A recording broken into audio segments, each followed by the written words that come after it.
with everyone's favorite demographic, the Diamond Terran player. Well known for their ability to vocalize complaints, mostly with other races, and also play the game diligently. But mostly the first thing. Like and subscribe if sometimes you want to complain but can't find an outlet. Or not. Either side of it.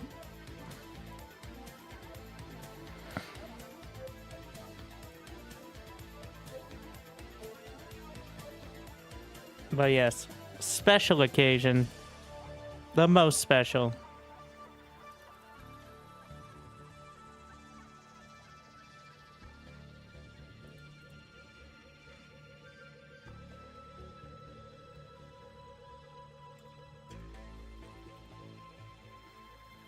Let's see if this works. Good morning. Hello. How are you today? Dedication will be rewarded. I'm doing pretty good. How are you, Winter? Pretty good. Have you played any games since we last met? Yes, I've played a couple, but not nearly as many as I wanted to. So, my first disclaimer is, in order to improve at the game, usually, ideally, you play it. Alright. I've gotten that disclaimer out of the way. Okay, good. Did that one just go through the internet tubes and come out the other side? No, I didn't hear you, but I was guessing you're saying you gotta play to get better. Very well done. Alright, you know me too well. Well, I was in that magical land of Brazil where I know you claim that their internet is like great, but it's like I don't claim it's great, but I know it exists. We get about 150 ping because it's still technically on the NA server. Well, when you go to play in Brazil, it's like you're playing on a potato, so I don't recommend it. So I'm skeptical. That hurts your battlecruiser rushing options? Yeah, well, you can't even play. It's just there's too much ping. Anyways, that's my excuse. All excuses are like assholes. They all stink, so. All right, so the same complaints will be maintained then. We still have that graphic from last time, which was the main focus. Terran for Diamond/dummies. Yeah. And you say you still can't beat Zerg, which I think is the best definition of technically correct, because if you couldn't beat Zerg before and then you don't play any games, you still can't beat Zerg. So you are correct on that point. So to be fair, I'm trying not to battle cruiser rush every game, and it's very difficult because I'll try to 3-rax, and that's getting shut down just on that one map where there's 3 spawning locations. What? So your secondary strat, if you're not battlecruiser rushing, is that a proxy 3-rax? No, that one map that has 3 spawning locations. That's the only one I'll do it on if I'm against Zerg. Which I just did it today, and the guy destroyed me. And so that's kind of the problem. I feel like there's no early cheese that can put pressure. They just build a million Zerglings, and I'm done for. And then if I play longer, I'm just too slow, and I'm done for as well. I will consult an expert. Okay. Me. Great. And would you? I'm gonna invite you to a party. That's gonna be part of it. Okay. And I want you to. Do you know how to click on a profile in the game? Yeah. All right. Go to my profile, Microangelo. Okay. Go to race report. Race report. They still do those? I thought that was kind of ladders, and then race report so you can see your win rates. Oh, this sort of. Okay, gotcha. Okay, race report. And tell me what my Terran versus Zerg win rate is. Wait, Zerg. Wait, Terran. Okay. Terran. Wow, you have 15 wins and 11 losses. Terran, 1v1. Where are you getting that math from? Maybe I clicked on. Do I do 1v1v Zerg? Are you on your own profile? No, I'm on yours. Does it say Microangelo at the top? Yeah. Yeah, it's got your like picture. You look like an engineer with a star and a 2 next to it. And it doesn't say. So just read me what. Oh, go to current season. Is that checked? Hold on, let me go back. Current season. Okay, yeah. Terran Now click on versus Zerg. 1v1 Terran. Wait, no, I don't think you're on the right thing. So go to the. Yeah. We're learning the. shocking. We're going to the profile screen. All right, you see Okay. the big star. Go Okay, you all see way on the back. left Yes. tab where it says Yes. ladders. Yeah, clicked on it. All right, and then from there, there's race report, Yeah. and then Ah, okay. This is different. Okay. All right. Mode 1v1. Race Protoss v. Okay, Terran v. Zerg. 17 games, 16 wins, 1 loss. It's pretty good. yes. What units do you think I use? Battle cruisers. No. Oh, wow. You're doing the Clem build. Hellions. No. Bio. No. Okay. Well, Reapers teach me. and then Marines. Oh well, yeah. Okay, that's it. Just Reapers and a shitload of Marines and some tanks and medevacs. Not always the tanks, but let me see. What? So that was Teach supposed me. to be like a 10-second process that leads me into showing you one of the replays. Just imagine that's what happened, all right? And then we smoothly. Great.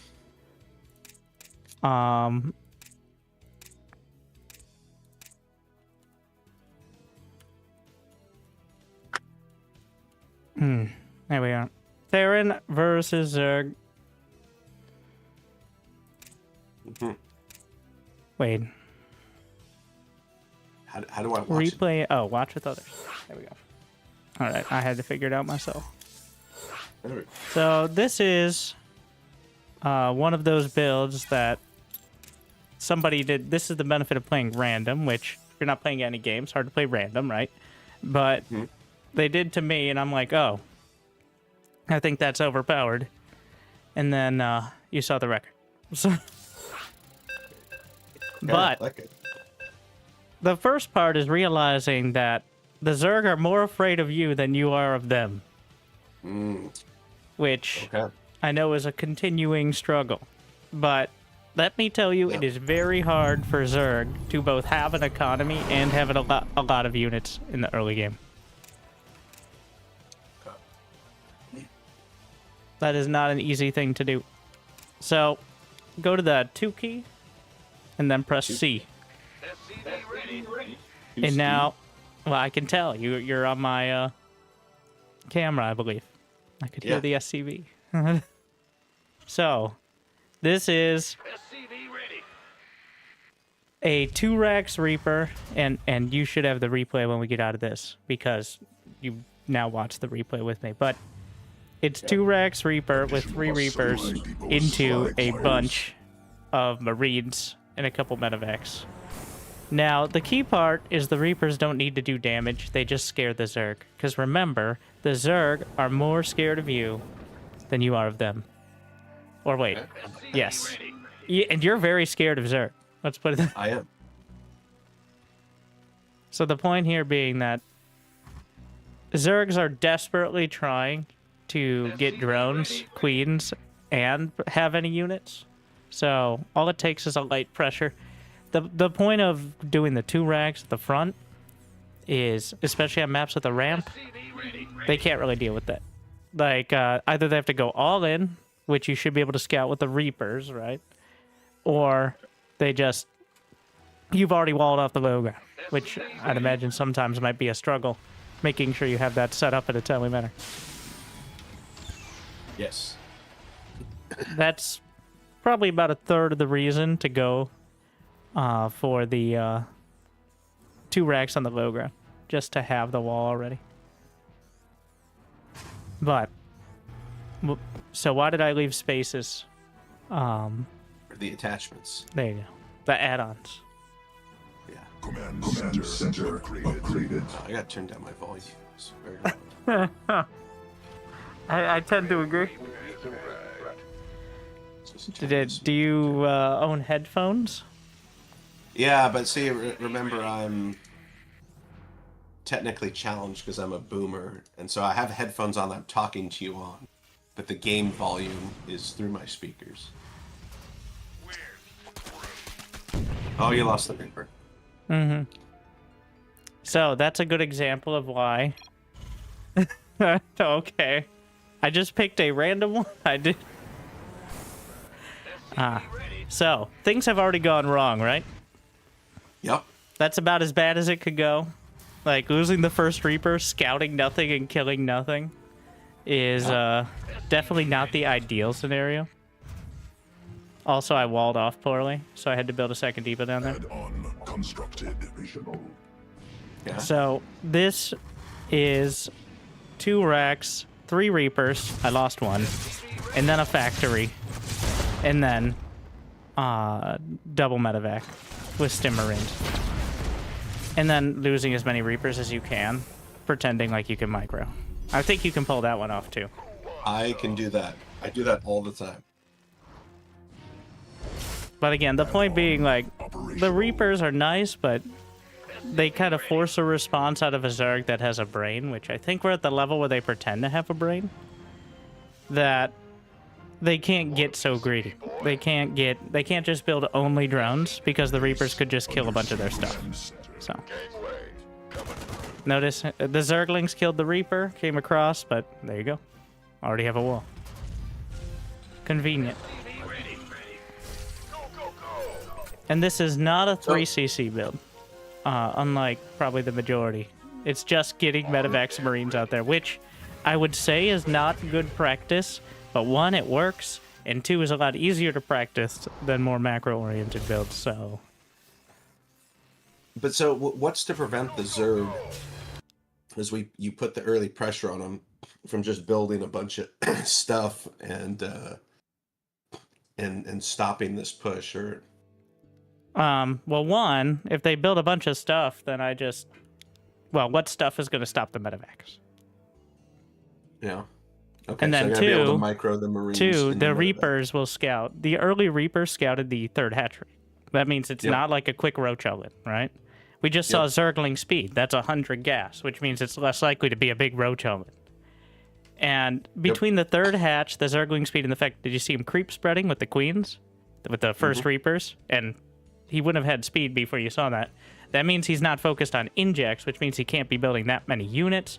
If he's focused on creep spread that early, either he's like a 500 IQ mind game genius, or he's just trying to macro.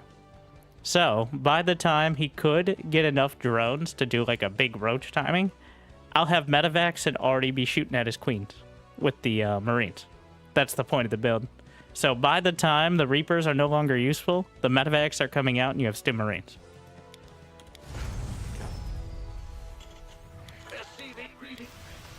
I chose the worst game.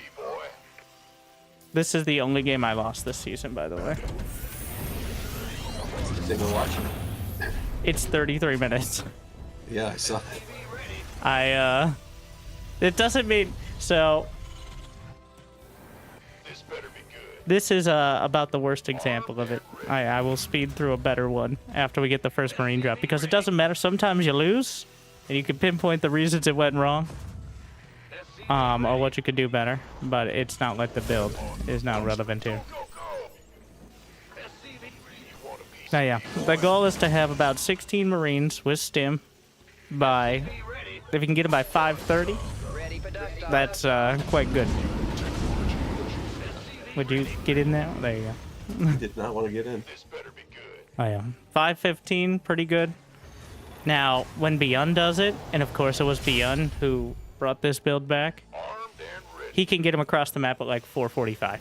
Like, after doing the 3 Reapers, because of course he can. But I would aim for 5:30 to be heading across the map. So now you're just trying to basically kill queens. Pretty much do whatever you can. There shouldn't be any way for him to kill the medevacs, is the point. As long as you micro it all. So, remember, I'm in Masters here, right? This guy pretty solid opponent. Look what's happening the moment look at his minerals. The moment I dropped on his creep. Yep. His production tab. Do you have the production tab open? Yep. He's got 2 upgrade things. And that's it. He's doing nothing else. He's panicking. So, just putting this out there while still doing anything else is the most important part. This was about the best defense possible. He did a very good job.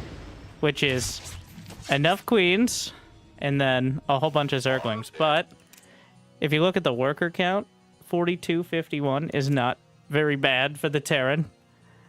Yeah. And just keeping control of things. This is possibly the worst example. Of course I picked it. But I think this is a lot easier to execute than a lot of the Hellion Banshee plays, which require... or not as easy as a battlecruiser rush, because there's nothing as easy as a battlecruiser rush. But it has a little more flexibility when, say, maybe you lose the battlecruiser and with it the game. Though I think battlecruiser rushes are still good. Oh yeah, you can quit the replay. From there, it's just 3rd command center, more barracks, and then the list. All right, the upgrades list. Got it. Now, if you want mech... Wait, do you have any replays? If I have to upload them, then no.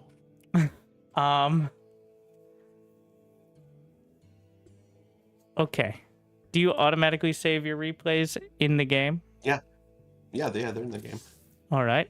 Then you can go to your replays, the replays tab, pick out one of the new ones, and then click watch with others. My replays... The tab in the top. 6-2. Okay. All right, I got a replay. All right. In the bottom it says watch with others. Okay.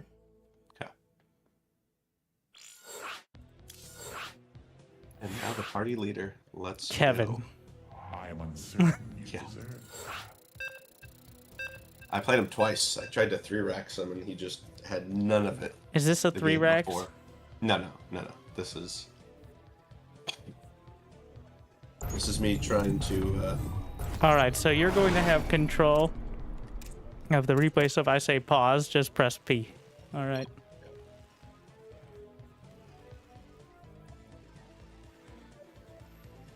I'm on your camera, of course. Try this again.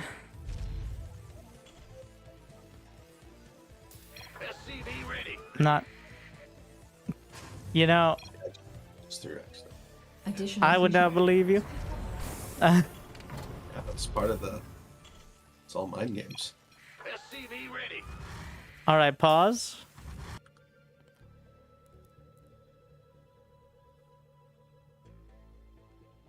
So, how's the keyboard working? Oh, my spelling? Yeah.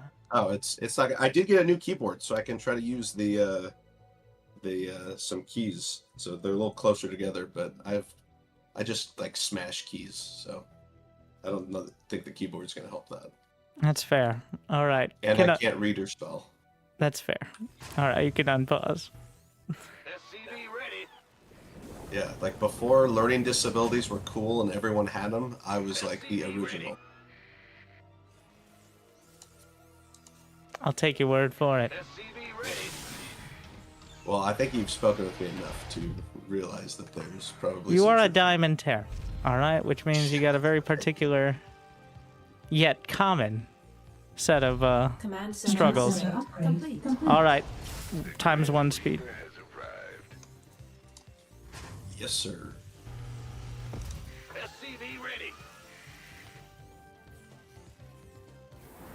Our SCVs are under attack. Coming through. Our SCVs are under attack. Okay, couple things. Pause. Okay. One, you might need to turn down that volume.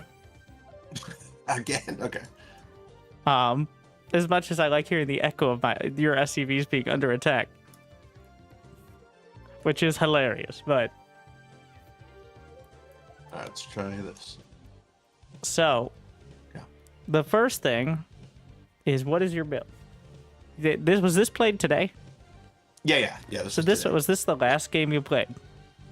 Second to last. So you should know what happened. Yes. So what happened? Next few minutes, tell me. I get the third command center, and I'm trying to build up to bio with a Banshee and get my 3 bases, and then push out and hit a timing where I get stim, combat shields, and +1. All right, sounds good. The timings were big. Go ahead and unpause. Okay. Oh. That was just for the record, so we see if that is what happens or if things go sideways.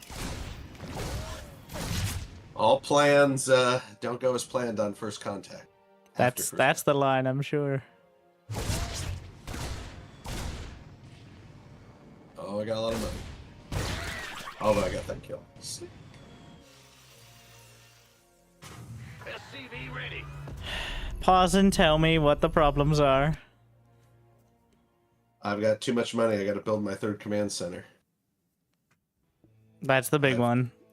I've got distracted by these 2 Zerglings out here. And of course the Reaper micro. So what is happening on the other side of note? Nothing. He doesn't have a third base yet. He gets one soon though, but he doesn't have a roach thing or anything like that, but he's got a lot of money too. We're not caring about his money. We're working from your perspective, just FYI. Okay. But yeah, correct. No third base until about 3:30. 3:30 is on the outside of when you should be concerned. But go ahead and unpause.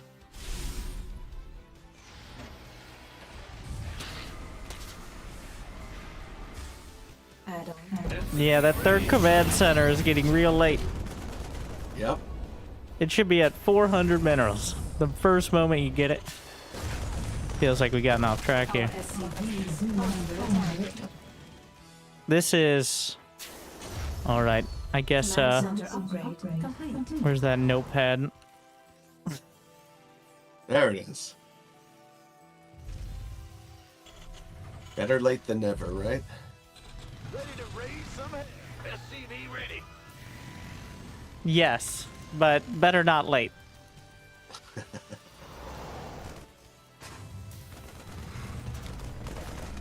How long does it take to build an SCV? Don't know. Not long. Just wild guess. SCV ready. Ready to raise some hell. 12 seconds. That's exactly right. Did you look at it or? No, I just guessed. All right, all right. There we go. But the point being that every 12 seconds you're not building that command center is another worker. No. Okay, pause. Don't scan for creep. Can't let Not it get this out of hand. early. Gotta You know what? nip that You know shit what in the helps bud. it not get out of hand? You have any guesses? What? Having a Banshee in a timely manner. Fly it over. Yeah. What now? How do you Yeah. build a Banshee? E. No. More simple. Starport. And then what? The reactor. Or whatever. There are only Thing. 2 options. Yeah, well, not No, the no. reactor, You need the to other tell one. me which is the right one. It's the, let me go look at it real quick. Oh shit, I don't have any. It's not the reactor. You're right, but also this is Tech Lab. There it is. Whew. Getting old is tough. Tech Lab. not sure. Obviously. Okay, yes, the tech lab. Okay, that's not that. The point being, what aren't you doing right now? Now that we have the correct terms, what are you Building doing? a Tech Lab or a Banshee. Yes, the Banshee should have already started and been like a third of the way done. Instead, you're gonna kill 2 creep tumors. And then, by the time the Banshee comes across, he's gonna have those creep tumors again, and you won't be able to deal with it because... You don't need to learn the lore. I'm just gonna argue with chat for a second. It's not about learning the lore, it's about learning to read. Well, I told you that ship Or sailed a listening to long time however many ago. hundreds of casts when I say the word tech lab. Anyways. Well, it's just elder abuse at this point. It's just my mind is not as crisp as it once was. Not sharp. I like a fermented potato at this point, but Yes. Yeah. yes. Anyways, the priority is not cutting down on the creep, but instead getting your build. Sit at the edge of the creep, and that's it. Okay, maybe snipe off a creep timber that comes into your face, but otherwise, just don't. You're not Clem. Okay, even Clem doesn't do this. Like, there's no point in scanning this early unless you're doing a very specific build. Because one, you're hurting your own economy. You can go ahead. You're hurting your own economy, and you're microing again. Classic mistake. Yeah. So far, that has, I mean, ideally, you set your starport up somewhere you can build a tech lab without having to move it in the first place, but that's seconds compared to the... Oh, there you go. Didn't lose everything.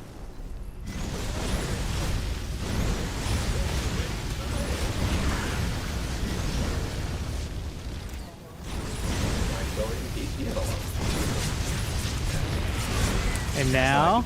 Queen's on. You want a piece of me, boy? Bam. SCV ready. Ready to raise Get, some get hell. out of around 6 minutes, right? That's pretty good. 6-minute Banshee. That is, no. No. What time should the Banshee be out, Winter? You know what? I don't have an exact timing for you, but I know it's, much earlier than that. A lot sooner. Also, the double engineer... No. It's going to be a no in the double engineering bay as well. Command center upgrade. I'm gonna hit a Also, massive pause. timing. Pause. Look at all the money he's got. Pause. And I quote, Yeah. I'm going to hit a timing with stim, combat shields, and +1 attack. Does that sound like it's going to be what happens? That's exactly what's gonna happen with my, 2 Marines. You're going to have 1-1, no stim, no combat shield, probably no medevacs. The upgrades are good, yes, based on the chart. But Yep. in this case, it really means, well, the first upgrade should be stim, 90% of the time. You need to have a baseline level of production. Otherwise, upgrades aren't useful because you have no units. You need units with which to use the upgrades. So, 3 racks, 1 factory, 1 starport, and then engineering base. Okay. I was trying to micro too much. And then you saw your minerals. You're like, NG base. Which is not a bad instinct to have. But if you could build the barracks and then the NG base, that'd be much better. There's the Banshee. Oh, 544. He's early. Or you just did very poor math on the first estimation. And the reactor should just go on another barracks, ideally. Because you're not going to have enough Marines to heal. Like, you're going to have 2 medevacs. You notice you're building 2 medevacs, and you're not going to have stim nor combat shield by the time the medevacs come out. Which is, not ideal.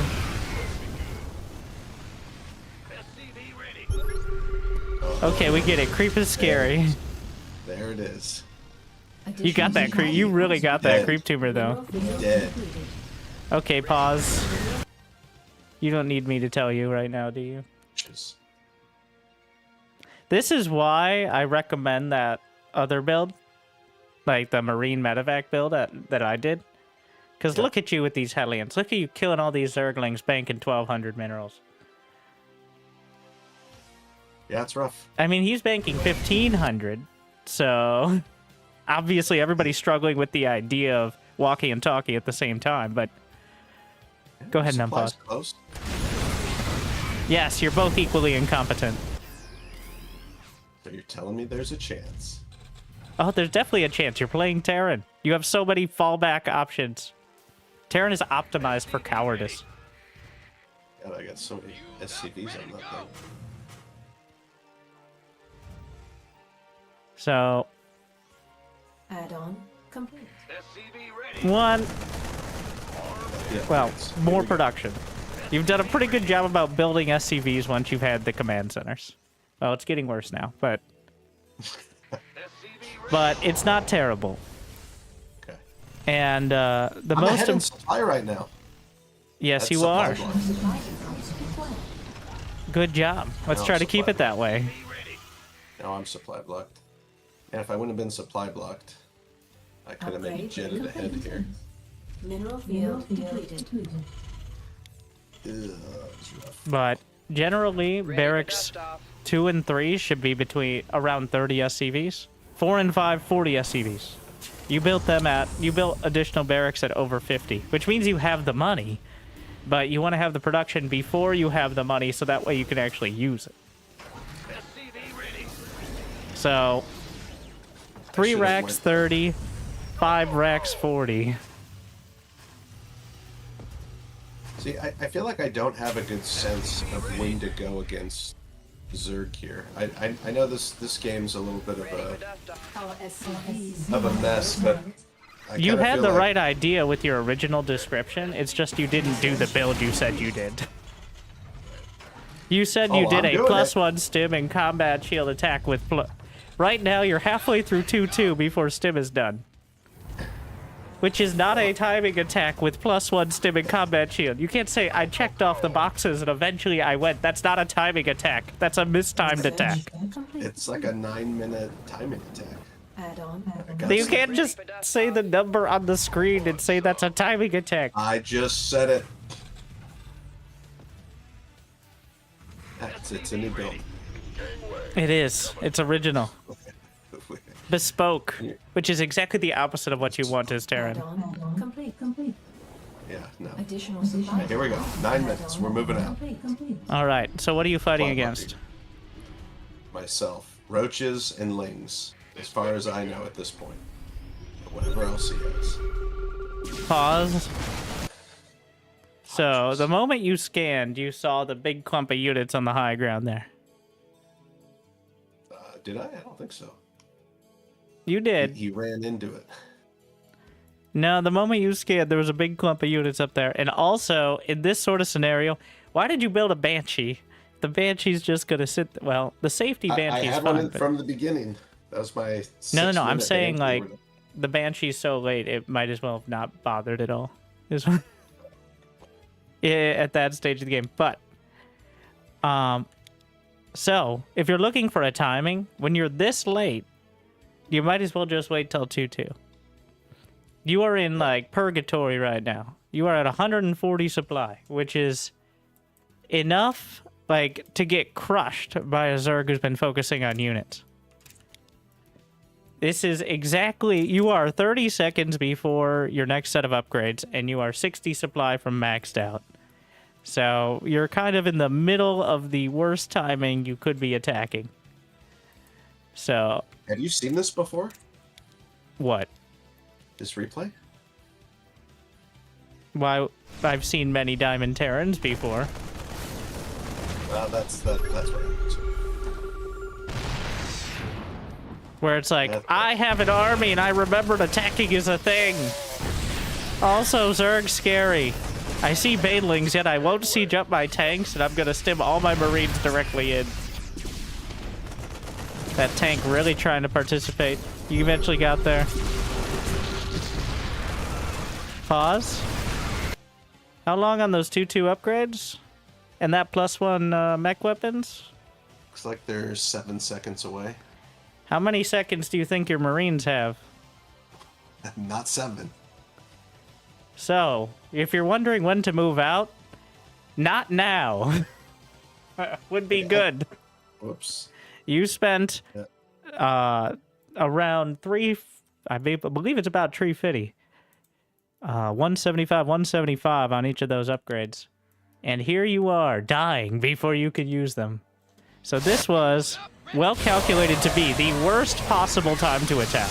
I applaud you. This was actually talented here. That was literally the worst time.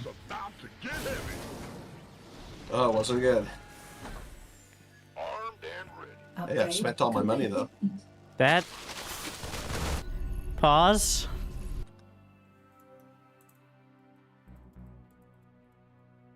Oh, it's just because you're poor. Okay. I was like, you have spent all your money. You have 2 extra command centers, but you're not producing out of all your actions. Anyways, so don't do that. Upgrades. The upgrades, the timing attack is the upgrades. No matter what timing you decided on those upgrades, you should just revolve around that. And if you're past like 160 supply, usually you might as well just max out. All right, go ahead. So those are 1-1 against 2-2, which means if you had any siege tanks, honestly, you don't even need siege tanks.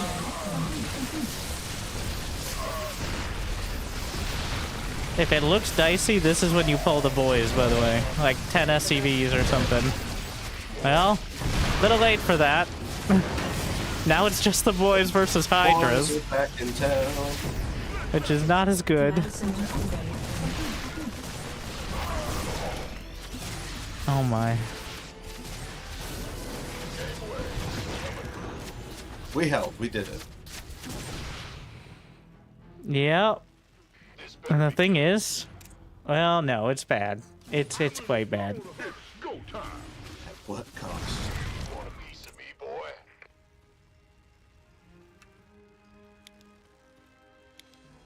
Armed and Even now, though, you do have like 5 orbitals, so it looks like you just die. And you died because you moved out at literally the worst timing you possibly could. And walked right into a bunch of banelings on creep.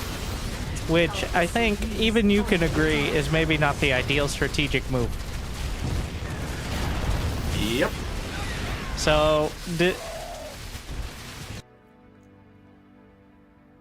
honestly, the macro wasn't terrible past the... So, Reapers are cameramen. The Hellions are as well. Honestly, at this point. If you had done your build probably a minute quicker, you probably would have moved out at the same time, but it would have been much better. And you would have had 2-2 done. So, the real criticism is, 1, remember your upgrades, and 2, get your production. But it really, unfortunately, wasn't even that bad. Like... It was just you picked literally the worst timing to attack at possibly the worst angle. And that did not help. Story of my life. All right, let me try out this build. Let's do it. All right. Quit replay. Got it. Do you want a punching bag? Or do you want to play the AI? No, I want to play a person. You or someone in the chat or something. If we have any diamond-ish Zergs in the chat, give it a minute. Otherwise, I'll... And it's one of those builds that even if you know it's coming, when well executed, should still do damage because Zerg doesn't really have any options. They can maybe blind counter it, but... Yes, any diamond Zergs can join the Winterstarcraft C2 group chat. And he's going to do a Two-rax Marine medevac build. Yeah, and then you can remind me what I should be building. Yeah. I have 22 lifetime games played if you guys need one. What a bold volunteer. Yeah, the first diamond-ish Zerg to join the Winterstarcraft C2 group chat.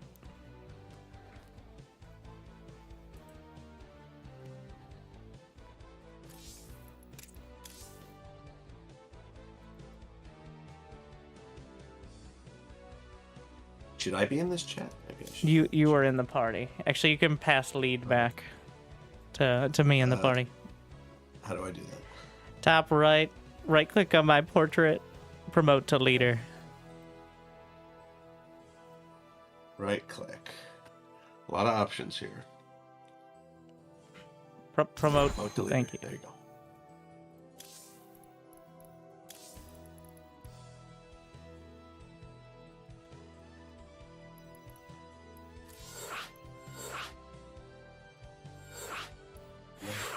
Go.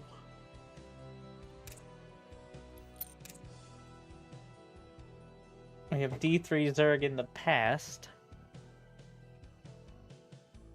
We'll give another 30 seconds for someone more present based, but otherwise, I think he's platinum now.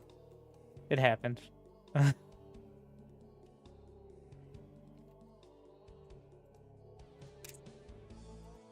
Okay. We got one. Oh, he's platinum one as well.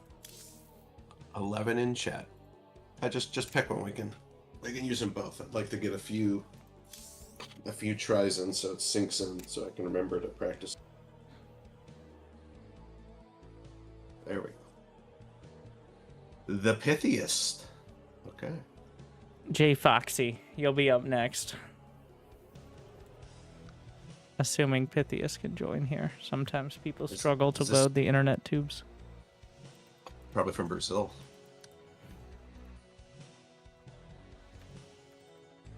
They've heard of the internet. It just doesn't work so well.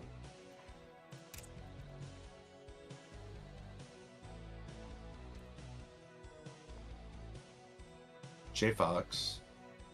You loaded in. Definitely an American user. Or someone who's played recently and they have the map downloaded. Right. J Fox, that's like Michael J Fox. J Foxy. Alright, so the hardest part of this build is not screwing up the wall in. Okay. And you are on the more difficult side of it. So, it's pretty much the same to start. You just send down the first SCV, and that one... All the way down, or do I wall? All the way down. All the way down. To the natural. SCV ready. And on the far side, with the depot. Far side, not this Okay, side. well, that works. The reason you do the far side depot is to give you a little more space to back it up later. And they don't come straight into your base if they get through it. But that works. It's not a big deal. All right, and now a gas before a barracks. Additional supply depots required. Why? Because you're going to need a little bit extra in order to get more Reapers. There's one. Actually, I lied. It's a little convenient here. And yes, you can rally that down. You're not going to be SCV scouting because you're going to have Reapers and a wall. So even if he does have early Zerglings, you're already walled off. So Anything to make my life easier. SCV ready.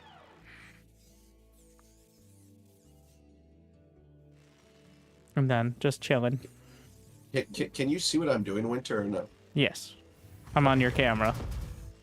I need to build No. No. No. You do Incorrect. not. Your next supply depot will be your command center.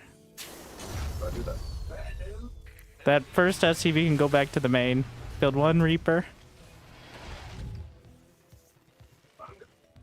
The second SCV will build your command center. Your orbital should finish. So you're going to have 2 Reapers building. Orbital command should finish. You drop a mule. You build 1 SCV. Then you build the command center.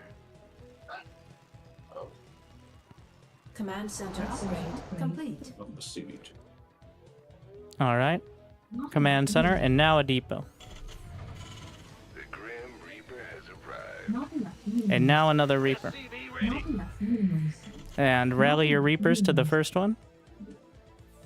And this is going to be all your Reapers.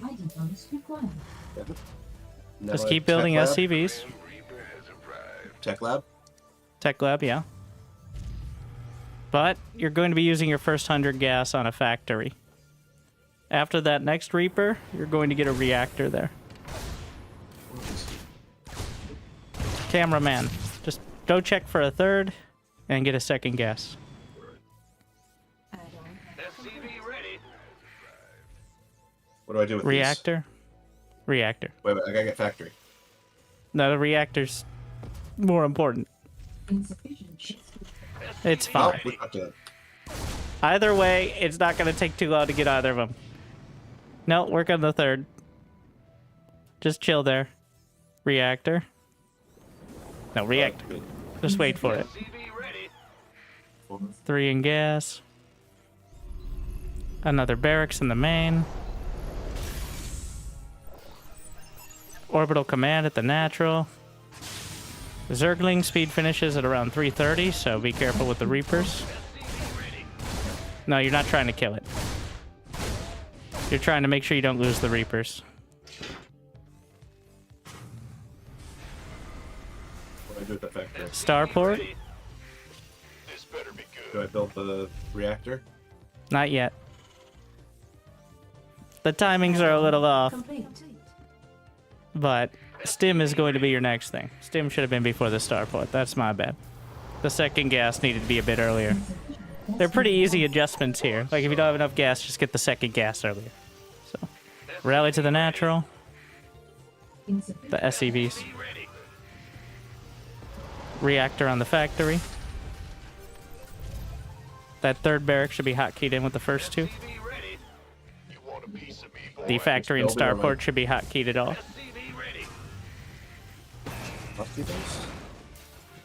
Go, go, go. SCV Make sure you're spamming Marines. same way. Coming through. Engineering bay. Ready. This better be good. More supply depots. SCV ready. So generally, I'd like to have a wall on the inside just in case. Add-on complete. Like with supply depots eventually. Tech lab, factory, wherever it's not going to get in the way. With this? With the factory. No, factory, no. What are you doing? I Okay. got everything under control. SCV ready.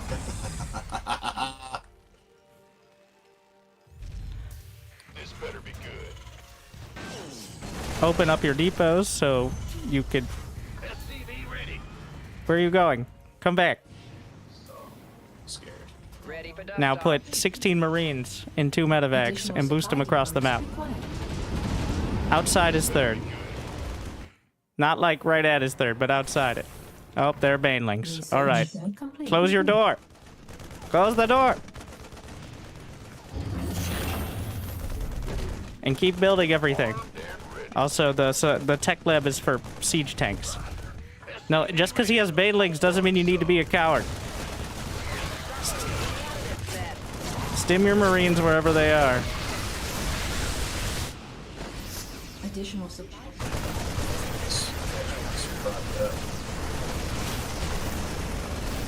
Combat shield.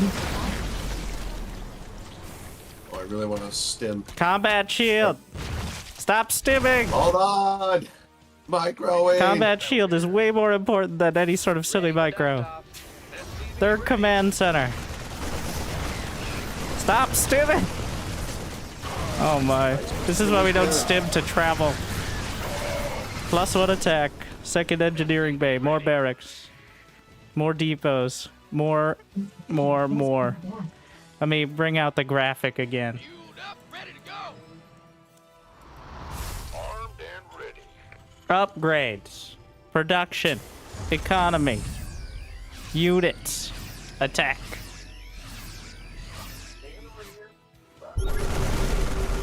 Upgrades. Production. Economy. Economy. No, economy. That's not economy. That's economy. All right, units. We could use some help here. SCV Mineral field completed.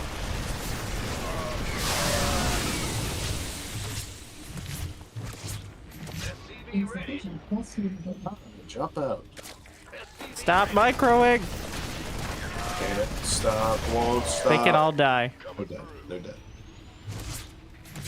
Stop micro. He's so distracted. Automatically relaying. Thanks. Build units. Upgrades. This is why we don't build our factory in that position. Completed. SCV ready. Ready Your for siege dust tank off. is somehow magically walled in the only space it possibly could be. That's talent. Economy. Units. Mineral field completed.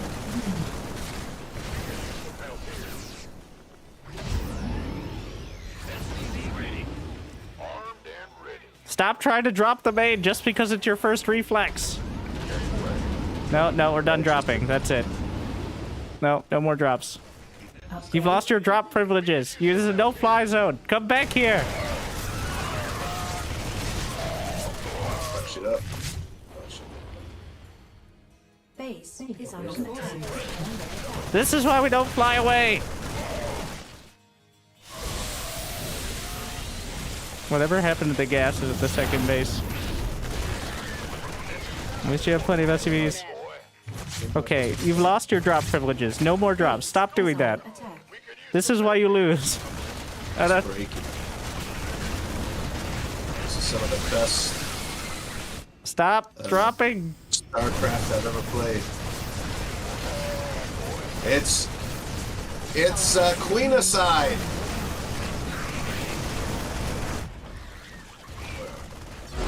Yes, it wins the game here, but it definitely creates poor habits in actually having a follow-up if they're competent.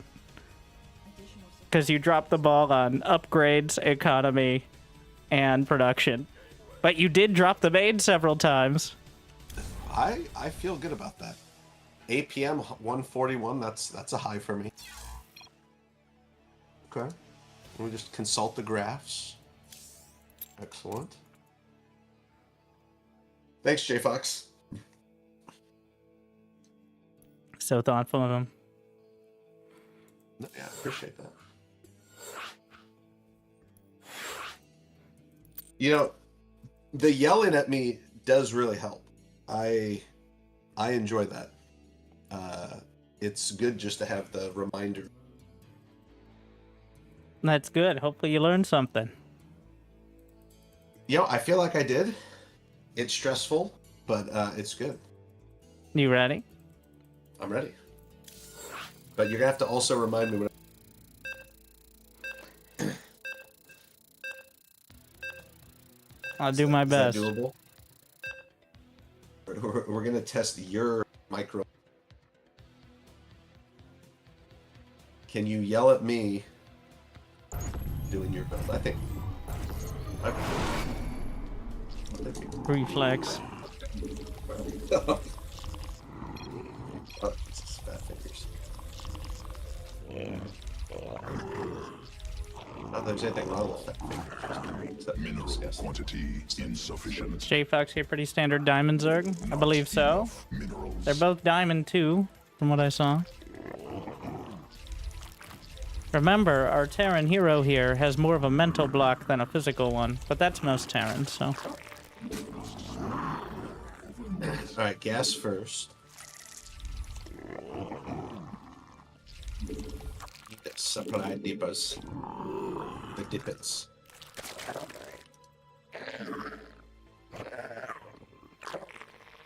More minerals required. A lot of them. The gas first is what allows you to have the Reapers on time, but the second gas is the most important. As you could tell, the build slowed down somewhat because the second gas was a bit late. When do I get the second gas? Right after you start your factory. Not enough minerals. I don't have exact timings. That's how I work, is I tie them into other things, so it's harder to go wrong when you have like 3 other points. It's like after your Reapers, after your add-ons, and after your factory, as soon as possible, the second gas. Which is usually a little after your second command center finishes.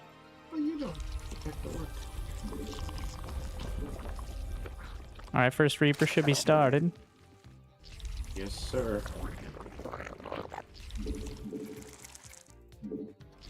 Make sure to get your depot after your command center. Waiting on the command center. Reapers are building. Drop the mule.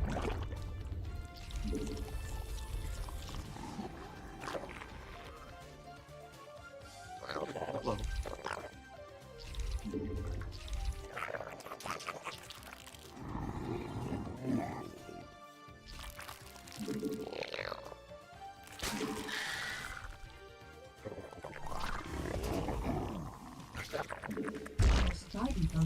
More minerals required. Mineral quantity Oh, jeez. insufficient. Misclick. Newly birthed queen ready.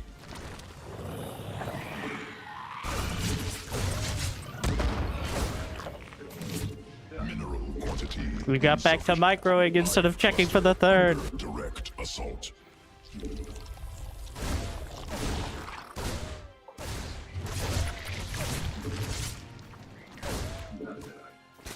Not enough minerals.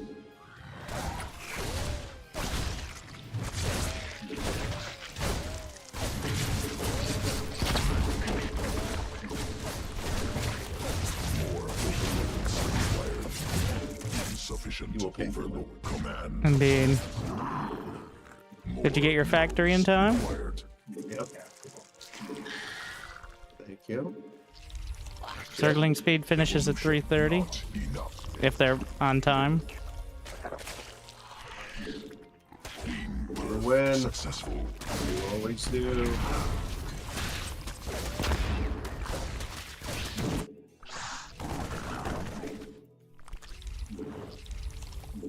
Insufficient rescue gas. Not enough. Insufficient rescue gas. You have insufficient Vespine gas. Oh. I should put more guys on gas. I'm just gonna give you the benefit of the doubt here. Thank you. We're assuming you left your Reapers at home and didn't leave them to die. In this scenario where that tech lab lives. Which you have to be careful of. Also, reactor! Reactor! Ah, gotcha. Reactor should be built as soon as possible. Birth. Okay, I'm just gonna let this guy finish. He's almost done. Reactor. Yeah, I've got shit out. I've got 30, 40, 39. SCVs? No, like total. If there's SCVs, that'd be pretty impressive. Newly birthed queen ready. Insufficient. Starport should be done. Not enough energy. Need more. Insufficient rescue gas. Category complete. Swarm forces under attack. Insufficient. Not enough. Insufficient energy. Must be more. Additional Vespine gas Damn it, Overlord, required. just die. The priority is getting across the map. Only got this one minute. There should be no scenario where you only have one medevac. Upgrades, production, economy. Queen birth successful.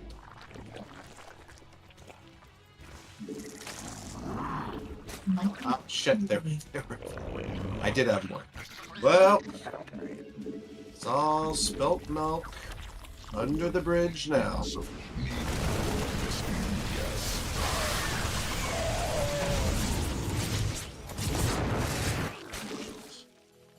You telegraph the medevac by moving out to heal the Overlord with it, which allows them to get their queens in position, which is part of why you don't hunt Overlords with the first medevac unless you know they've already spotted it. More overlords. Vespine geyser required.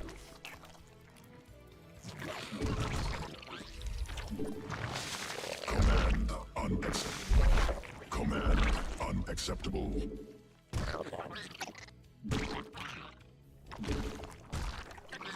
Command unacceptable. Swarm forces under attack. Must spawn Resubscription confirmed. Automatic reviewer. Health. Upgrade should be done by now.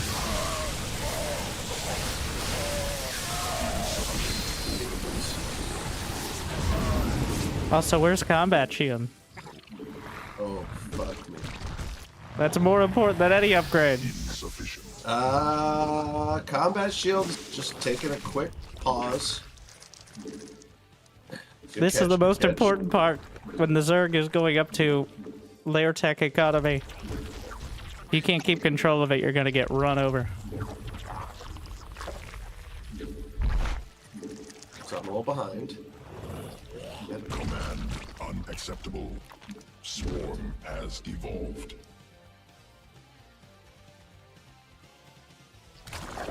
What are you doing? Oh, Where's the third? Mineral field It's coming. depleted. No orbital yet? All of us can be like Not swarm forces Michelangelo. under attack. Michelangelo. Unacceptable. Newly birthed. Insufficient energy. mere mortal.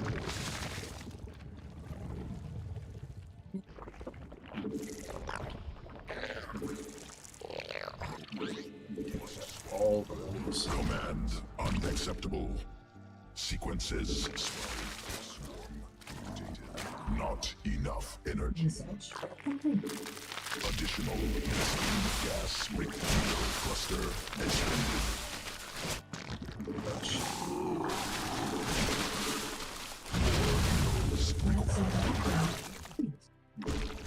Mineral field. At least your command center upgrade's complete.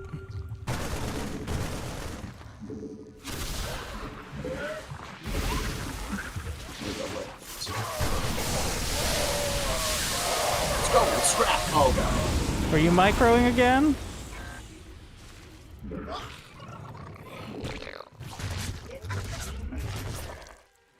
You can't see which medevacs have guys. No. I mean, you can see them pick up, but...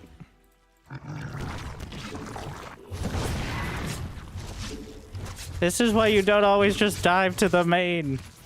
Any competent Zerg at a higher level, as soon as they see you're doing the mass medevac style, will just put spores here. There were Marines in that one.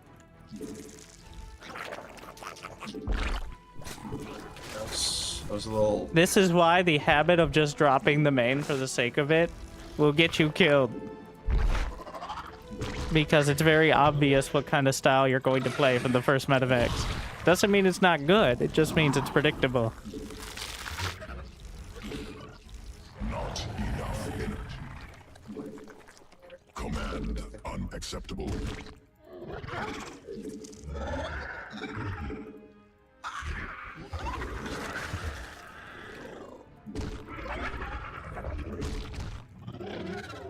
Mutation complete.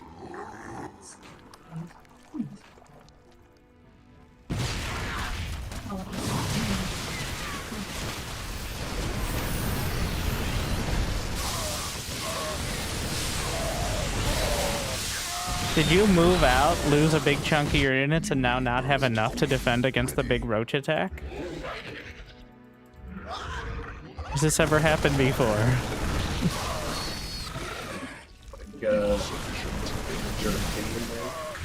Evolution. Mineral field depleted. I mean,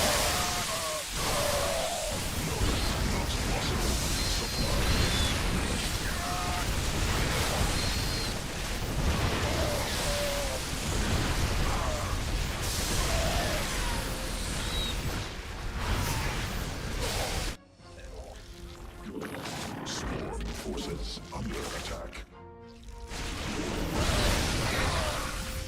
Mineral cluster exit. Is that your main? Where did this command center come from?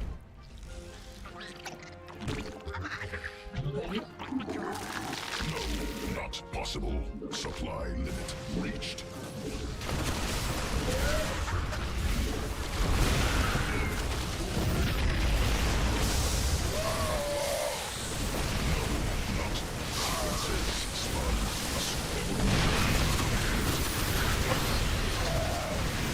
Jesus Christ.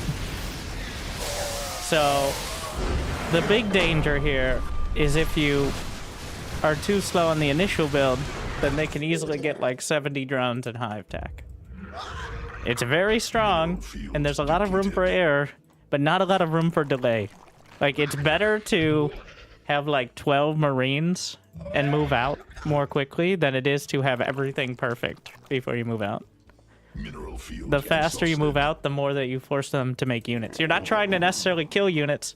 you force them to build them because they can't really counterattack, especially with lings or unupgraded roaches. Mineral That's cluster the point of expanded. it. Not just to have a bunch of medevacs to fly around and lose to spore crawlers. I'm getting good at that. All right, let's try it again. I feel like I need. You want to play me again? I will play anyone. So yes, I will play you. We can get, I don't know, Oh Mr. my God. Priest. I forgot to tell you. I missed. I could have seen. Oh, what's up, Jake? Could have seen at the Slayer's boxer at the there, and I totally didn't realize it until At a was very poker disappointed. thing? yeah in Vegas. Yeah, he's a professional poker player. Well, yeah, I didn't know that.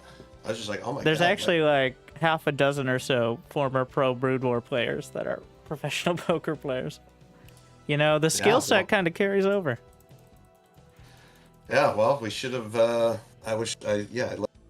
And like, I know you from the StarCraft. I play Terran. yeah. Yeah, what's up? Yeah, we could have played some poker. Would have been good. Coaching the Alright, I'm opponent. ready, J. We're Fox. coaching Dev God, Devin, who is one of the few people I've met, to his credit, or worse, who doesn't mind being talked at while playing. Yeah. Well, Like, the that's how active I coach. backseating seems to be a plus. Yeah. So that's what we're here for. The premium coaching experience. This will be the last game, by the way. And then you can go beat up the Zergs that you'll probably end up not facing anyway. But oh, sir, Archon mode. And now you're on the other Yeah. side. a good spawn. Do not mess up the gas timings. All I'm right. building it here. Fuck it. I mean, not the, I the guess second timing one was is the good most against-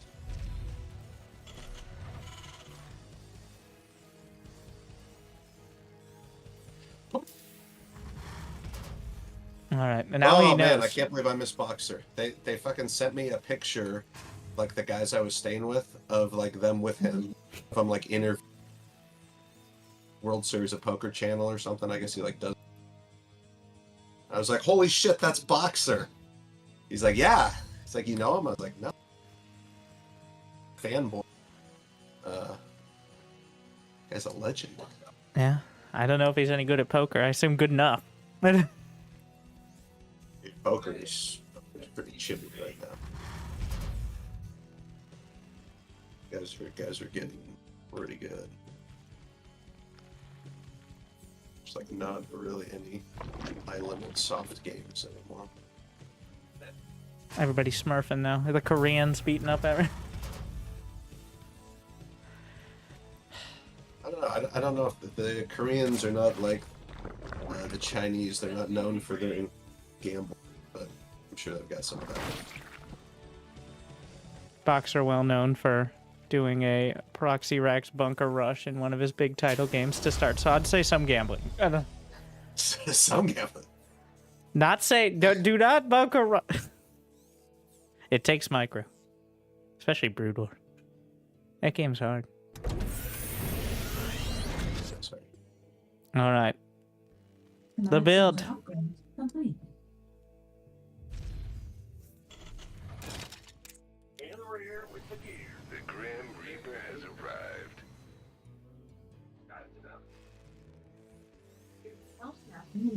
SCV ready. Oh god. Oh god. Well, this is The not Grim good. Reaper It's not has bad. arrived. It's never good to be so funny. Yeah. We're screwed. Okay. So the queen already being out means it's a pool first, by the way. If the queen is out by the time the Reaper shows up like that, it's a pool first. Now, that doesn't mean he's all in. It just means he went for earlier pool. Gas. No, not stim. Pull back. Cancel Already got stim. Second gas. Cancel. Cancel stim for factory. There's no point in having stim if you don't have the medevacs. Stim will be the next upgrade you get, but that's how the timing works out. Stim doesn't take that long. I think I got Third barracks. Like this. Third barrack. Complete. Macro time. You want a piece of me, boy? SCV ready. Fucking supply kit? No. You are not supply kit. No. Stim. Which one? SCV ready. Marines. Who wants some? Did you check if he had the Command northern center third? upgrade complete. Armed and ready. SCV ready. Doesn't really matter at this point. But sending one Reaper would be fun. SCVs, mules, Marines. Enough energy. Okay. The next time you have a mineral surplus, you can get an engineering bay. Not enough minerals. SCV ready. But you make sure you're continually producing. Don't worry about that Overlord. Let him watch. Let the boy watch. SCV ready. All right. Sacrifice this Reaper to see if he has a bunch of roaches. SCV ready. You're late on scouting, so you should know whether he has a bunch of stuff. SCV ready. Boy. Didn't see. The fact that your Reaper didn't die and he has creep spread already tells you he's probably not all in. That's the important part. Hey, now you're done. Bedevex. Armed. SCV ready. Depots. Upgrades. This better be good. Production. SCV ready. SCV ready. In this case, you can just slap a tech lab on the Additional factory. supply depots required. Tech lab, that's the name, remember. Queue up combat shield. SCV ready. Can't miss it now. Additional supply depots required. Research complete. Those medevacs should go outside the third, off the edge of the creep, so you don't run the risk of getting caught. Remember, it's about putting on the pressure. SCV ready. All right, leave them. SCVs, Piece of me, boy. production, gases at the natural.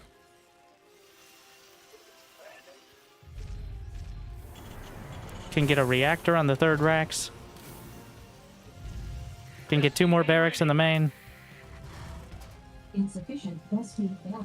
Not enough minerals. Now, Armed and ready. Ready for dust off. micro time. You have 10 seconds to micro. Do not stim again. This is it.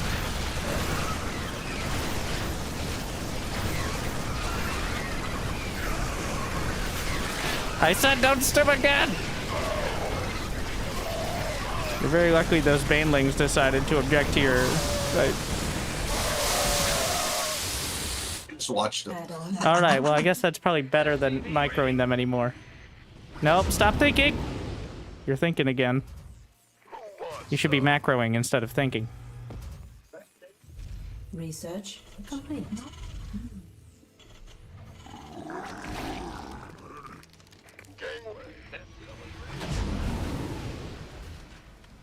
There's a fake one? Armed and ready. Upgrade complete. Same thing, do not go to the main. You can check for a fourth, but you are not flying into the main. Macro, third base. Some. Add-ons. Siege tank. Third base going. SCV ready. Yeah, I see stuff. Okay. There was one baneling. Yeah.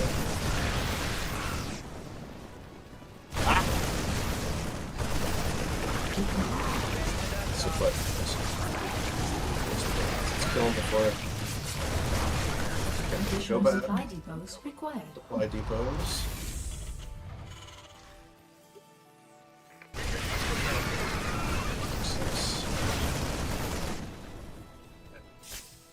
Mineral field depleted.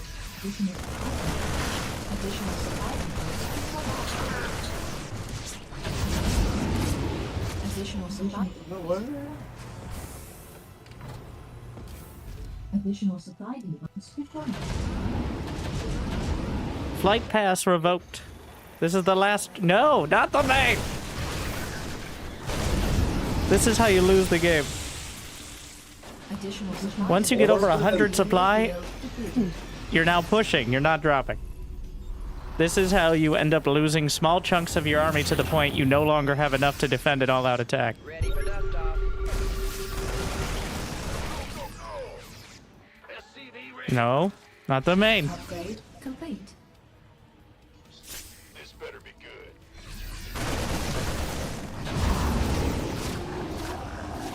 This is how you end up losing small chunks of your army to the point you can no longer defend the counterattack.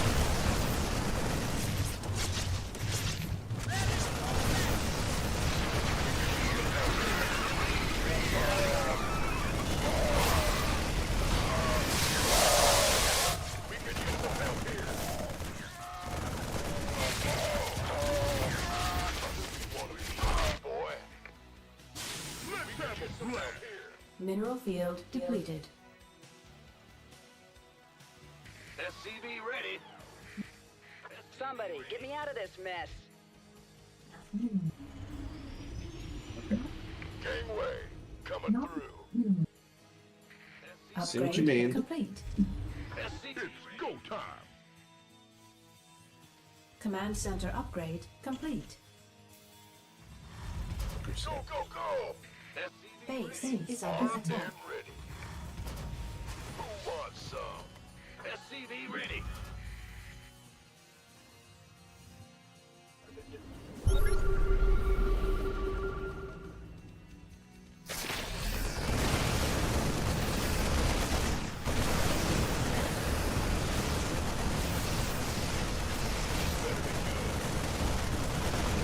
You're lucky the early build did so much damage. Otherwise, losing 50 supply for no reason would have been less than ideal. But before you went off the rails, Well, it's about the opening build. You know what? You know what seems like a good idea right now. Matter of fact, okay. how's it going? Been better.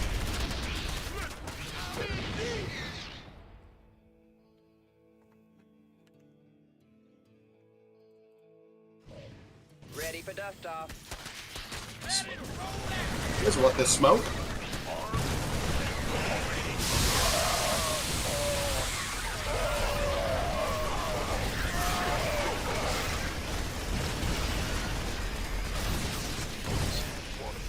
Boy. Somebody, get me out of this mess. SCV ready. Feel like you're still ahead. Ready for dust off. You do have mules. Gangway coming. I'm not saying you should drop them, I'm just saying the mechanic itself. SCV ready. Upgrade complete. Mineral field depleted. It's almost impossible to lose when you've done this much damage to Zerg, but I'm sure you can manage it. Better be good. I'll see what I can do. Get heavy. I have already said my piece. Alright, as soon as you went back into the main, SCV boy. you lost out on coaching privileges. Oh, come on, Winter. This is, you must learn from your own mistakes. Alright.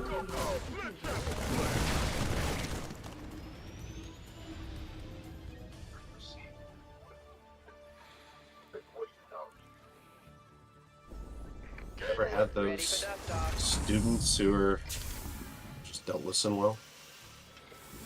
My mom was an elementary school teacher. Alright, this is how I know that I need to keep charging so much for coaching. She didn't get paid nearly enough to deal with those shits. And now they're grown and playing Terran.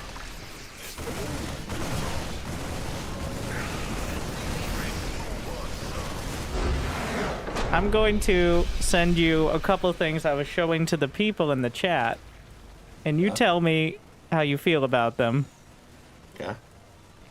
They're on Discord.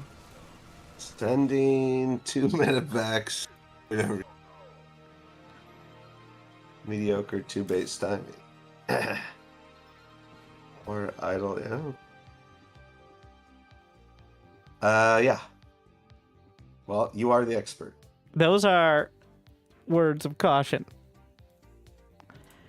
But unfortunately, it seems like you've got the build down. So I'm looking forward to the next time you find a way to avoid the theme of it and complain about Zerg. But you can tell how strong it is. Yeah. You dropped 100 supply as the cutoff. At 100 supply, you're too heavy to drop. All right. But before that, too big. Before that, you just roll at that point. Ready to roll out. But yeah, look at the worker count. Like the slow grind. It's not a very difficult build to get a hang of, right? Like it's pretty much what you know Terrans do for, well, since SC2 came out, pretty much. But an hour to learn and a lifetime to master. Yeah, but you gonna spend an hour at least on mastering it? I just did right now. Fair enough. Another hour? Yes. Okay. All right. Yes. I mean, it's up to you. Winter. I'm gonna be generous here because the summer is over. Kids start school. All the shenanigans is over. Life gets back to normal. I'll have some time. It's not my problem. All right. Well, but that's how you know I'm such a passionate and competent coach. All right. I'm not going to sit here and be like, well, here's your theory crafting. You're not going to get better without playing. Unfortunately, you clearly got better after just 3 games of playing. So if you play 3 more games, I expect either you've gone off the deep head into some anti-Zerg conspiracy theory, or you've actually learned how to win. But either way, you've learned something. So there you go. I don't really have notes for this one. You have the replays. Like, it's pretty clear what you need to do on those ones. Hey, can I, you have some connections with some of these pro players. Maybe you should put together a poker game. And you don't want to get SC2 pros playing poker. All right, that's bad. No, that could be great. Yeah, eventually, don't worry. That's the retirement opportunity for many of them. In fact, there are some SC2 pros who are also pros in poker now too. So that's one of the retirement options. The other one is AoE 4. But hey, just because you're a pro, that just means all you do is play for a living. It doesn't mean the skill set transfers. But maybe at some point, if I ever want to do gambling. Yeah. Well, poker's not gambling because you're playing against. Yes. All right. You can go argue that with people who are more receptive to the idea. Give me 10 years. Did you ever play Magic cards? Until I realized it was pay-to-win bullshit. Pay-to-win bullshit? What are you talking about? Magic cards you got money now. You got all this StarCraft 2 fuck-off money, so you can yeah, that's not the point, though. What? Are you crying about the world being You're the one paying me for coaching. All right, on the game where you start with the same amount of SCVs as Clem. Okay, I get that's what we work off of. I start with the same amount of drones as Sarah. I don't end there. Well, use that money and start from get a head start on people with good. All I was saying about Magic cards. It's also a card game. All right. Yeah. Okay. There you go. You got your build. You've got your educational memes, and you have your criticisms. Any other questions? That's it. I appreciate the time. I feel like I got all right. Good luck. And now it's on me to put in the time. Have fun. Thank you, sir. See you next time. Thank you. All right. Later, Winter. Bye.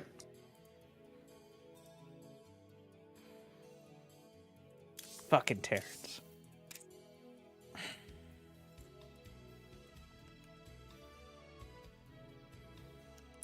Thank you, Devin, for demonstrating Diamond Terran, where a frustrating ability to improve, but a orders of magnitude more frustrating lack of willingness to do so.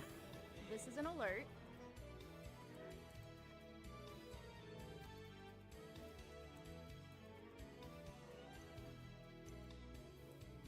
How much is the coaching?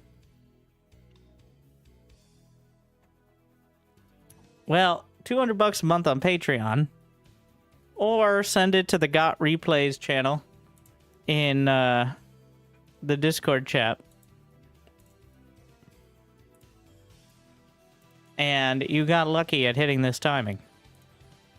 I'm not gonna buy it, just curious. Oh, yeah, that was $200.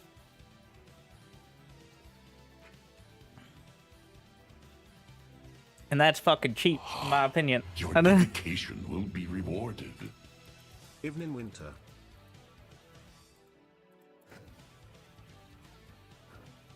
I'll play him. I'll play Pythiest because he's been trying to figure out how to get a game.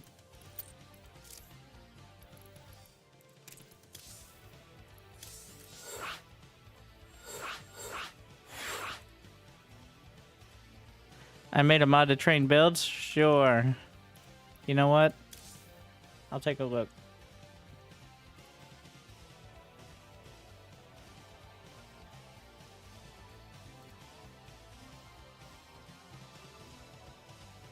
$200 monthly? No, it's $200 monthly on Patreon. And then I contact you and we have to work out a time, which is normal stream time.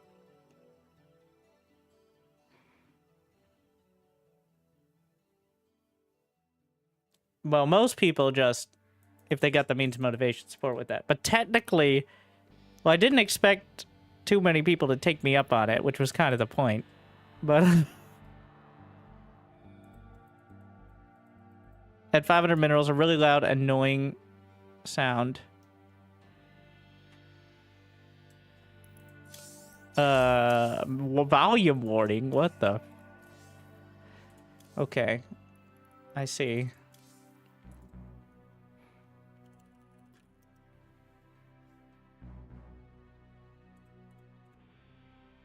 Pithiest one.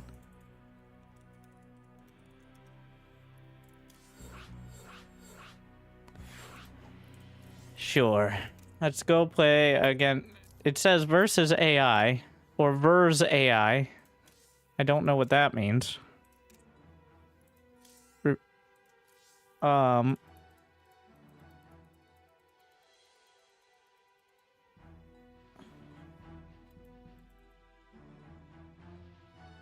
What do you think of the charge rates the people who coach in the Ladder Legends Discord? I don't know what they are, but I assume they're more reasonable. So part of the point is, I think my guides are still mostly relevant and will easily get people to Diamond if they're paying attention. I don't think my coaching / teaching style is for everyone. I'm more of a, like, teach a man to fish. So that way he can figure out how to murder fish on his own. Instead of getting someone to fish for them and see, look how I did that. Like, New subscriber detected. This is not a game where you can just copy-paste a build. This isn't Factorio, so... It kind of is, but in many ways it is not. What you need to learn is how not to panic. That's the most important skill. If this is a fucking jump scare or something that's gonna get me, what the fuck? Combat awaits. SCV ready.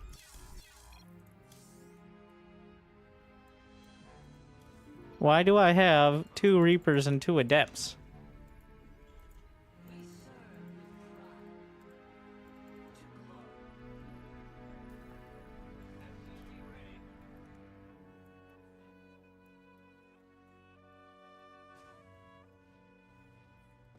Bad news. SCV ready. It said volume warning. I'm actually just gonna cancel. It said volume warning at 500 minerals, so. It's called micro macro practice, but in what scenario am I microing Adepts?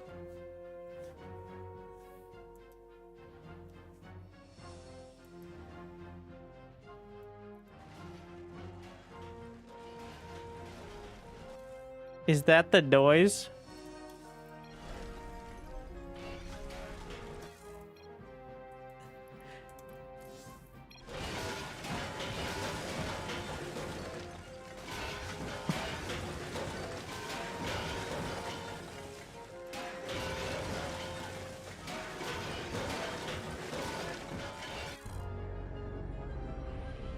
Oh, you lose the game at 800 minerals.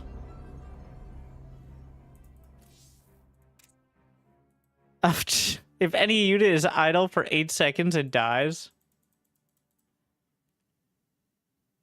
That is certainly one way. It's an interesting concept, I will say.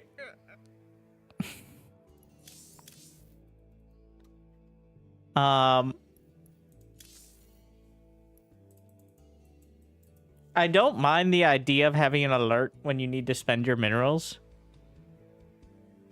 Or like things like that, I think definitely could be helpful. The multitasking with units is probably something that would be more like an optional addition as opposed to a default.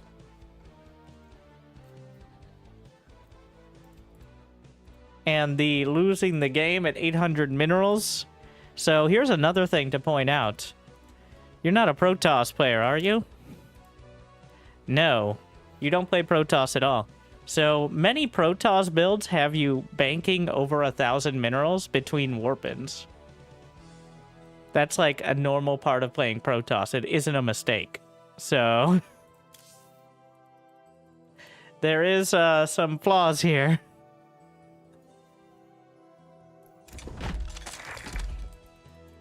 But I don't mind the idea of having a mineral notification. It's just, yeah.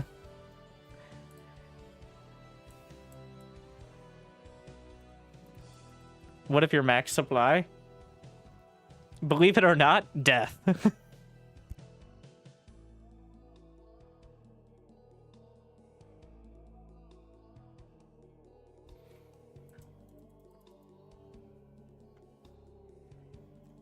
Unused resources are wasted resources.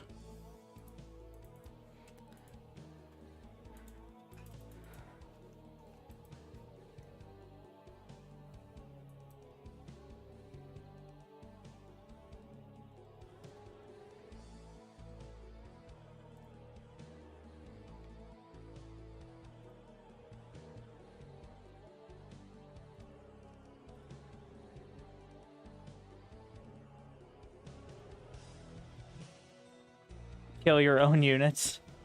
Just have everything on patrol. Does patrol count as controlling units?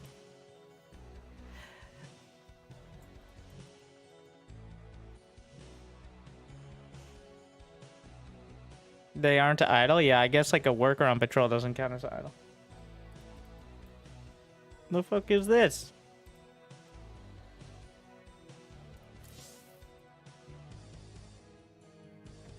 Dead game.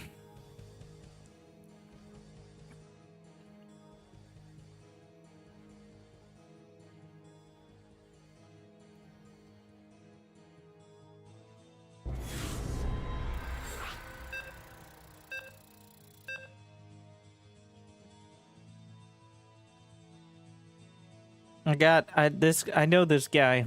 I don't remember why, and that's usually when they're doing like a proxy rex or something.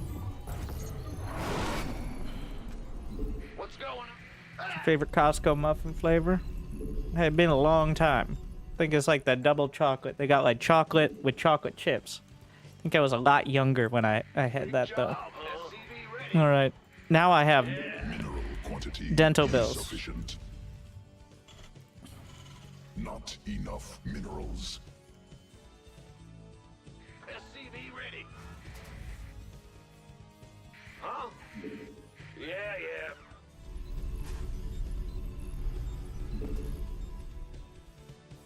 Additional supply depots required.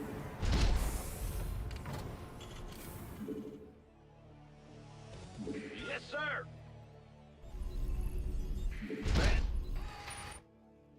SCV ready.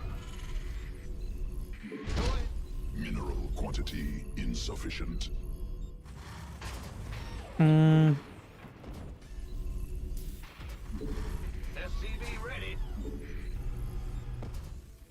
In the rear with the gear. Big.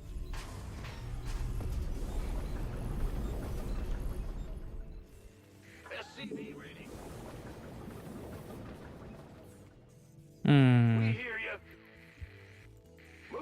Yep.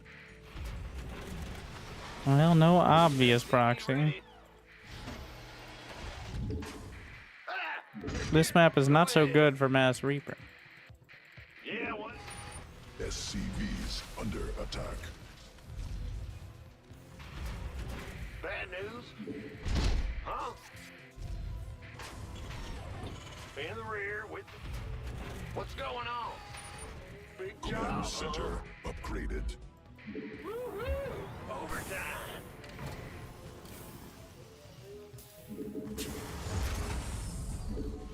The Grim Reaper has arrived. SCV ready. In the rear. Bad news? SCV ready. What's going on? More minerals required. At least send the first one. From a voice of words, got something for me to kill.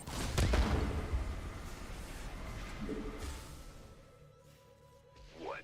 You want some? The Grim Reaper has arrived. Scout. Starport. I'm going. See, we're getting in the habit of talking a bit now. Be ready. Go. Ready to raise some? Mineral quantity insufficient. Let's see. What's it?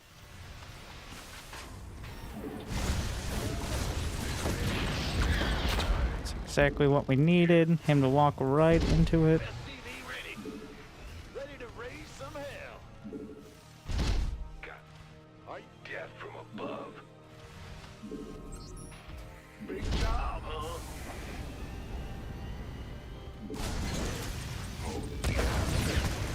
Ow. Death from above. SCV ready.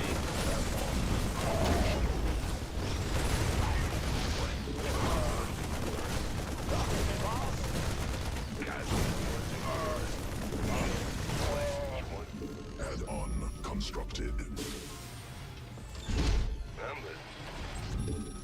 What's Not going on? enough minerals. SCV ready. We fear the Reaper Man. In the rear. Add-on operational. More minerals. Command center upgraded. Mineral quantity insufficient.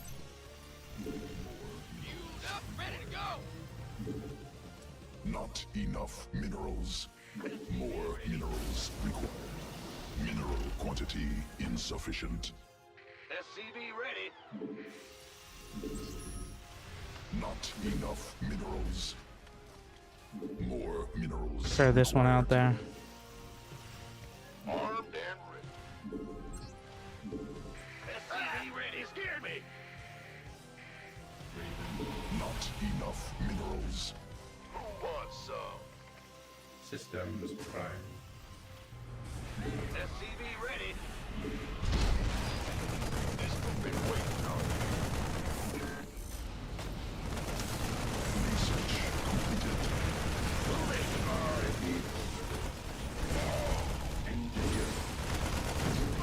Big job. Awaiting orders. Scanning battlefield conditions. Unfortunately, I didn't take it out. Yep. Online. SCV ready. Right away. Order. Not enough energy. Yep. SCV go. In the Where the rear with the gear. State your request. Command center upgraded. Will do. SCV ready. Cannot build there. SCV ready. Dispatch Really? required. Want some? Huh? SCV ready. Dispatch required. By the Dispatch required. Enemy attacking SCVs. You gonna get this better be good.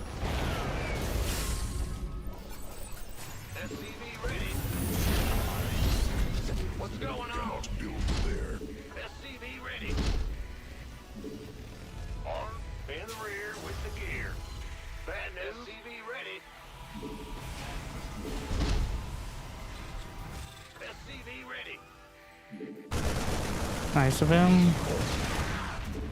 Affirmative. SCV ready. You got what? State your request. Must build more supply depots. Engineering at your disposal.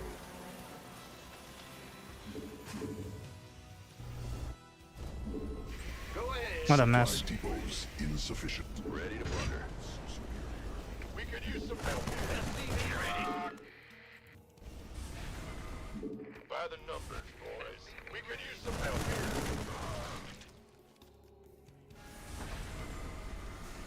Must build more. Cannot build there. Bad news? Been waiting on. Additional supply. Landing zone obstructed. We could use some help here. Supply depots insufficient. Cannot build there. Are you stuck? How? Need something blown up. Mineral field depleted. SCV ready.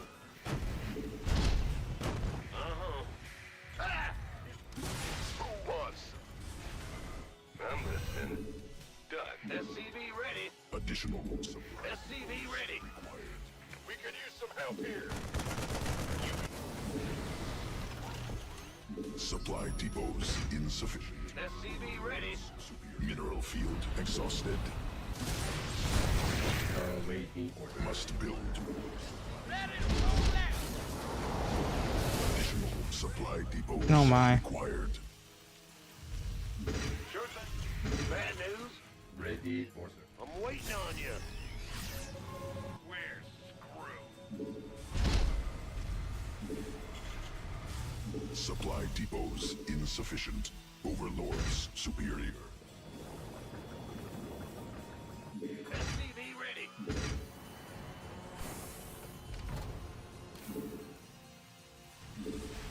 scanning battle. What's going on? Go ahead. SCV ready. Ah! Cannot Hear me. build mineral cluster. Not enough energy. SCV ready. Ready to raise some hell. Ready to plunder. Ready to roll out. I am ready to go. SCV ready. We can use some help here. By the... What's that? In the rear with the gear. Add-on operation.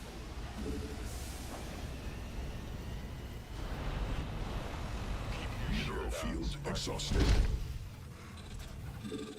Mineral field. Ready? SCV ready.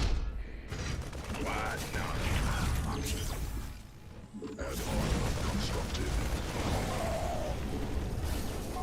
SCV ready. This better. Scanning battlefield. Speak up. Ready to plunder. Combat. Add-on operational. SCV ready. Command center army. Fueled up, ready to go. Mineral quantity insufficient. SCV ready. SCV ready.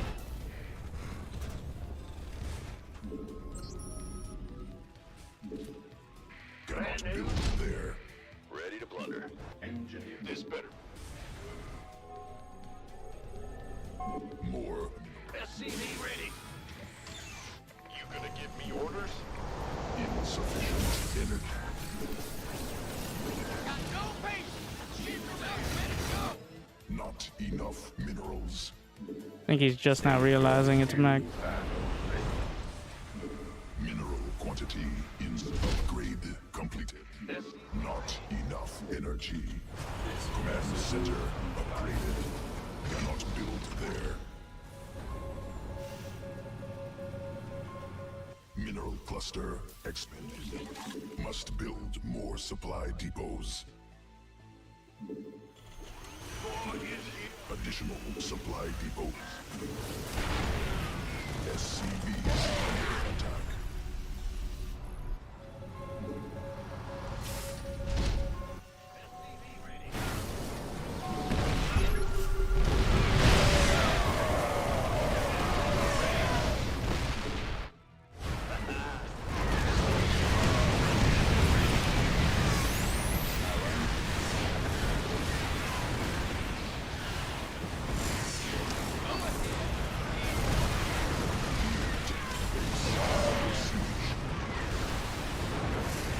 Transformation system got something? Fight or flight. Let's get into the... Research. War is here. What's going on? Enemy attacking SCVs. You ready for war? I am. Transformation system. Give us your best shot! Fight or flight. Let's get into the fight. Mineral Ready to plunder. insufficient Vespine gas. You're the bomb. Go. New technology researched. Been waiting on you. Upgrade complete. SCV ready. Need more Vespine gas.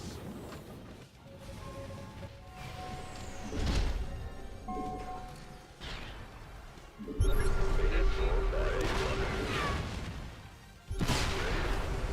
SCVs under attack. Transformation. You ready?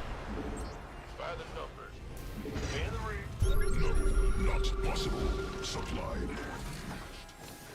Cannot build there. Mineral cluster. Mineral quantity. Enemy attack. SCVs. Command center. Ready to plunder. No one goes first. Ready to plunder.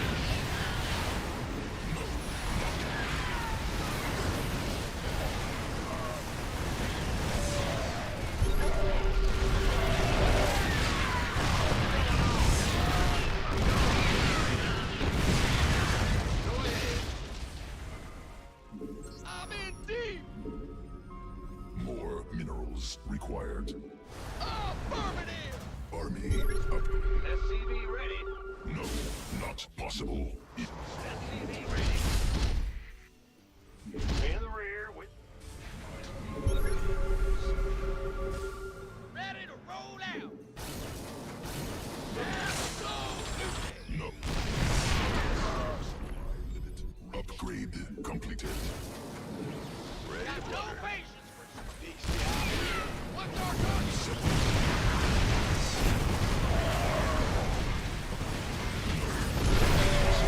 Supply limit reached. Not enough energy. Ready for war. Let's made for battle.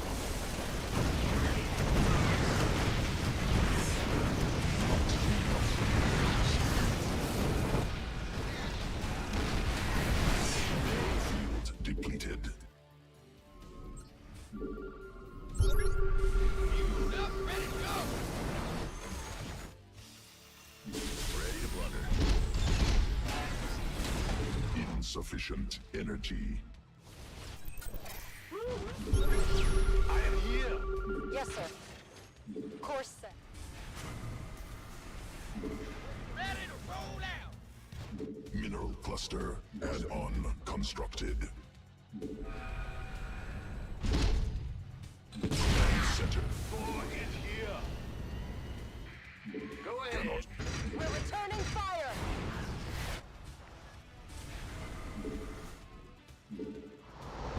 Vespine geyser exhaust landing zone obstructed. Add-on constructed. Army upgraded. This better be good. Need something? Let's get into the fight.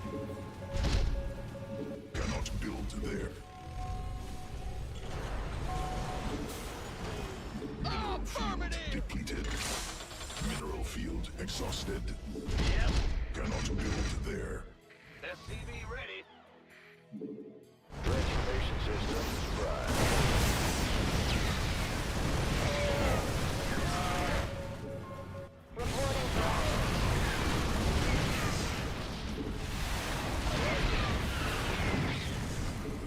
attention. Mineral quantity insufficient. Insufficient energy. What's our target? Upgraded. Base under siege. Up, ready to go. SCV under attack. Mineral field supply.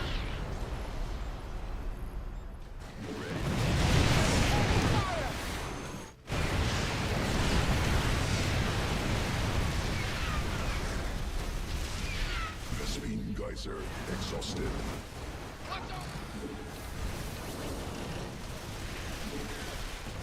Let's get into the fight. Under siege. Mineral. No, not possible. Supply limit reached. Landing zone obstructed. Ready to roll out. Band-Aid, SCV ready. Big job. In the rear with the... Huh? Ready to plunder. Mineral field depleted. Vespine geyser depleted. Mineral cluster expended. No, not possible. Supply add-on operational. All day long.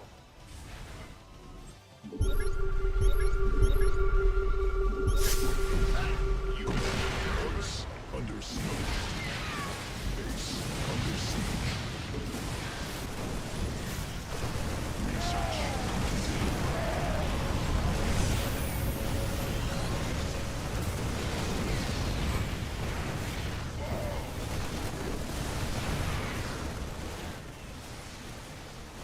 base under siege.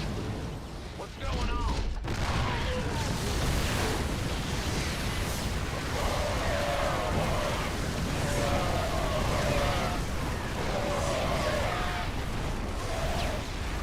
What's going on? There.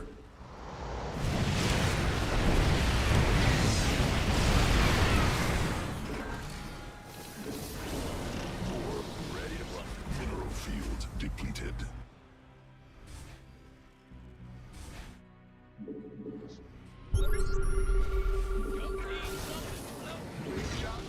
Got no patience.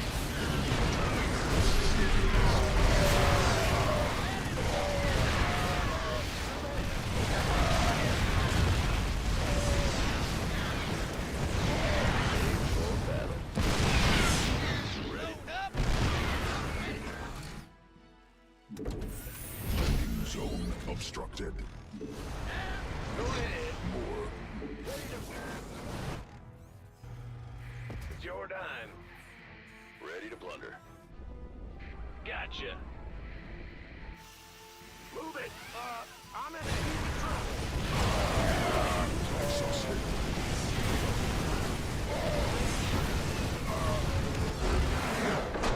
Raise some hell.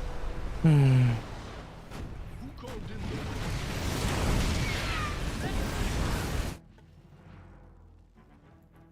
3 hours later.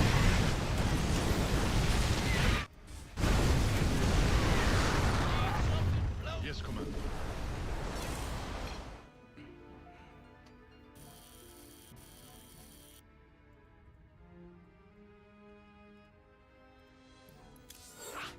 It's not easy to just pin them down as Bile, but eventually...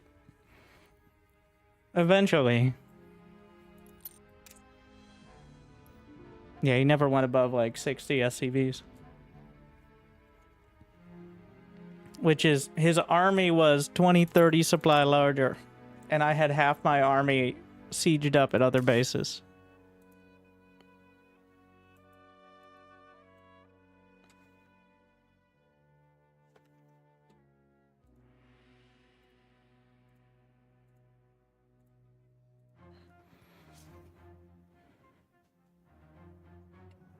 Oh, mech, the tradition of mech is getting 100 SCVs, then wondering why you don't have enough army to attack.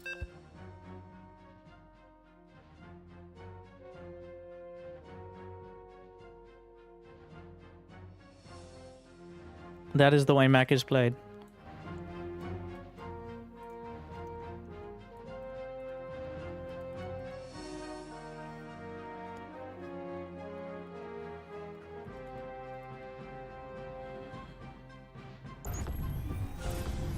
And more mech. I only play mech against Terran because it's the best counter to man with gun. Also, I am lazy. So many players will try to out-micro the siege tanks, up to and including beyond. Yo. Let's go. SCV ready. Huh? Huh? Man? Bad news. You can maybe try it against Protos. The real issue is almost always getting factories up before dying to like blink stalkers.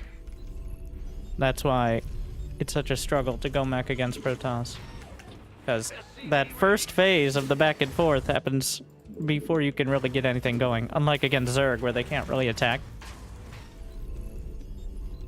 Also, the units are so brittle, but we're going to try to mech it happen anyway. Because TVP is not going well for me conventionally, so...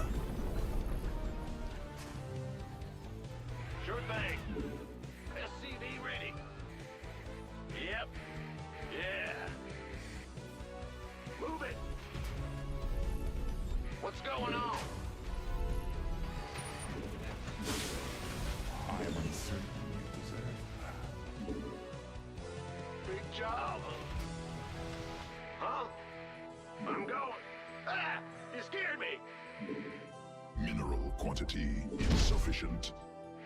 It's your time. Gangway coming through. Bad news. Command center upgraded.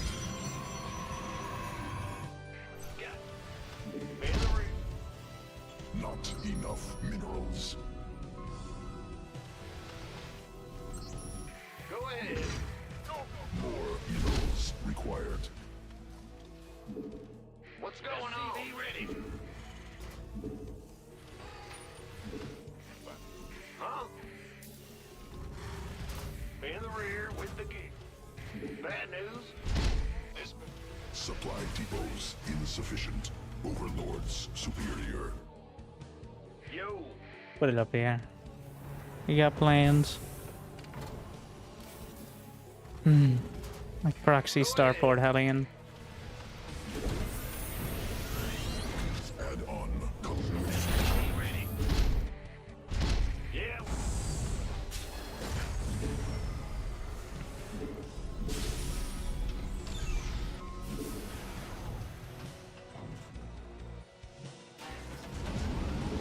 insufficient Vespine gas. Mineral quantity insufficient. Ready to raise some hell. Who wants some? Been waiting. Command center upgrade. SCV ready. Not enough minerals. Mineral quantity insufficient. More minerals. SCV ready. Ready to raise some hell. Mineral quantity insufficient. Want a piece of me, boy?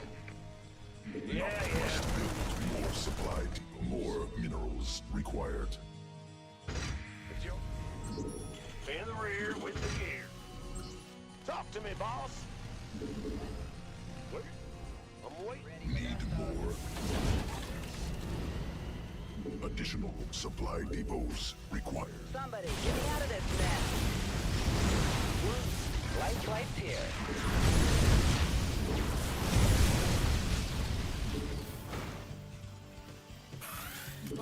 I'm in a heap of trouble. SCV ready.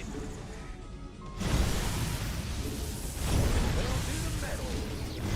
I'm going in. Light. Talk to me, boss. SCV ready. Stay calm. Bad news. It was decent.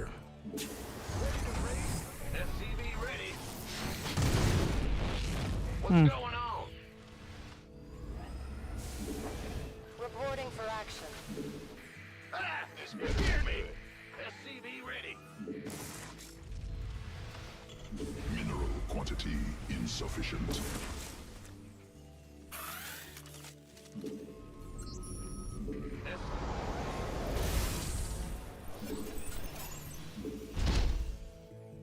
You gonna give me orders? In the rear with big Cannot job. build there. SCV ready. Ready to blunder. Not enough minerals. Landing zone obstructed. Standing by. You ready for light it? Ah, Commander. SCV ready. Supply depots insufficient. Superior. Cannot build there. Right on. Additional supply depots required. What's going on? Are you ready for this? Operational. Sounds sweet.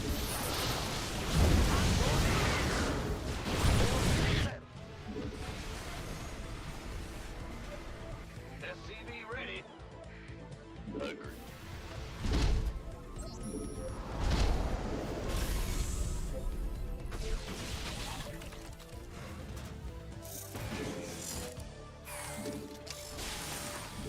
SCV ready. Add-on constructed. Insufficient. SCV ready.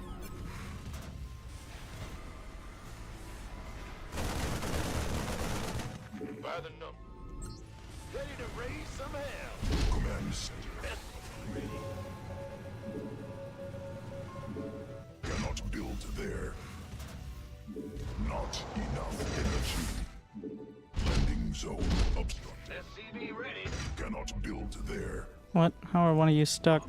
Add-on cannot build there. Oh my. SCV ready.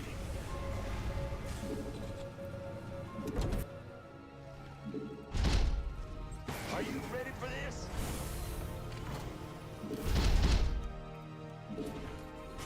Channel's clear, boss. Insufficient energy.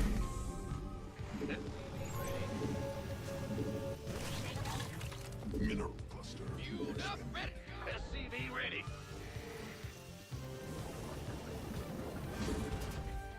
Ready to roll out.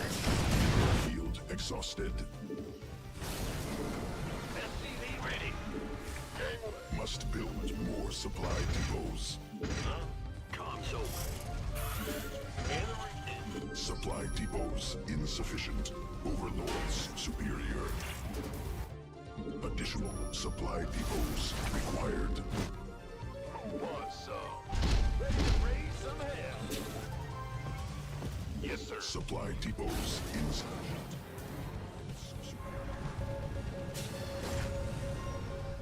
SCV ready. Ready to roll out. Bet. Add-on constructed. New technology researched. SCV ready. Yeah. SCV ready. Add-on under operational. Fueled up. Mineral field depleted. SCV ready. Ready for dust. Ready to roll out. Absolutely. Mineral cluster expended. Rock. In the Not rear with enough the gear. minerals. Smoking. We can use some help. Yes, sir. Are you ready for this? Upgrade. Additional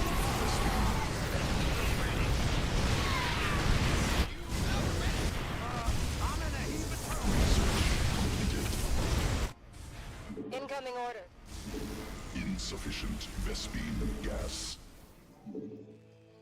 Fueled up, ready to go. Reporting for action.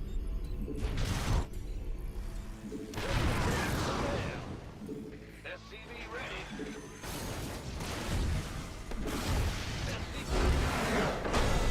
SCV ready. Ready worked out. Are you ready for this? I killed a lot of probes.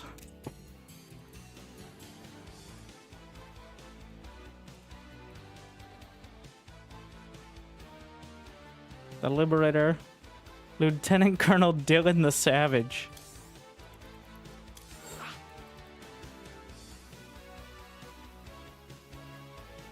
A Hellion drop did. It felt like almost anti-micro. That's the thing, like. The difference between defending the Hellions and losing all your probes is a thin line. Quite literally.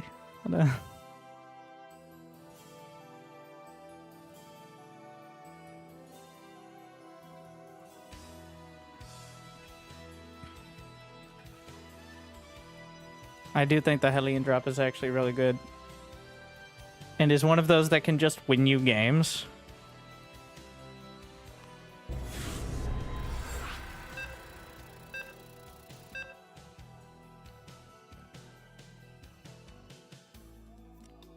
Same guy. But he's random. He told his race and he didn't lie about it.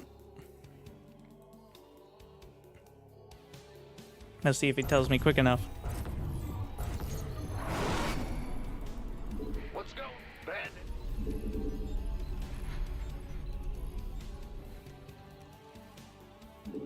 Mineral quantity insufficient. SCV ready. More minerals required.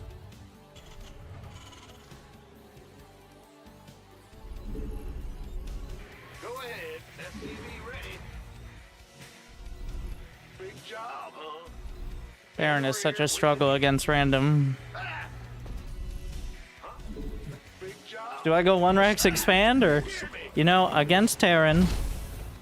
The thing is, actually against Terran, that's not great. Go ahead. It leaves you more vulnerable. Now that I'm thinking about it, I feel like he's Terran now. Alright, that's the vibe I'm getting. He's embracing that Terran mindset of being a dick. What's going on? So, SCV ready. Big job. these are... Hear me. SCV ready. So now, Go ahead. we're gonna have to 1-Rax expand. Brand new. Is that late? No. In the rear with the gear. SCV ready. Ah, sorry. I was, racially profiling Terrans. He's 1/3 Terran. Alright. Bad news. It's alright, some of my best friends are Terran. What's going? Big. That's a joke. Terrans don't have friends. Go ahead. Bad news. Cannot build there. In the rear with Command center upgraded. Mineral quantity insufficient. Not enough. the Grim Reaper has arrived. SCV ready. What's going on? More minerals required. Not enough minerals. What's up? Sufficient. Need more Vespine gas. Been waiting on. Fear the Reaper, man. Nothing. Death from above. SCV ready. Gangway. I'm listening. What? Got something for me to kill. Done. SCV Did he creep ready. first? What's going on? What's it worth? Mineral quantity insufficient. Huh? What? You want something?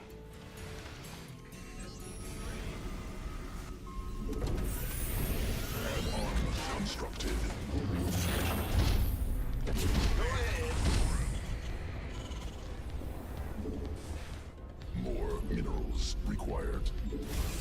Mineral quantity insufficient. Armed. I'm listening. All right. Oh, yeah, baby. Enough. Fear the Reaper, man. On the way. I'm I'm going. Ready to raise some? More minerals required. This better be good.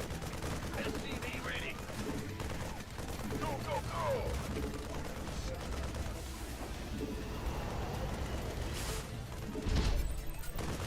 Who wants some? SCV Get it? Add-on Are you kidding me? operational. SCV Wow. got something. SCV Not enough minerals. SCV ready. Insufficient. Not enough minerals. SCV ready. I'm in a heap of trouble. I'm Constructed. Death from above. SCV ready. In the rear with the gig. What? Who wants? What's it worth? SCV ready. SCV ready. Done. Got Ready to raise some hell. Go ahead. In the rear. SCV ready.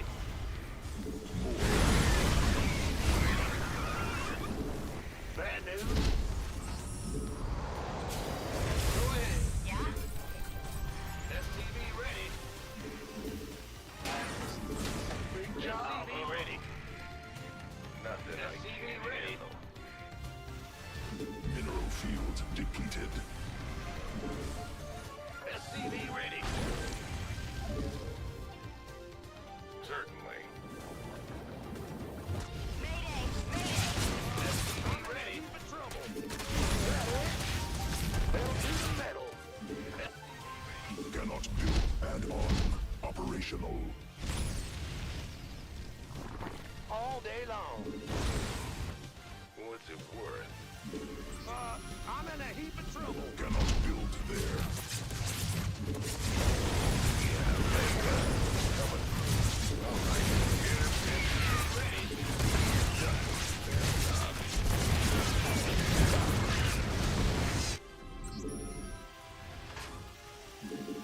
Got no patience. Ready for dust off. You want a piece of me, boy? Classic. This better be good. Not enough energy. SCV ready. Wait, when did I build that? Right there? Armed and ready.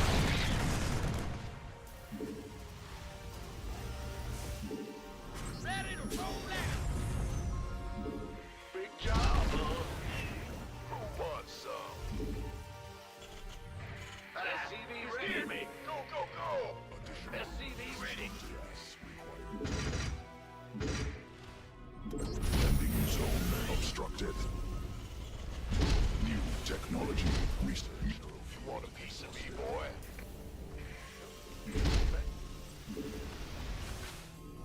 What's going on? Cluster expended. SCV ready. Will do. Holla back. Been waiting on you. SCV ready. SCV, go, go, go! Give us Picking up or dropping off. Cannot be under siege. Add-on constructed. SCV ready. This better be good. SCV ready. Upgrade completed. Go ahead. SCV ready. Mineral field Go, go, go! depleted. Insufficient add-on operational. Armed.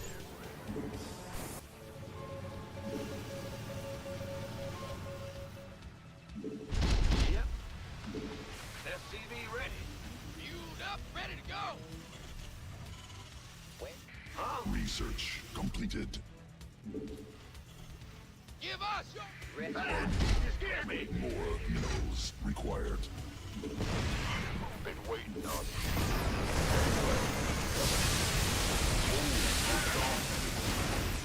Yep. Up, ready to go. Not enough minerals. Mineral field exhausted.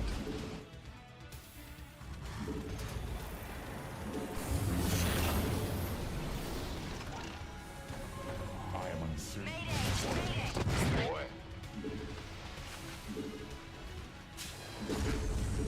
Mineral quantity insufficient. More minerals required. Armed and ready. Fueled up, ready to go. You gonna get gangway. Coming. Who won?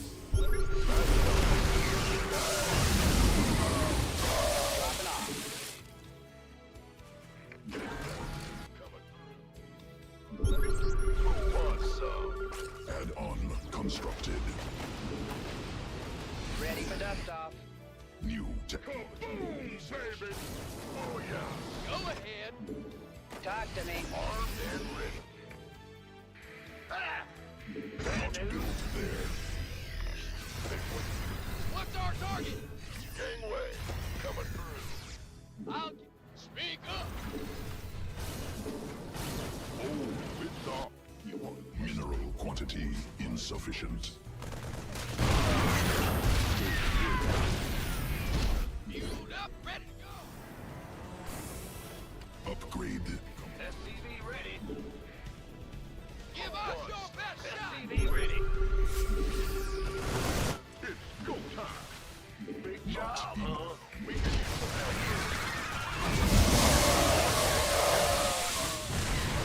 I'm ready to go.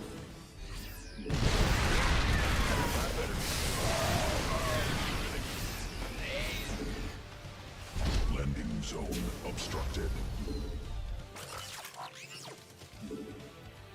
Who wants? Give us speak. Go, go, go.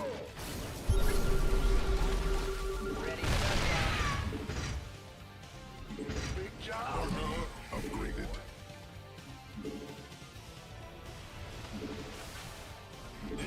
Upgrade completed. You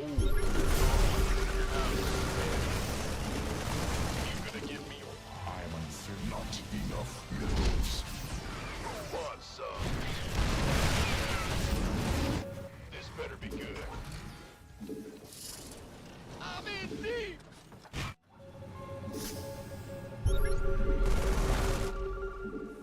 Fueled up, ready to go. Rather do Light.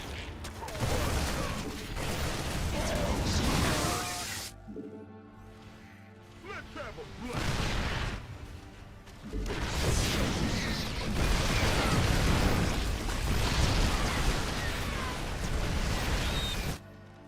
Here's the emergency.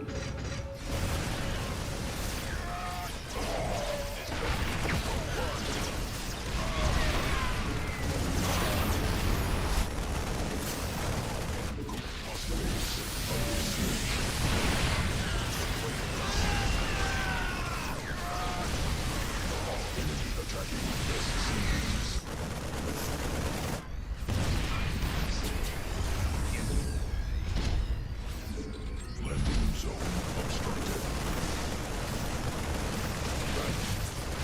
Now what? Mineral field exhausted.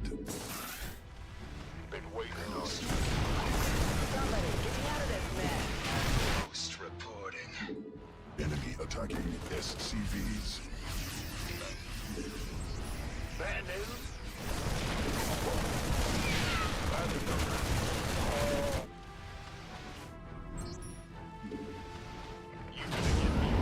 Picking up or dropping off. Operational. It's go time. Hostile forces engaged. Ghost reporting. SCV ready. Mineral field depleted. Been waiting. In the rear. Go. Where's the emergency? Out with it. Bad news. SCV ready. More minerals required. Solo Mineral operative cluster activity. expended. SCV ready. Ghost reporting. Picking it. You sure about that? You got it. Boy. Let's go. Exhausted. Heading out. Go, go, go! Huh? Ghost. Somebody, get me out of this mess. Mineral cluster expended. Ghost reporting.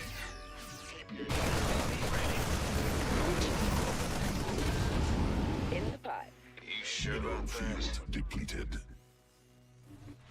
In the rear with the gear. Who wants some? Liberation is at hand. It's on Ghost me. reporting. Base. Base under siege. Solo.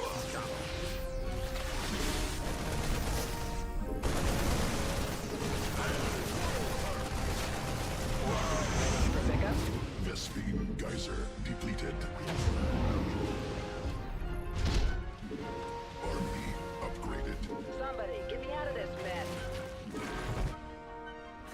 Big job, huh? Now, come again. Command center. Nothing's sounds like a plan. Mineral quantity. Ghost reporting.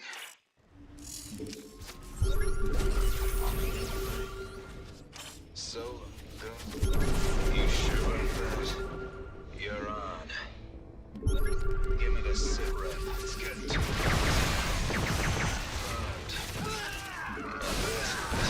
Research completed. Ghost reporting. Time's wasted. Not enough minerals.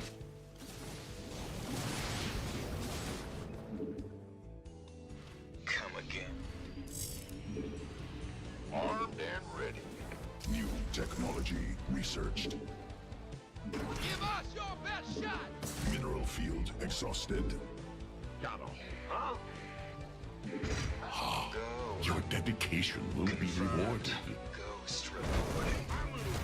Command center. Need more. Hostile forces engaged. Deploying. Right. Sounds like a plan.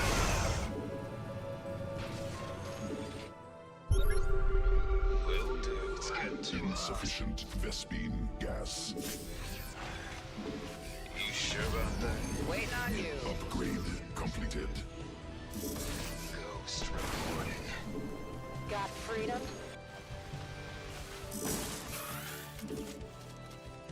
How can we... No, not possible. Supply limit reached. Out with it. Go, go, go. We're returning fire! Way. Coming through. Ghost reporting. Ghost reporting. Solo.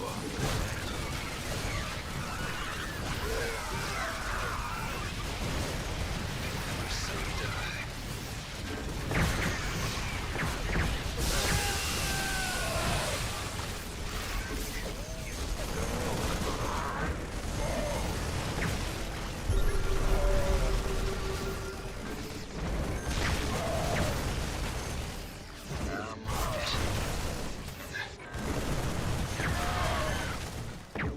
Out with it.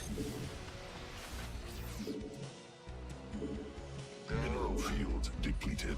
Vespine geyser exhausted. Give me this. What's going on? Additional Vespine gas required. Huh? Need some? You sure about that? Well, go Cannot ahead. build there. Go time. Come again. Bad news?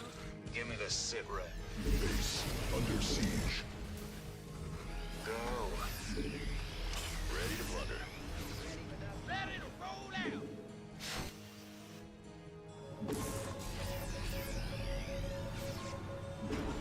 No, not possible. field depleted. Ghost reporting.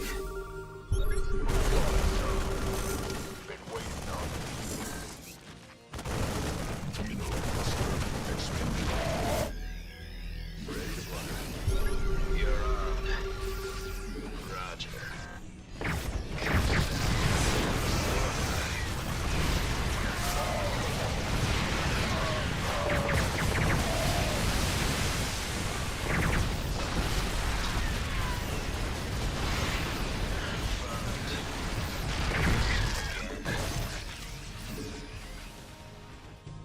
Not enough energy. Insufficient.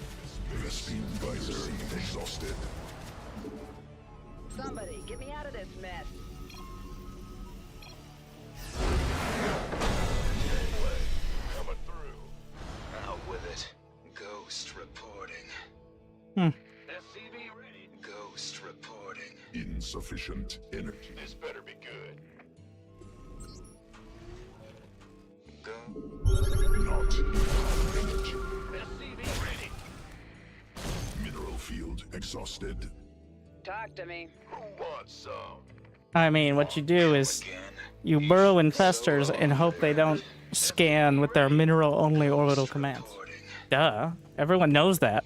You just pray you could get an infestor fungal at the exact same time as you come in with an army. Mineral field depleted. And you have about a 1 to 1.5 second window to nail it before the snipes go off.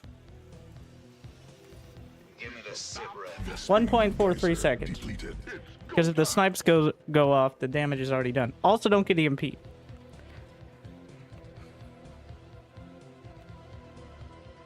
Wasn't the ghost nerfed? Yes, it's now 3 supply instead of 2. Which means that with 27 ghosts, I'm only able to have a few dozen Marines, a few tanks, a few Vikings, and a few medevacs alongside my SCVs. Ghost reporting. Confirmed. Ghost reporting. Yes, sir. Like, last year, I could have had, like, another dozen ghosts. Sounds like a plan. You're on. Like that. Exhausted. Roger. Just run away from snipe? You're funny. There are only 2 units that can run away from snipe as long as they're still in vision. Copy that. Hydras can on creep. Sounds like a I plan. didn't mean it. Yeah, just run away. Nothing to it. The fact that snipe gets refined. Okay, so Deploying. the thing is, if you don't go ghost, you die Sure as about Terran. that. But there is no reliable way to deal with them as Zerg, especially not a Go. way that doesn't feel super gimmicky. Like, even when Cyril does it with 2 or 3 infestors around the map, Roger. it still feels like he's waiting for his gimmick timing. I guess it is kind of lore accurate Zerg. But,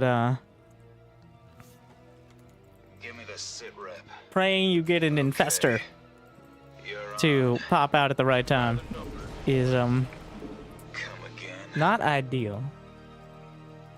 I'm on it. Go.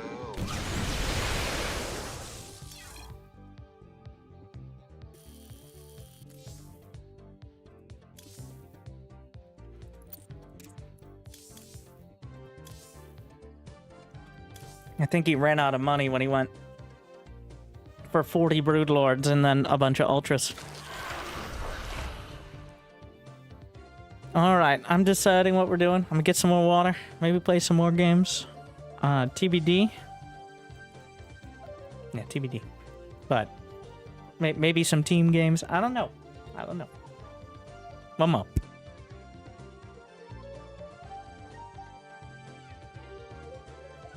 Like and subscribe.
Did we ever get anyone? I did say if people sent in replays, we'd do something resembling coaching.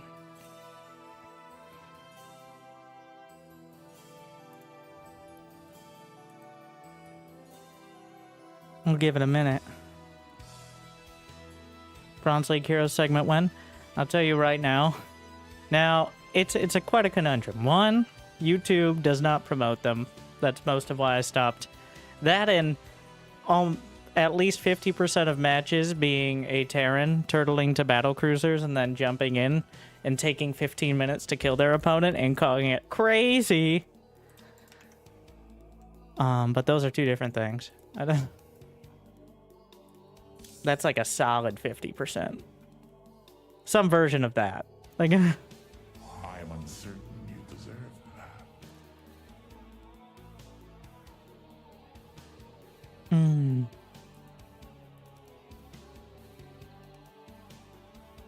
How do you download previous games?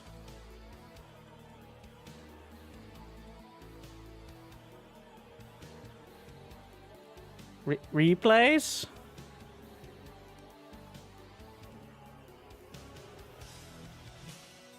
Because replays, as in like replays, you go to the tab that says replays.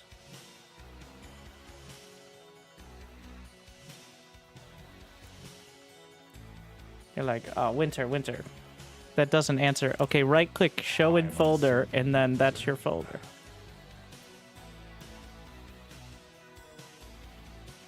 It should come up with a documents folder with your replays in it.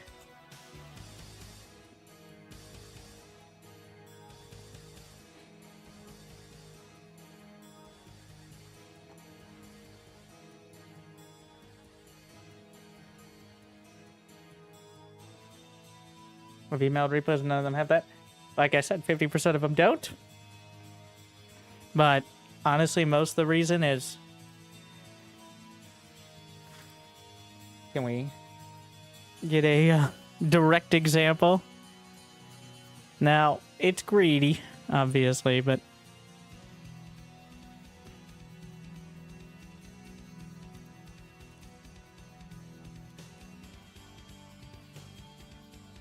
So, here is...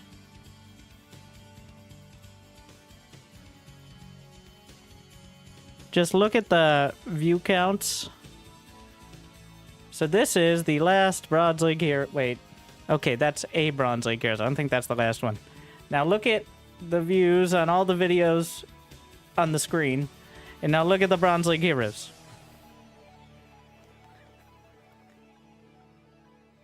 41K versus everything over 50.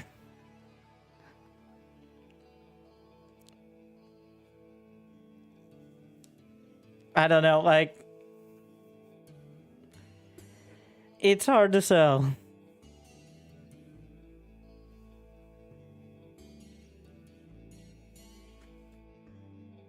It's one of those things that YouTube...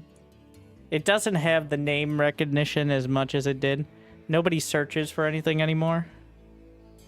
Should add a face in that thumbnail? Yeah, just slap Dark's face on it.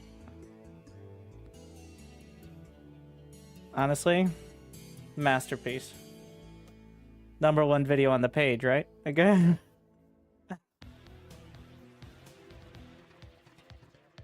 I guess besides Cyril, but that's just a cheat code.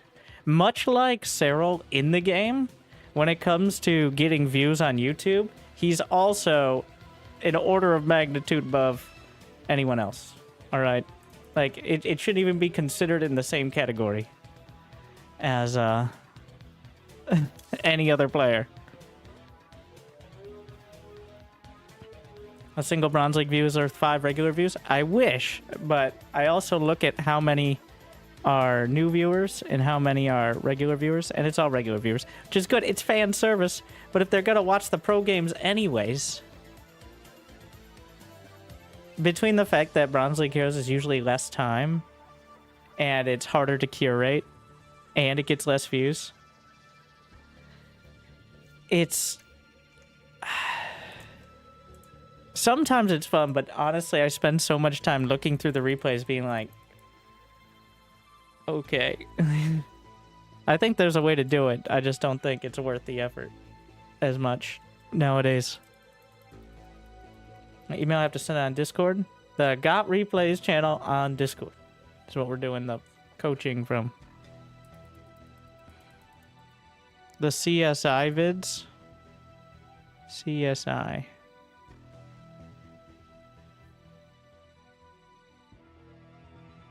I don't even know what videos I've done. It's been a while since I did any videos that weren't Cyril and Clem and +5. Like,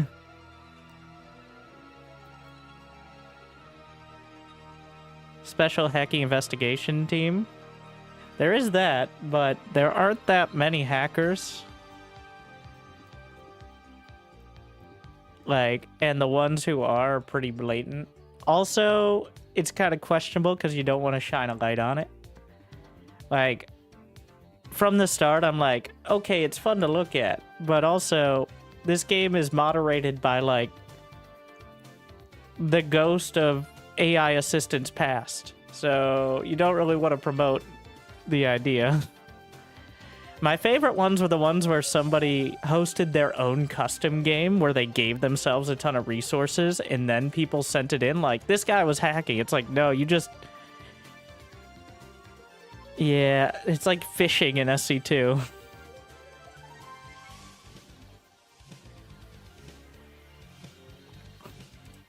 It's like you joined a random dude in a custom game on the arcade.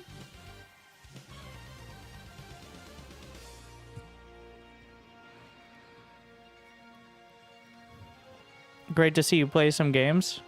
Most of you did use on your channels. Okay, you're not on that channel I was just looking at, by the way. You're on the Winter Gaming channel, which I know the intent is to make it look similar while being a distinct channel because YouTube likes that, and it's paid off. Like, all the streams and stuff are on the second YouTube channel because anything that dilutes... You may have noticed my algorithm... this. Alright. Just drilling down. So the big thing, besides just focusing on casting, is the addition of the thumbnail test. Like, the fact I can tell which thumbnails do well. Like, the clickbait is so finely curated now. If you think it's stupid or the thumbnails are dumb, just know that people watch those more than the ones that are less dumb. Like, we can look at today's, for example. Like with Cyril reinventing the late game. Or whatever. This is what it looks like. Where's my paint?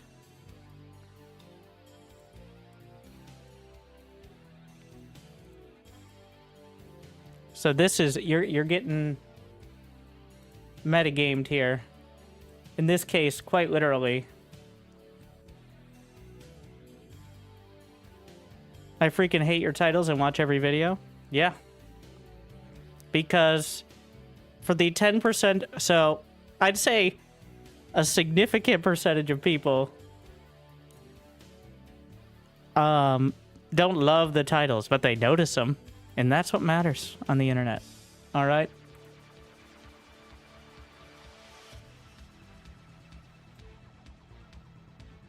I thought an older audience wouldn't fall for clickbait. Ah, just like all the boomers don't fall for Facebook memes and AI videos. I feel like watching this because, one, he does great stuff. And this is my philosophy. This is my cover here. Thing I'm bad at. But I hope this... I actually think this is a video worth watching for everyone who watches the internet. This is not just for me justifying myself, but this is for the people who are on the internet, an understanding of how it works and why it works, and maybe pay a little more attention to what's happening for better or worse. I think a lot of people could use that sort of, you know, presence of mind.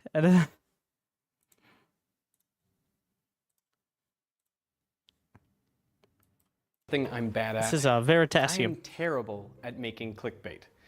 Up until 2 years ago, my most popular video was about a basketball being dropped from a dam. He does educational stuff. It takes off like a rocket and shoots out way further than you'd expect. You should watch. This video was embedded on literally hundreds of news websites, and in its first week, it got 16.3 million views. But almost none of those views came on the YouTube platform. Why? Because I gave it this thumbnail, and I called it Strange Applications of the Magnus Effect. This video is sponsored by KiwiCo. More about them at the end of the show. This is when YouTube gave me access to upload the video with the... Yeah, I also do like most of his sponsor. He doesn't bother with any. He does the sponsorships, but he just puts them at the end. And his videos are so good, I think most people watch through. But I reflexively skipped, but I forgot that that's what he does with it. Like clever title, Basketball Bad as an example. More about them at the end of the show. Now, I believe within YouTube, I'm used as an example of how not to package your video. As if to demonstrate just how bad a title and thumbnail this is, someone else re-uploaded the video with the clever title, Basketball Dropped from Dam. And within a few weeks, that video had received tens of millions of views on YouTube. This is when YouTube gave me access to Content ID. That's the system that allows you to earn revenue when someone else re-uploads your videos, which was good, but I still wasn't very good at clickbait. So for this video, I called in an expert. I wanted to see your reaction face. Can you give me like a reaction probably face? Like, what's recognize this one. Oh, I got you. This is the thumbnail face. I have like 10 I go through the motions of. Like, and then we just pick the best one. I probably have like 500 of these just saved, and we could just Photoshop my face on my face. So I don't even really have to do it anymore. When I started on this platform some 10 years ago, clickbait was less important. Oh my. Subscribers were what mattered because most of the views came from the subfeed. The stars. And videos went viral usually by getting a lot of attention elsewhere, like on Reddit or Facebook, not due to the YouTube algorithm. But once you had a big video and people subscribed, well then your next video would likely get a lot of views from those subscribers. So YouTube would take that popular video and share it with more people. And so you'd get more subscribers in a positive feedback loop. But soon YouTube realized that this did not create the best experience for the viewer. They discovered that showing people only videos from channels they were subscribed to led to fewer clicks, less watch time, and less engagement with the site as a whole. Plus, they knew that relying on other platforms to drive traffic to viral hits was risky, since those other platforms might disable the traffic at any time. So they needed to make YouTube a destination. Why is he on a ladder? Interesting. Gets your attention, doesn't it? Good question. In itself. They wanted people to come to YouTube, see videos that interested them, click on at least one of them, and watch it for a while. Ideally, get sucked down the YouTube rabbit hole and spend hours on the site without even noticing it. The ultimate resource is people's time and attention, and every platform is trying to capture as much of it as possible. So to make YouTube this go-to destination, they had to decrease the importance of subscribers, make it less like a podcast app where you only get the shows you're subscribed to, and more like Reddit, where stuff with the most engagement rises to the top. But that necessarily meant increasing the importance of clickbait. Now, there seems to be a paradox when it comes to clickbait. People almost universally claim to hate it, but you also see it everywhere. So why is this? Well, one of the problems is we don't all agree on the definition of clickbait. When I Google it, the top definition is, on the internet, content whose main purpose is to attract attention and encourage visitors to click on a link to a particular web page. We could call this type 1 clickbait. And there doesn't seem to be anything wrong with it. I mean, if you didn't try to attract attention and get people to click on your links, then you wouldn't really be doing your job. But there is a second definition, one that I think more people ascribe to, which is something such as a headline designed to make readers want to click on a hyperlink, especially when the link leads to content of dubious value or interest. Wikipedia says a defining characteristic of clickbait is that it is sensationalized or misleading. And it also talks about teasers that intentionally withhold information to exploit the curiosity gap. They give you enough information to make you curious, but not enough to satisfy that curiosity. Here are 2 actual titles from a news website. 9 out of 10 Americans are completely wrong about this mind-blowing fact. And someone gave some kids some scissors. Here's what happened next. I think we can all agree that these are examples of bad Type 2 clickbait. Now imagine a clickbait space where on one axis you have how misleading or sensationalized it is, and on the other, how much information is intentionally withheld to create a curiosity gap. Well, then these 2 titles fall in the top right corner. And these are the zones of Type 2 clickbait. At the other extreme, you have things that are so unsensationalized as to be dull. You could call this the dead zone. Now here is where you would... Like, I already see. He's already addressing what people are saying the moment I brought up this video, which is no one agrees on the definition. People have different opinions on how or why they want content. And this is less for the people watching now who are already engaged watching, but understanding in the future where you don't even realize you're exposed to it or how it works. Like, there's a reason why my video today doesn't say Cyril versus Raynor, because Cyril was enough to exploit the curiosity gap without needing any more. The more information you provide, the less likely it is there's a percentage of people that'll be as interested. So, but that goes into the sensationalized or possibly withholding information, I guess would be more accurate, but not misleading, because still technically correct. But that's an example of the application in a, what you might say is a legitimate sense, but it's happening all the time, everywhere, and probably on the screen right now for you. Would find strange applications of the Magnus effect. I mean, I didn't tell you what the applications were. Now, in the middle is where you would find Type 1 clickbait. But honestly, I think Type 1 and Type 2 clickbait are so different that we shouldn't even use the same word for them. Instead of Type 1 clickbait, my friend and YouTuber Brady Heron suggested legit bait. I mean, it... Do not like that word. Legit bait does not sound legit, even if it's accurate.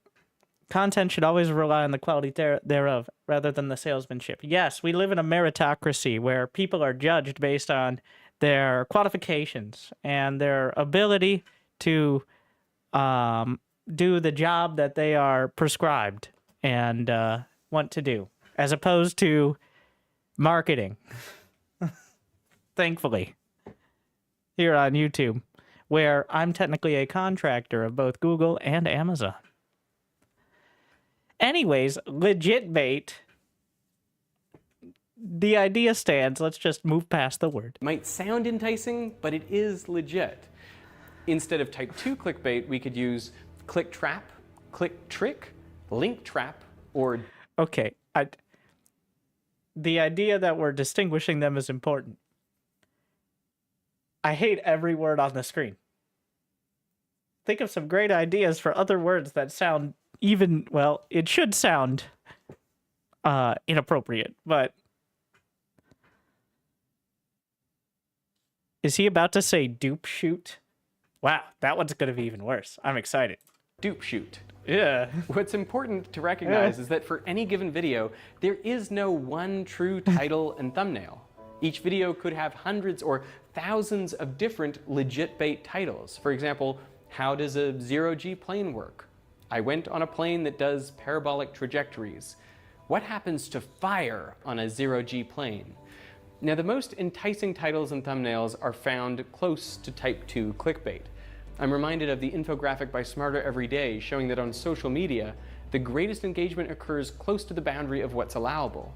But remember that everyone's definition of clickbait is different, and everyone's perceptions of words and images are different. So these are not clear boundaries, they're actually kind of fuzzy. What for one person might be legit bait, for someone else could be a click trap. What's clear is that on a site where click-through rate is important, clickbait of all types is inevitable. How important to a video's success is the title and thumbnail? Very important, of course. If they don't click on the video, they don't watch it. You can't get 10 million views unless 10 million people click on the video. So, I mean, it's literally that simple. If they don't click on it, they don't watch it. So why is clickbait everywhere? I like how he takes the call laying down on a works. couch. More enticing thumbnails get more clicks, despite some people's claims that they won't click or they'll unsub. It's just like evolution. Whatever survives multiplies, and traits become amplified. If you don't begrudge the giraffe its long neck so it can reach the highest leaves, can you begrudge a YouTuber the big red arrow that allows them to reach further audiences? I talked about this in my video 2 years ago. To be successful as a YouTuber, you need to optimize 2 things: watch time and the click-through rate of your videos. That's the number of times the title and thumbnail are clicked divided by the total number of times they're shown. That's the number of impressions. Now, at the time, this was something of a revelation for me, because I always thought my job was to make great videos. And then yeah, the content will show through and nobody will care as long as the video's good. You could have stopped halfway through that sentence, though. Title and thumbnail that adequately represented what the video was about. But now I've realized that making the title and thumbnail is at least half the job. This is not just because better titles and thumbnails get you more clicks, but because better titles and thumbnails will get you way more impressions. YouTube has limited real estate with which to show you virtually infinite content, and so it's not enough to make a good video, even if people watch all of it. You also have to make a title and thumbnail that gets clicked, especially in competition with other really good titles and thumbnails. That's the only way you can expect YouTube to give you more impressions.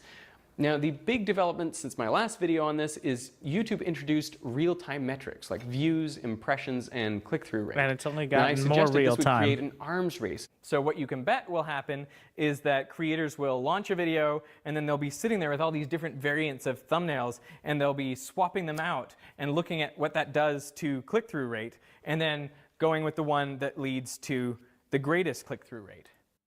So, since this video and that video, which is a flashback, they have literally just added, like I just showed, that is now built into YouTube. As opposed to being any sort of specific thing. I was trying to bring it up again, but I don't know where I put it.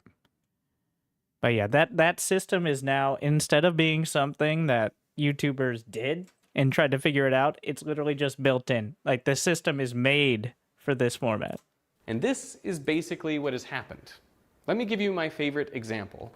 Last year, I made a video about asteroids, which I thought was really good. I called it Asteroids, Earth's Biggest Threat, which is something Stephen Hawking said. And people... Let's do better. All right.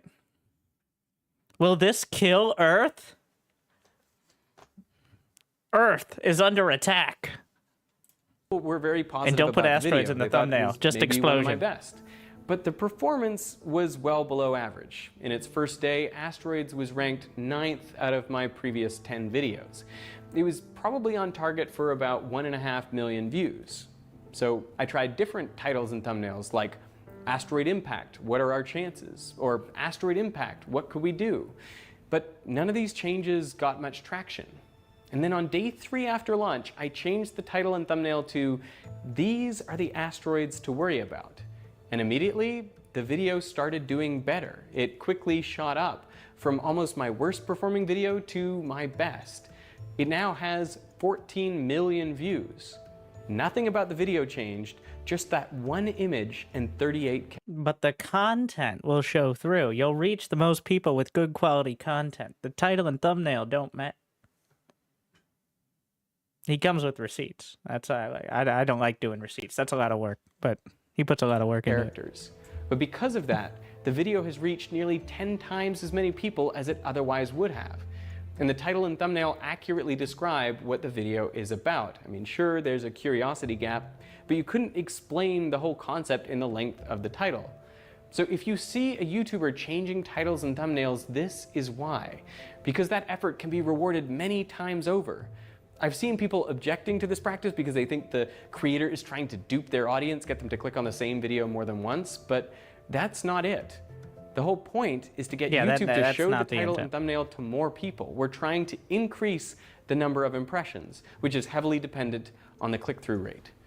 Now, a lot of my recent videos have this typical view curve. There's an initial spike after I release the video, and then a dip, and then a second bump after I have figured out a better title and thumbnail. I change the title and thumbnail, and I watch the real-time view graph. What I'm looking for is a noticeable bump in views. Sometimes there's no change, sometimes it gets worse, but on occasions when you see something like this, well, then you know you've found a winner. This is something all the big YouTubers are doing. They've Not even automated Mr. the Beast process knows now. exactly which thumbnail will work best beforehand. Have you ever changed a title and thumbnail and then the video did better? Oh, of course. So every video I usually make like 2 or 3 thumbnails, and then if it's not doing as well as I want, we usually just swap them out and see if it does better. Because the thing is, like, you don't really know. I mean, you could know if you just were an almighty being that could just predict what people would be interested in. But you know, usually, like if you do hide and seek, you don't really know if like you hiding in a tree and then someone walking below you is a good thumbnail, or if you hiding in a trash can and then walking in front of you. So, you know, just do both and then see which one interests people a little bit more. I feel the same way, but I do feel like you have a better sense of this than like most people. Of course. I mean, no one gets 40 million views a video. But what is the Different point demographics. in getting more views? If you're cynical, you might say it's all about money and fame. And while there are certainly financial incentives to getting more views, that's not why I do it. As an educational YouTuber, I think there are 2 very good reasons for using excellent Type 1 clickbait over more straightforward packaging. To understand the first reason, let's consider 2 different possible titles for my most recent video. I called it The Simplest Math Problem No One Can Solve. But it's a video about the Collatz conjecture, so perhaps a more straightforward title would have been simply to call it that. The problem is, if I publish a video called The Collatz Conjecture, the most likely people to click on it are those who already know what the Collatz conjecture is. And the vast majority of people will never have heard of it. So for them, the title is meaningless, and only the very curious or those who really like Veritasium would click. In contrast, calling it The Simplest Math Problem No One Can Solve conveys more information about the video to everyone. And this means more people can click on it, most of whom will never have heard of the Collatz conjecture, so I get to teach them something new. And since the video has a higher click-through rate, YouTube shows it to even more people. So if my aim is to increase the level of knowledge in the world by the maximum amount possible, this is the way to do it. A bit the second reason we need to altruistic, optimize titles and thumbnails is to support the major goal of this channel. We are trying to make the best science films on every topic we tackle. That means traveling to meet experts and film experiments, hiring people to build props, I don't have this make excuse. I just cast spectacular StarCraft games. animations, research, It does and not take fact nearly check. this We much work to hire do even a expert fraction of consultants it. to double and triple check our work. I don't want to make vlogs. I want to make science documentaries on YouTube that put broadcast to shame. And to make this possible and sustainable, the videos have to get views, and lots of them. And to do that, we have to make the best titles and thumbnails we can. YouTuber and Patreon CEO Jack Conte has talked about adjusting your packaging. The idea is know what you're passionate about, what you won't compromise on. Okay, not YouTube and that stuff Patreon. goes in the YouTuber box. and Patreon All the rest, CEO. like what paper it's wrapped in, that's the packaging. So the video is my focus, and the title and thumbnail are the packaging that I'm happy to adjust so I can make the type of videos that are important. And this is my rationale. All right, if you say that what's in the package is something you like, which overwhelmingly people do, then the packaging can be tacky or attention gathering or even somewhat off-putting. But if you know what's in the package, that's what matters. And for the people who don't, if that gets their attention, it's worth it. To me. Now, is it ironic that a channel whose whole purpose is to promote a truth-seeking mindset has to experiment at the edge of what is truthful in order to fulfill that purpose? It is something that I often worry about. You know, when I did like risking my life to do X, it's like, well, what probability of death does there have to be for you to risk your life? Like 50%? I love how he 1%? always overthinks things. That's funny. He's like, is my life risked enough where I risk my life? You know, I only had a 9% chance of dying, and I need at least a 13% chance. He is so funny. He was the same way 2 years ago when he asked me all this stuff. I was like, dude, just do whatever makes the most sense. Two different philosophies. Yeah, I mean, obviously, like, I feel like my instincts are not good. But what I realized is that I don't I'd say have 1% to trust my instincts. or less. This problem That's not of the point, getting though. the best title and thumbnail, it's a scientific problem. We're just asking which accurate representation of the video will get the most clicks from a general audience. And that's a problem we can use the scientific method to solve. So I've hired a couple of really bright people, and we spend a lot of time I don't even consider some of his examples as clickbait. Well, thankfully, we spent the first 5 minutes establishing what clickbait means and how the term is so generalized that it doesn't really apply to many things that people would describe it. And therefore, we should use other things like legit bait and dupe shoot, which we're not going to do. He's not good at naming things. All right, but he is good at explaining. brainstorming and making titles and thumbnails and testing them out. For example, on Twitter and Patreon. Veritasium titles and thumbnails have gotten better, not because I'm better at it, but because of my team and our testing. If you have ideas about how we could do it better, please get in touch. The results have often contradicted what I expected. I mean, this video seemed to perform 10% better when we excluded the word surprising from the title, so it became simply The Secret of Synchronization. I thought these two titles were basically a toss-up, but Patreon had a strong preference for one over the other. What's interesting about this research is that the more clickable titles and thumbnails often better represent the content of the video. Let me give you some examples. You know, one thing I didn't expect when YouTube brought in the real-time analytics tools and allowed title and thumbnail changes to affect impressions was that it would also work for older videos. So here is an old video that I originally entitled Why the Neutron is the Hero of Nuclear Physics. In hindsight, it's a weird, kind of meaningless title. So I changed it to Why Einstein Thought Nuclear Weapons Impossible. It's clearer, more accurate, and this is what happened to views after the change. I changed strange applications of the Magnus effect to backspin basketball flies off dam. Again, more accurate, and the video is now being watched on YouTube. Probably 10 million more views than it otherwise would have had. Even anti-clickbait has proven effective. Yes. Well, yeah, to address that, straight up well, if you say, like, we're going to use the StarCraft example. If I say, Cyril reinvented Zerg strategy versus Protoss, and it's like a Clem versus Showtime game, well, that's obviously right out. If it's a relatively standard sort of game, but there are some interesting points, I think that's borderline. If it's a strategy that you see in, like, that small percentage of games, even if it's happened before, that's definitely, I think, within the realm of, one, it works, and two, it's technically accurate. Especially if it's a relatively rare thing. But, yeah, like, obviously, if I put Cyril does this, and Cyril's not in the video, well, people are going to click off. The key is not just getting people to click, but to watch. The watch time is everything, which comes from click, all right? More clicks equals more watch time, naturally. But if people get 5 minutes in and Cyril's not there, well... But there is nuance. The thing is, every large creator, and most of the small ones are doing this, and if you're like, well, this guy doesn't clickbait, or this channel doesn't, they do. They've gone through so many iterations to get there. And he's about to talk about anti-clickbait, which, like, those channels that just describe exactly, because there's so much, they're like the counter meta, the counter culture to it, such as it is, which is doing something so different, it becomes clickbait in and of itself. Here's a video I originally titled, Are Negative Ions Good for You? Which is a question nobody asked ever. Now I changed it to, Do salt lamps work? Seriously. And here's the result. 1.5 million more views. I think looking at these examples, you could easily make the case that YouTube has made me better at what I do. It has improved the clarity and accuracy of my titles and thumbnails. It's helped me figure out what is interesting to my audience and how to encapsulate that in a single image in fewer than 50 characters.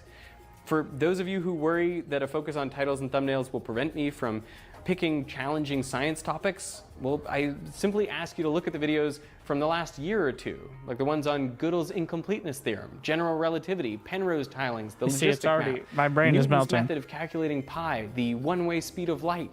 Good titles and thumbnails make But it possible none of those to are tackle titles. these topics and to reach more people who have never heard of them before. There is a symbiotic relationship between views and video quality. The more views we get, the more people, locations, props, and equipment and research I will say a lot of this is applying specifically to this channel, which is definitely... we can invest in. This makes the next video better than the last. If we can be good at titles and thumbnails, the ultimate outcome is better videos. That is something I think you and I... Well played. Ultimate outcome is better videos. That is something I think you and I both want. The outcome is more viewership, which we explained in the whole cycle here. But yeah. So that's how I treat it, is packaging. And even if the packaging is gaudy or off-putting to some, it clearly works. Obviously, just straight up lying, like about which player or which strategy, stuff like that. That's why you have the subjective ones, like the best game I've ever seen. And you know what? For all the people who are like, how many games of the year are we going to have? It's like, did I go into the future and look at all the games from this year and decide that 38 of them are the games of the year? That's not how it works. That's just dumb. But, yeah, so there's a certain level of quality. A lot of the more altruistic intentions don't apply to a channel that uploads videos every day. But I think, like, some examples of things that,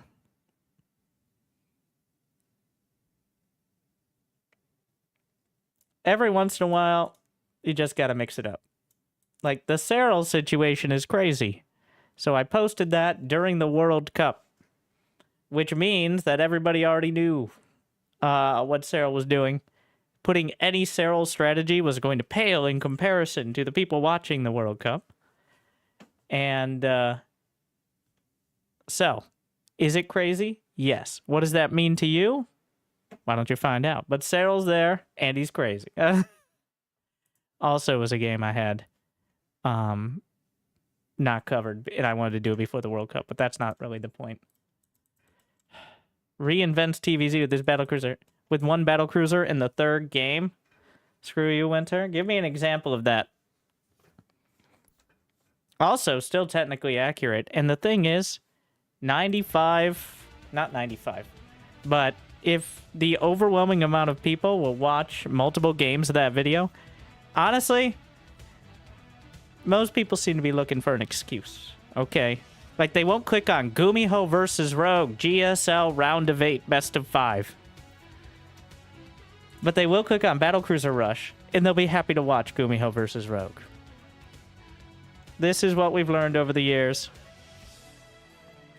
And the statistics speak for themselves. I do think that, well, here's the conundrum in SC2.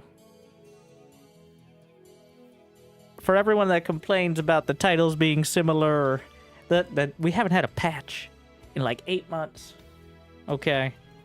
The strategies are pretty figured out. You're not always going to see the same ones, but they're going to be kind of similar. And I still think the games are worth watching. And when it gets to the point I don't have enough games worth watching, you notice I don't post quite as much. Instead of trying to make sure I have a video every day, I've focused on having a video worth watching when it comes out. So we're getting... Once we get done with the EWC stuff, I don't know how often I'll be at that. We're definitely down past daily now, as we've lost a lot of the weekly cups, and there's no real major tournaments. Who knows about GSL?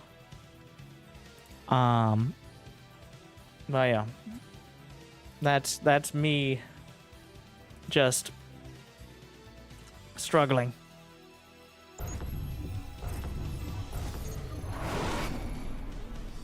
And yeah, what I do prioritize is actually and you can see every little bit. They know everything about you.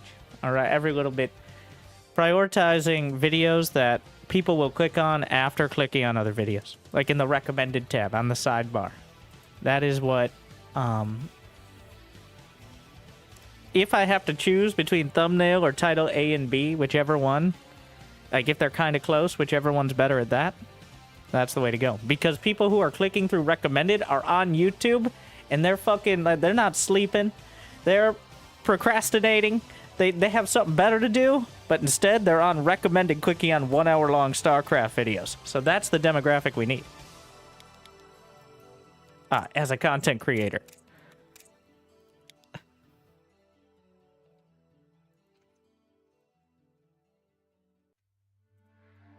Like, you're totally gonna get something done while watching, though, right?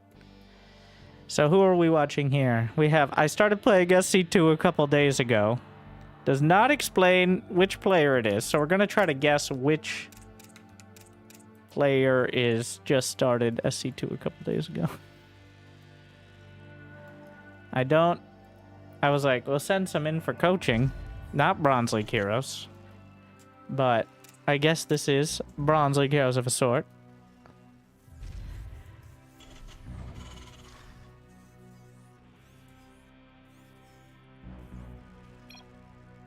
The GLHF after all the builds start. Beautiful. I am Bob Builder. Well, at least you're building in the right spot, whereas Luna Dreamer, with one of the most creative barracks locations, especially in TVT. Yeah, that's certainly one of the places you can put that. A Marine on the way. Neither player really cares about orbital commands, but at least Bob has an expansion. SCV Scout, yep, they exist. Okay, let's see. Bob with a reactor. Crazy. Absolute macro god. That is not a wall, but very close. Factory on the way. He knows about potential Reapers. That's what's crazy to me. You walled off, like, on your driveway, and now you're gonna worry about Reapers? Okay. You know, orbital commands are good, but you know what's even better? Being safe from SCV rushes. So, you know, this is gonna look so sick when it's finished.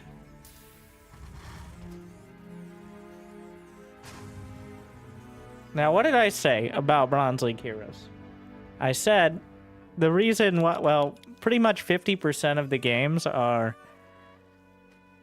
like no rush, however much time, and then one player making a bunch of battle cruisers and eventually winning. Usually at least 8 minutes of no rush, but sometimes upwards of 10. But we do have something resembling a build here. So far, that one scouting SCV died. He is... Wow. That is,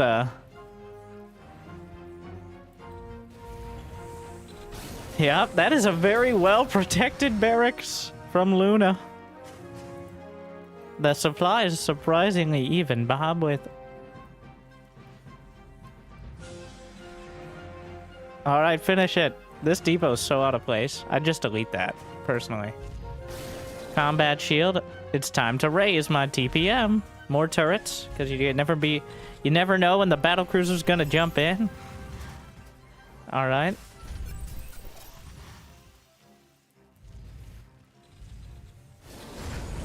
Well, he finished it with a turret. More turrets. Okay. Yeah.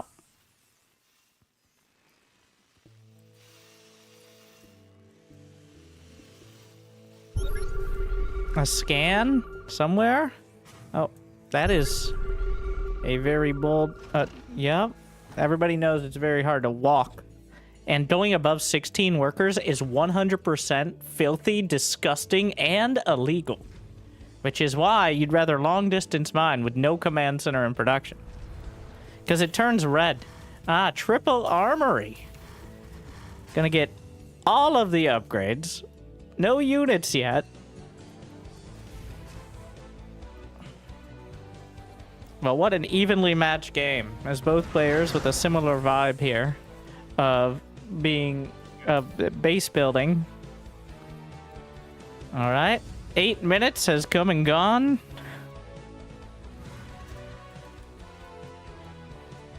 Oh no, it's red! Illegal!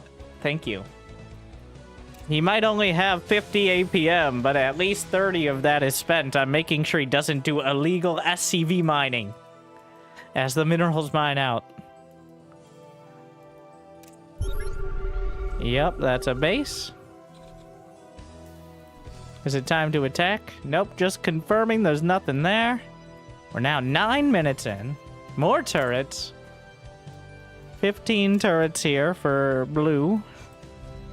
Oh, some depots, yep.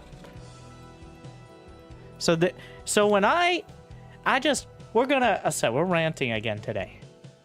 When Battle Aces came out, when for a lot of the stuff for Stormgate, for many of these RTS who are like, we streamlined the base building aspect. We cut that out and we got to the real things people want, which is Twitch, high-speed reaction micro. That's what they want in strategy games. To which I say, have you watched a single game below Diamond? All right, this is... The player in red is only playing for a few days. I don't know about blue. Could be days, could be years. Unclear. This is what normies want. The feeling of being stressed from the 0-second mark to get out on the map with your first units is such a self-selecting, almost infinitesimal percentage of people. They might love to watch it, but let's be fucking honest with ourselves. This is what the average player looks like. Age of Empires 2. People with 7 APM building houses like they're playing SimCity fucking 1484. Well, Age of Empires in general is based around that. So many games like They Are Billions. Like,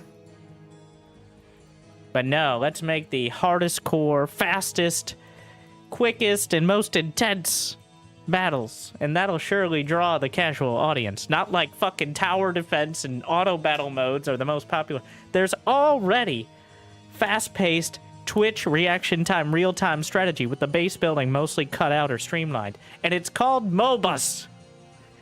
And this is what I didn't quite say as much when they showed us Battle Aces. But to David Kim, I asked, like, so what is there, like, for casuals? Like, for people who like base building and stuff like that, which I know from my many years of Bronze League Heroes is a big demographic.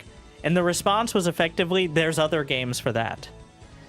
And I guess there are.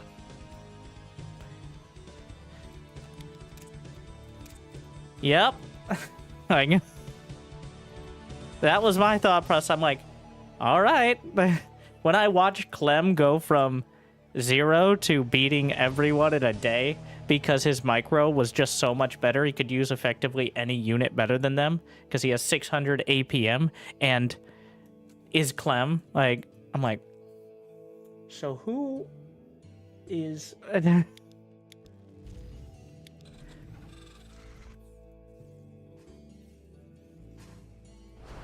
I don't know what happened to Battle Aces, but I always thought, like, who is this game appealing to? And I have a suspicion, eventually, somebody important thought that as well. Or they did some testing and found out, actually, yeah, that's a good point. Like, though I do wish they released the engine in some way. Like, it was actually really nice. And a lot of the, like, the animations and sounds are great, too. So, it is a shame on that. Ah, there's our fusion core, only 10 minutes in.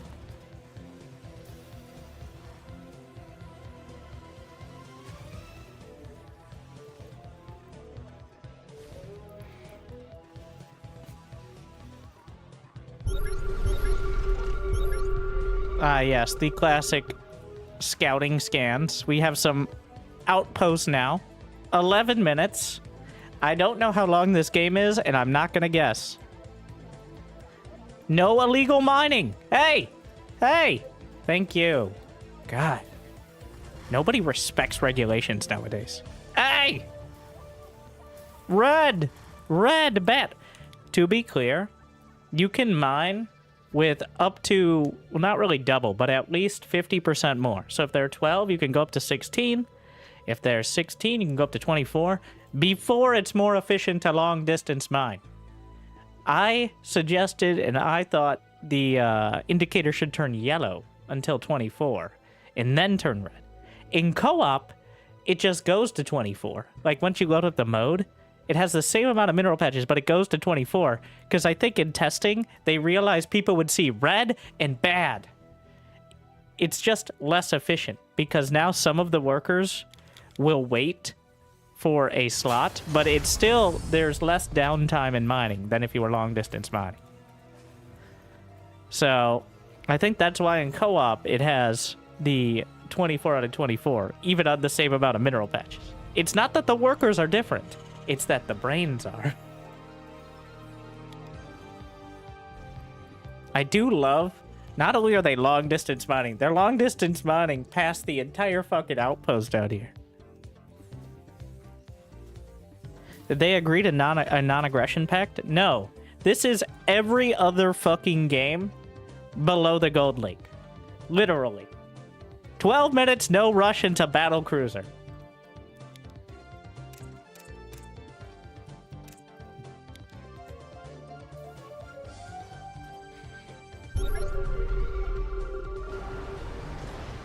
A lot of people might not realize they've participated in these games because it feels a lot faster when you're playing.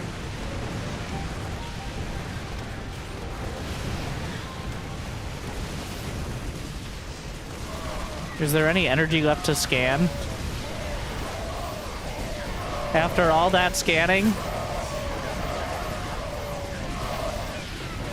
The Banshee's just going to work. Bob with his... I got him! Oh my. Both players whipping out their strongest micro. I do like how Blue... Oh, he already has 222 upgrades for his non-existent battlecruisers, but what a fight. But he's gonna have 3 cruisers now.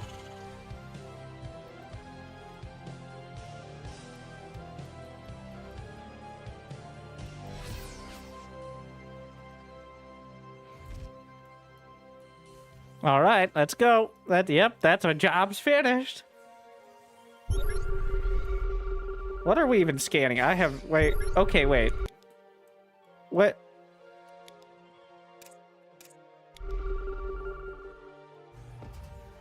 Sure, yeah. The tanks were left behind because that takes extra APM.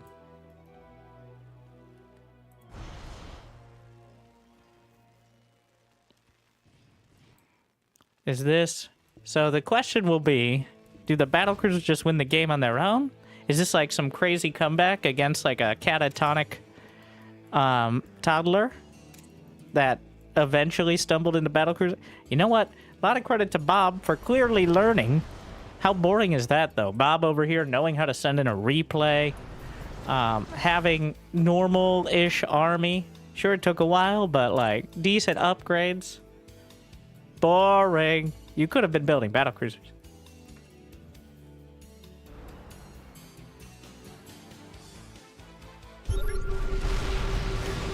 I do see the mass scan. I like you. The jump. Ah, here we go. This is where the real game begins. I like the scan, see the siege tanks, and then go anyways. Classic. Oh no, he spotted the cruisers. Both sides using select all army hotkey. And yes. I will say this is not one of my... This was literally sent in. Thank you, awesome, by the way. This was sent in 10 minutes ago.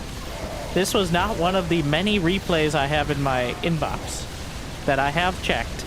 This is just a new random selection. And lo and behold, here we are. 15 minutes and 5 battle cruisers later. 5 upgrades in production. I like how he has the tier of his upgrade. This is the upgrade center. Like we're playing the entire campaign for the main base. He has Yamato. He does not have Yamato. You can see it down the little center there. And also you can tell by the way it is.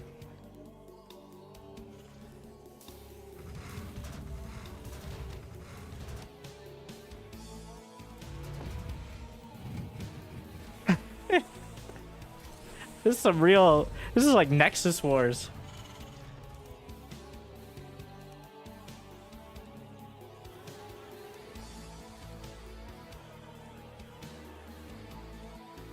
Red's building a serious bank. Yeah, and Blue is building battle cruisers, so... Oh my. Jumps in. Looks before he leaps. I'll give him some credit there.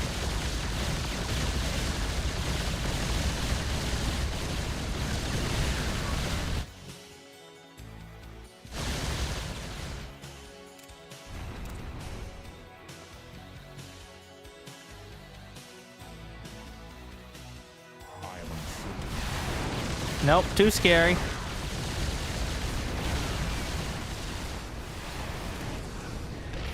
So, in case you're wondering how to counter battle cruisers, I'll let you know that if you're Terran, you can also build battle cruisers. Also Thors, but if you have more bases and more economy, you can also build battle cruisers. It's not illegal. It's not like a pick ban system. Vikings are good, but they do require something resembling micro, but we have enough of that here. Okay. What an evenly matched game. When it comes to A-moving, Thors actually do win, but they can't tactical jump. So...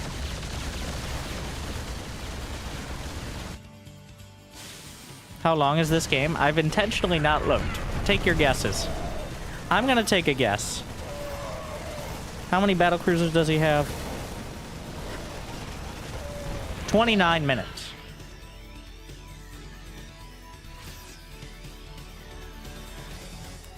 And I think Red is eventually going to win because he seems to have some brain cells. And Blue is a little bit too neurotic about his base setup.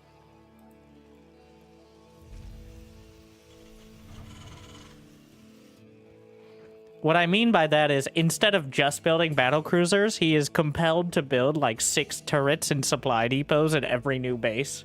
So he doesn't have enough money to build all the battle cruisers he wants. If he was just building battle cruisers, he would win. But he's not. Red sent in the replay. Yeah, that's a hint. That doesn't necessarily mean he won, but I've got a strong suspicion.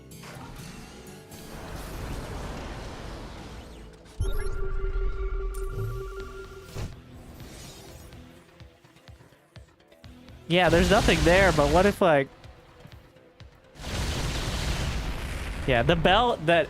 Can't you hear the bell?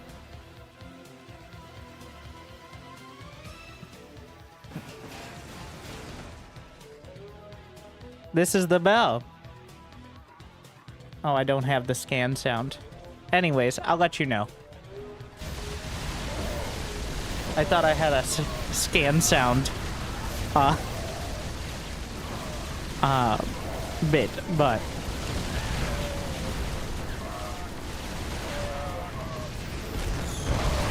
So, you know another thing that there's no good example on the screen right now. Let's just go back a bit so I can demonstrate. The fact that scans are a part of every fight really obscures the actual look of the fight. I realized this when trying to make my clickbait thumbnails from actual games, which is rare because, one, rarely do you get a scenario that is perfect for a thumbnail, and two, every fucking game with a Terran has a scan during the fight. Which actually makes, like, it looks kind of cool while animated, but in a vacuum. I like the Brood War version where there's just the little sparkles. Like, the little sparkles in a radius would be much nicer for actual, like, telling what the fuck is going on. The mass colored scan here definitely takes up a lot of screen real estate.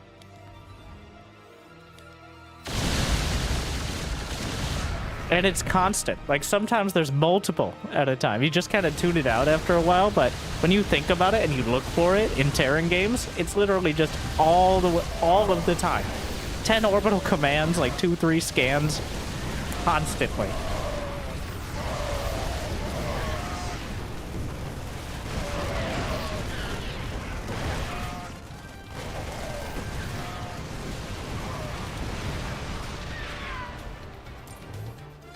This, where are you going? He jumped into the Vikings.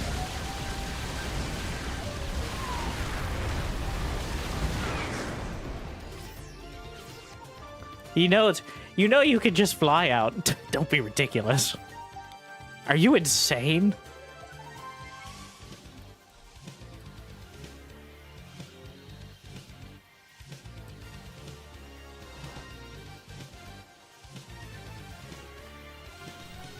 He learned what orbitals were probably from his opponent. Wait, the next round is about to begin.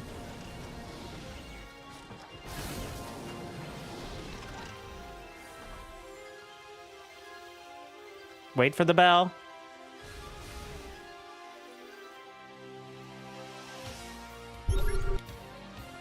All right. Okay, so there are 7 turrets. One of my favorite parts of Bronze League Heroes is the scanning, seeing something you definitely should not engage into, and treating the scan like it will somehow protect you. He's like, oh, just turrets? But no, he's gonna fucking jump. It doesn't matter. Could have just done it blindly. It wouldn't have mattered. Honestly, I'm not even convinced if all the Vikings... Maybe if all the Vikings were there, he wouldn't jump. But the scan is more of a... I should scan as opposed to...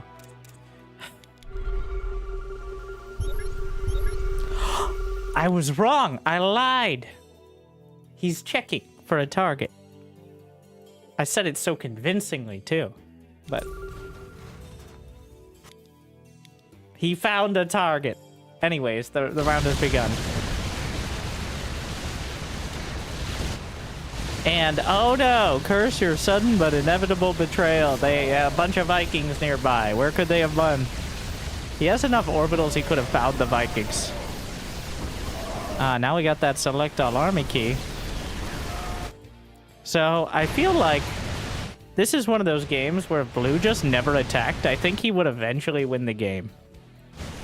But, unfortunately...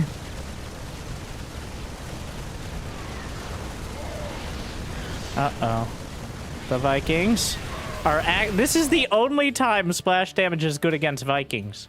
When your opponent right-clicks directly above the Thors. Otherwise, the high-impact mode is better, because Vikings are not light units. But if you stack them all up because you select all army right-clicked instead of A-clicking, yes, that is when splash damage becomes good again.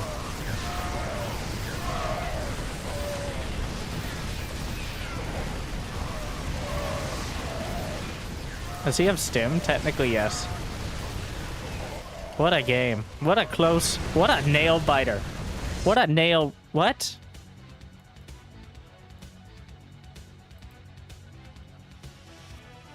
And then it just ends. Okay. With 1,300, 2,400 in the bank. That's it. And then, you know what? We were all wrong. We all said like 40 minutes and red wins. But no, 22 minutes and red just leaves spontaneously for some reason. Probably because blue figured out how to walk across the map instead of teleport his entire army. What a genius.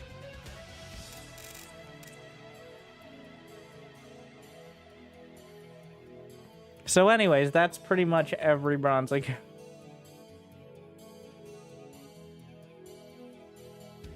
And let this be another lesson. If they're building battlecruisers, you are also allowed to build battlecruisers.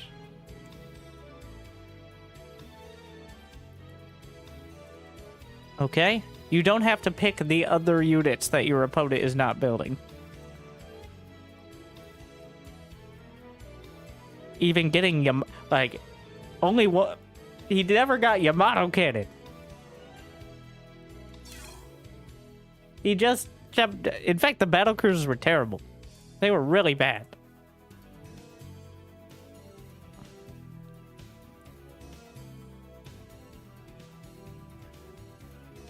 But man with gun. We got Sinner. I'm sorry, is Sinner still here? I think this... I thought you said... Anyways, this is not the... I believe we're looking at the Protoss, who is highest platinum for against Diamond. Okay. This is real coaching, like, should actually have some idea of what you're doing. So, let's first... to either... Now, if I'm wrong, people will not remember. If I'm right, I look smart. But I'm going to tell you what the biggest issues, as the second best rank guesser in all of StarCraft 2. You might be like, who's number one? Cyril. Unironically, go check it out. But... fucking Cyril. Can't believe I lost to Cyril. God damn it. But he's a genetic freak. He's not normal.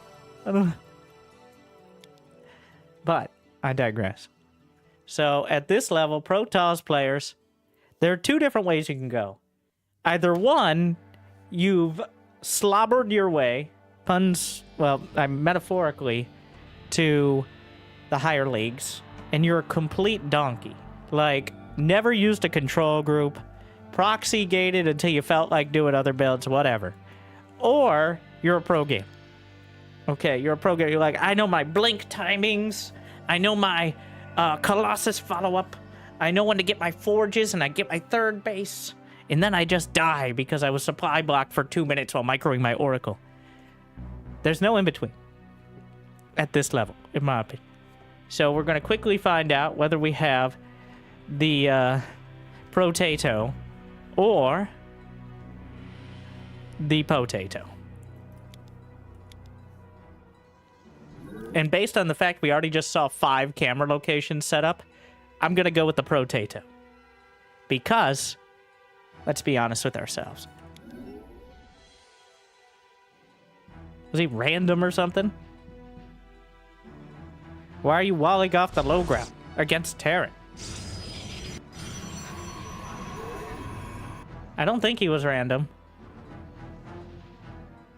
I saw the load screen. It would have shown random.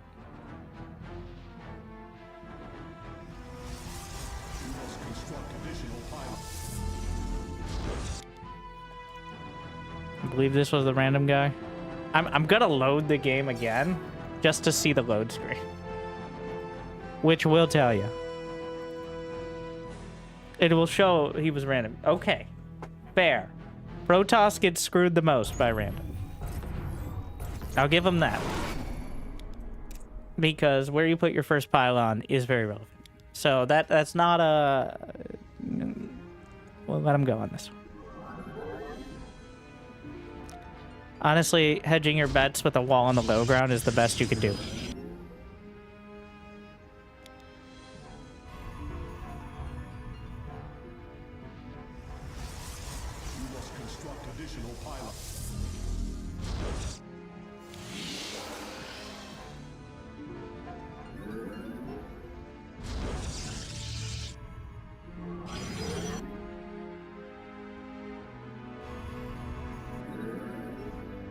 Alright. Like, we got real builds here.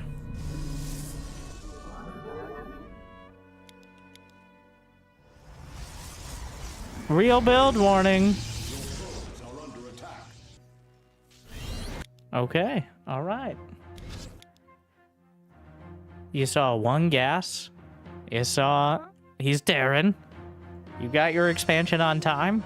So far, no mistakes.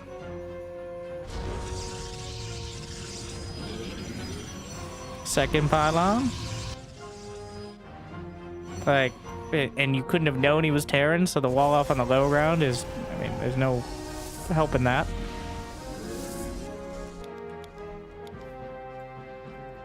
This is not the ideal amount of mining gas. Thing is, you just looked at it too.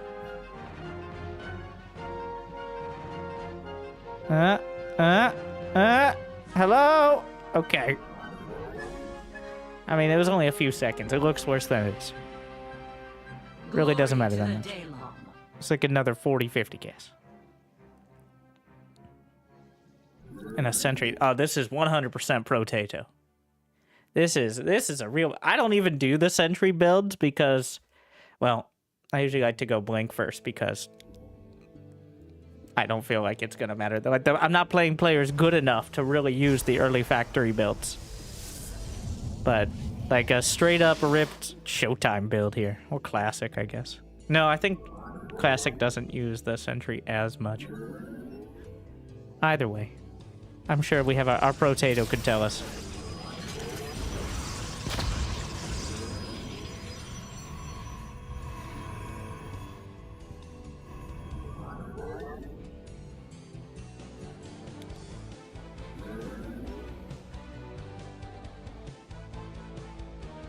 Thank you, Anthony.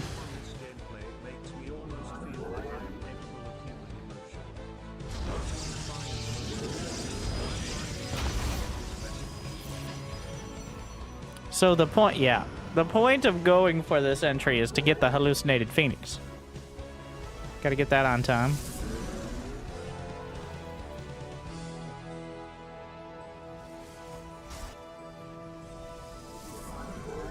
The Reaper's in your base. Hello? Hello? The mini-map is in the bottom left corner, by the way.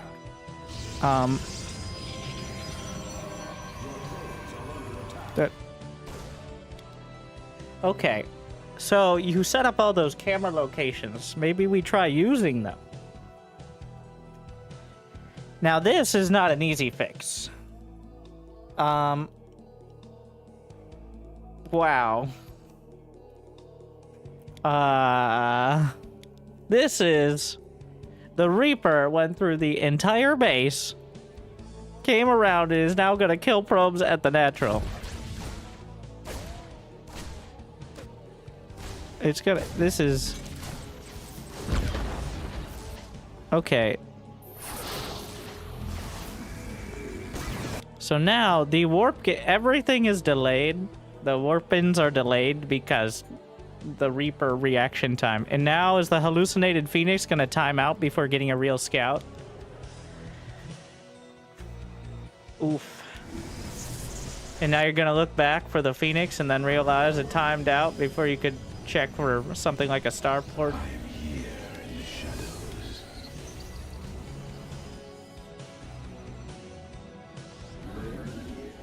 Is there a rubble on the way before? Wait, this is 4 gates? Yep.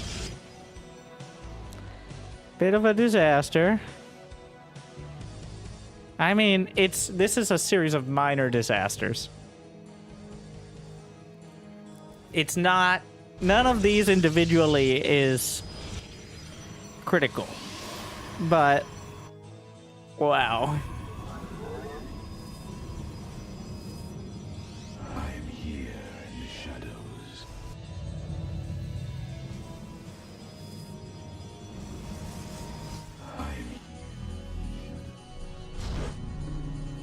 Fine.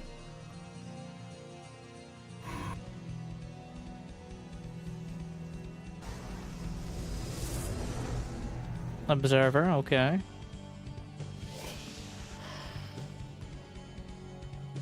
He's doing the things he has to do, it's just the decision making. The decision making's fine. The reaction time is... You might want to check your prescription.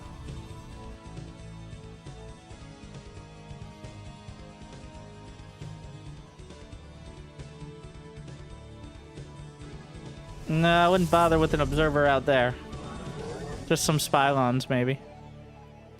The map is dark. And full of Terrans, remember.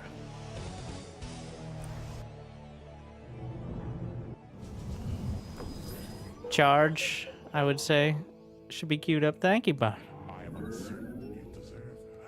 You don't know. Oh no. Look before you leap. What the fuck, bro?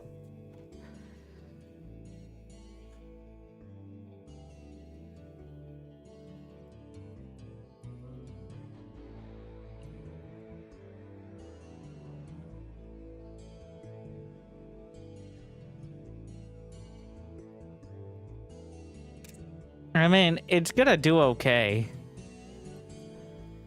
But a little bit more time. Either commit to doing the blink and don't do like a shift blink. Do you know how to shift blink? If not, remind me at the end and I will show you. Or, well, one, you should be starting charge at this time and maybe queuing up something on the robo. There definitely should be more going on. There's a forge done as well. All this should happen before YOLOing into the main. But... oh my, this is like... if all the stalkers blink in here, it's possibly a game-winning situation. Instead...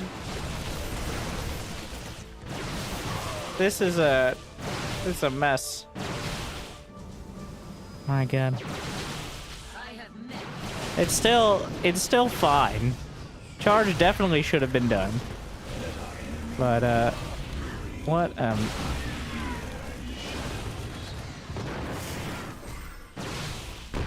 I mean, it's doing fine.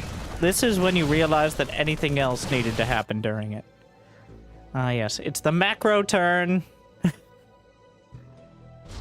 So, instead of being, like, having charge halfway done, having +1 halfway done, and having, like, 52 probes and a couple of mortals, instead, there's enough to potentially counterattack, because if he has stim... well, he doesn't have stim and combat shield. This Terran is struggling. But you're leaving him an open... really struggling, though.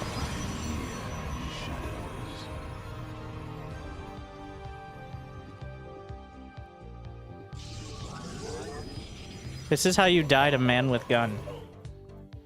By being delayed on your overwhelming amount of donkey lots. Okay. Better? Not good. Better.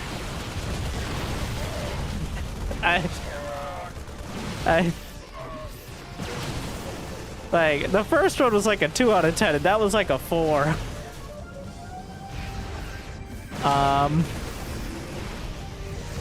Which is twice as good, I guess.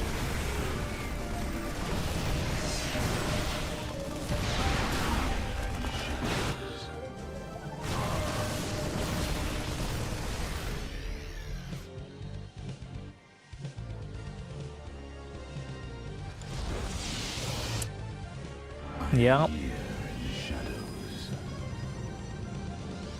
Yeah, that was... yeah. You still have 4 warpins, by the way. What are you doing? Oh my god. The reaction time of, like, someone playing from the moon.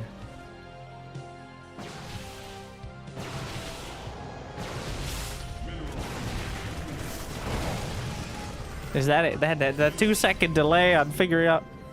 So, 1, you need to use all your warpins. 2, I don't know a solution. Like, they were on the minimap clearly going that direction for like 5, 6, 7 seconds. Let's just look at the vision here. Look at the minimap. This is not calibrated for this setup. Just look at the minimap. Okay. You have an observer. I wonder where they're going. That big-ass army of a bunch of dudes. And now we see them. We see all those dudes. Now we're under attack. You know what's important now? Getting assimilators. So this is where it breaks down. We have the theory crafting that did fine. The blink, which was the build was well executed. The blink was... You're not supposed to close both eyes. But there are so many ways to get out of the way of the freight train here. Yet? So that... Oh my. Like that's just like 6... Okay, not all the stalkers die. Most of them die. And now we're panicking with select... The time for worrying about picking off individual units has passed. This is when every warp-in, of which you have 9, needs to be used. You can see it right there. Warp gates off cooldown. Enough for 9 charge lots. This is part of the Potato Syndrome, which is...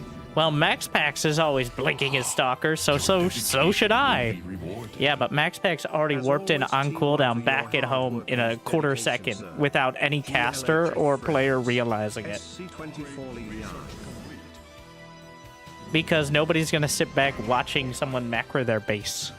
Because 1, it's a tiny amount of time for the pros, and 2, it's not as exciting as the blink stalkers. You have managed to lose twice as many resources, which is, well done. Impressive. That was some of the worst blink stalker micro. It would have literally been better to not micro. That's how good it was. Oh god, here we go again.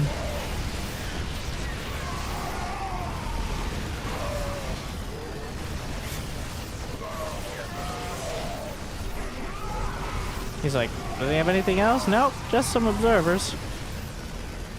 Imagine if in any of these fights you had 9 more zealots.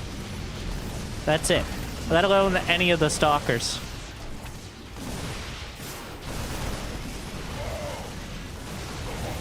Because between missed warp-ins and very questionable ones, well...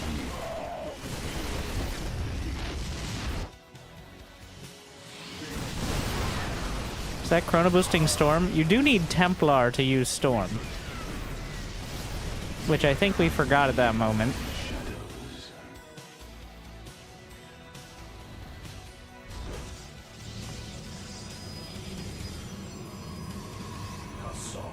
Well, Terran decides, okay, there we are. So my recommendation, 1 blink. It doesn't matter how much damage you think you can get done. Nothing will help me recover from the mental damage whatever your blink micro has done to me.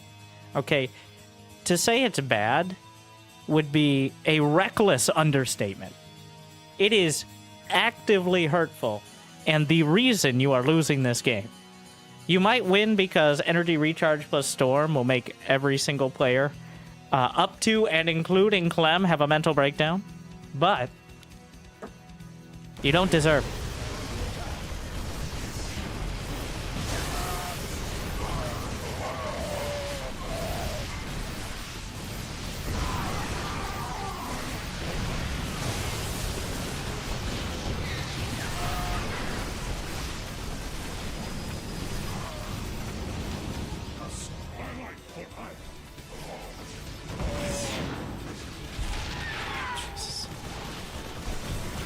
Well, it looks like matchmaking is working.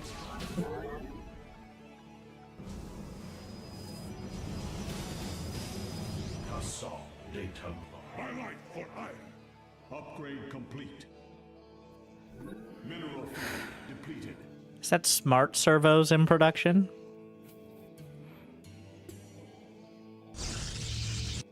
I like how now we remembered what base camera is. Base camera and camera locations, but only, like, you gotta use them while you're under attack, not just when the danger is past. At that point, you're not under time pressure nearly as much. But when the going gets rough, the scrolls get going. It's quite apparent. Now, at this point, we don't need to worry about... Well, 1, there's an observer in his base, but what we need to do is warp in on cooldown as many units as possible. You can no longer, like... No, not workers. Every single warp-in needs to be used the second you get it, and honestly, more gates probably, because it's already troublesome here.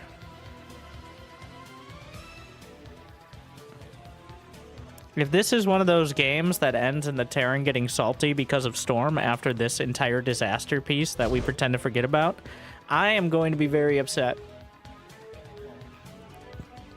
For so many reasons.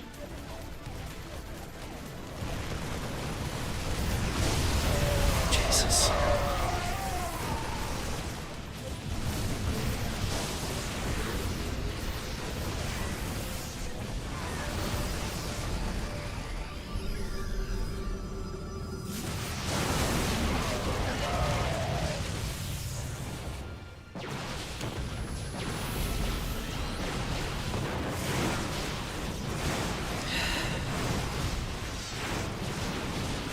Maybe he thought smart servos work for siege tanks.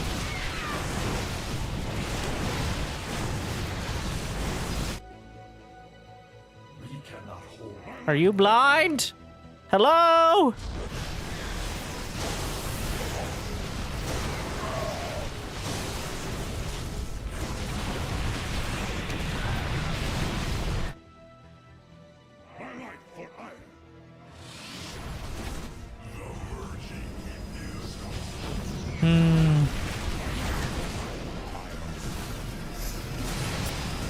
Are there any more storms? No more storm. But I think it's too late now. The Protoss will win despite their best efforts.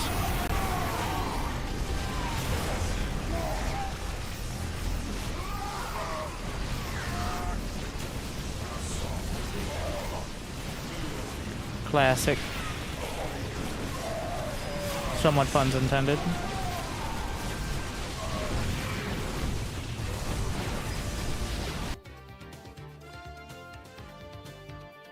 I award you no points. May Tassadar have mercy on your soul.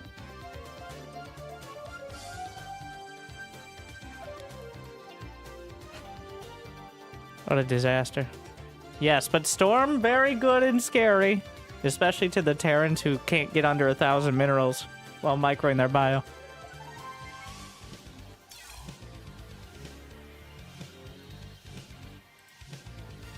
Disaster. It started good, and then it definitely took a turn.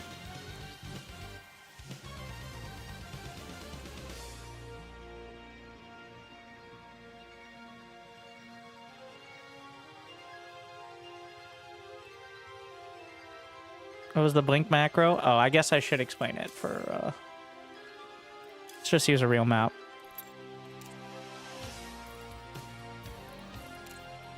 What map was that? Here.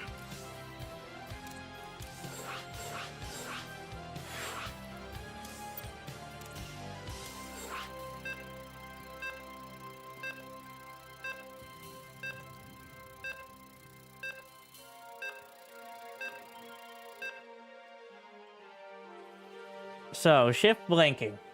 In order to make sure you don't have half your stalkers stuck in the wrong spot. Still, so there's a couple parts of it I think our hero was not quite doing. Show me the money.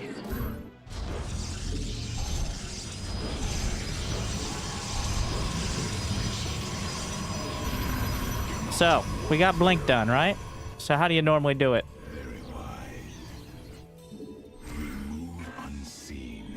And this was the struggle, right? Like, just clicking blink. So we're just gonna keep vision up here. Let's get down there. So, how would you do it? Oh my god. So where do you need to go? Up here. Let's say there's a siege tank over here. So here's the key part. Is not just the blink, but the queue up after so they don't get in the way of each other.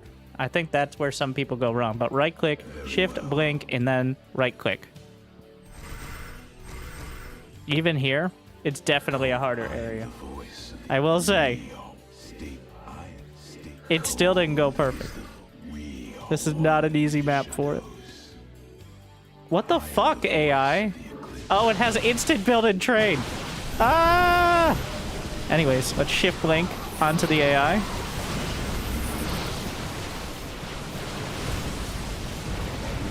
Oh, those are hallucs. Ah! Accident. All right.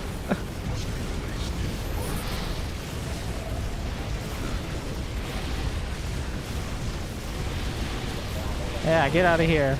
I'm trying to demonstrate a point. So the AI apparently took use of the instant build and train. I guess it's a little easier to get out, but the smaller the area, what happens is they kind of trip over one another. If there's not enough space to blink, they'll either try to find another space to blink, or they'll just give up. So it depends a little on the angle. But like, for example here, this stalker got wait, that area is actually oh, so this is extra fun. Apparently on this map, I'm realizing now, these areas are stalker tight. They literally can't move. So you have, so if I do it like this, it should be okay? Nope, messy. You know what? I gotta give some credit then. So generally, you do want smaller groups. That's why I usually see like 4 at a time. Yeah, not a great blink map. I'm now realizing. Hey, let's get a... Gotta watch a Protoss on this map. Usually it's less committed. Like, well, usually it's like a Warp Prism and 4 to 8 Blink Stalkers. You don't usually do... Most players don't do just straight up Blink all-ins nowadays. It's still... It's not rare, but it's... How can I get to Storm without you murdering me first? That's the meta.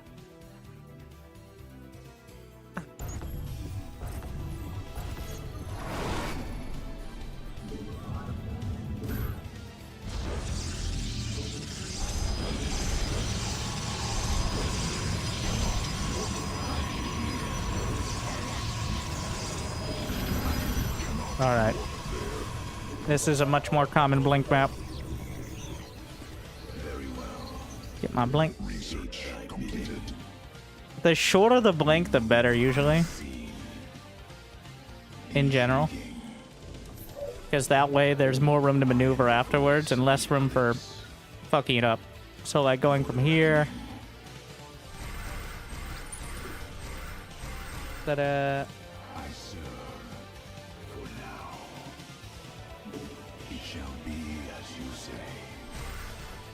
That was right on the edge. But you don't want to go too short. What I'm saying is you got to mess around with it. It's not like if you're in a situation where you have to shift blink, you probably shouldn't be doing it unless it's very specific. Like you want to make sure all the stalkers get in and there's no real-time pressure. We move unseen. State thy bidding. Very well.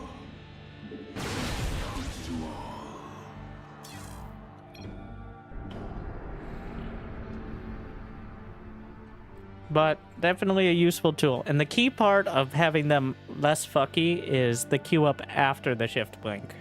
That's what kind of strings them out more than other things. All right. People not providing any information. 1-2-buy pro tips. Paying with likes and subscribe, says samesies. We don't know which player it is, but based on the vibe, I'm just gonna go with the Protos.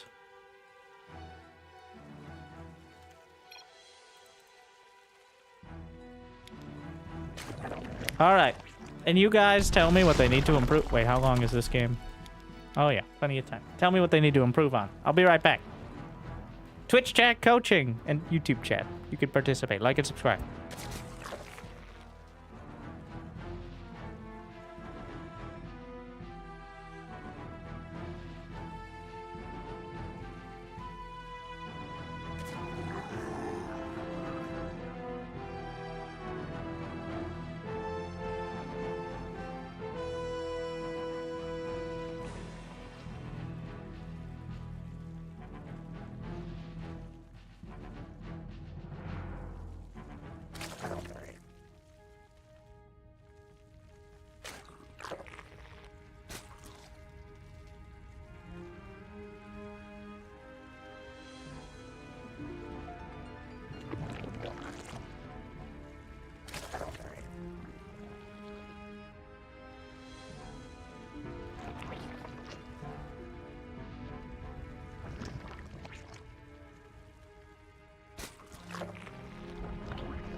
Your dedication will be rewarded.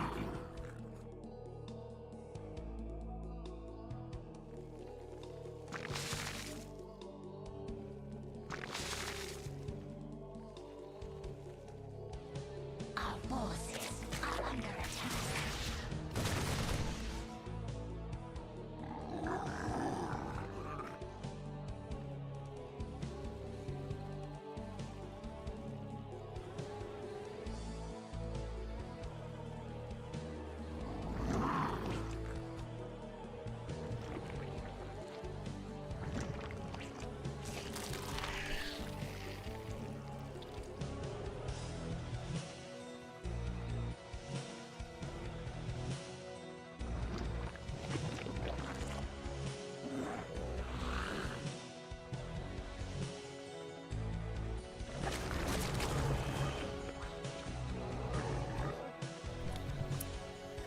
So, yep.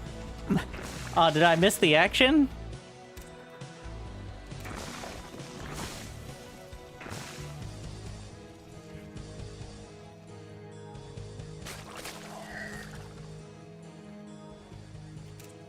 $62 drone. Any upgrade? No Hydra upgrade, but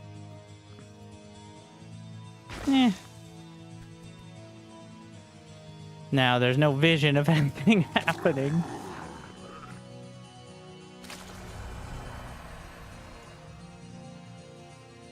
Hydra speed +1. Dunkers. As we discover the tech tree, one building at a time.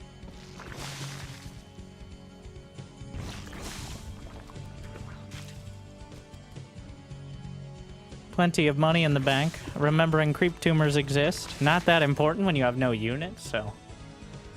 But it's the macro phase. There's 18 Hydras to make use of the fresh creep.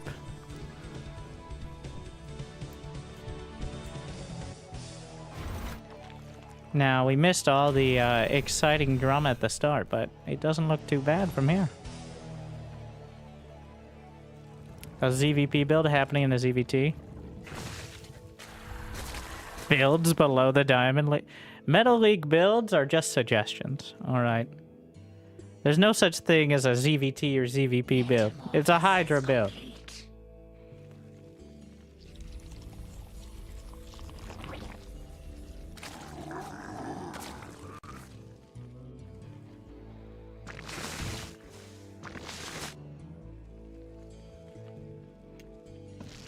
Like I said, pretty much every Metal League game, or 50%, is yada yada yada battle cruisers. And we're not at the battle cruisers yet, but we definitely could be.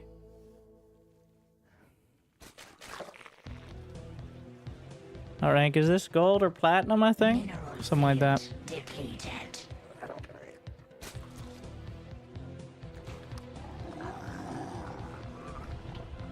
Mm-hmm. Metamorphosis complete. Metamutation complete. Our forces are under attack. Adrenal glands, Ultra's cavern, lurker dead. What else don't we have? No spire. Yada yada yada yada yada yada yada yada. Fucking battle cruisers.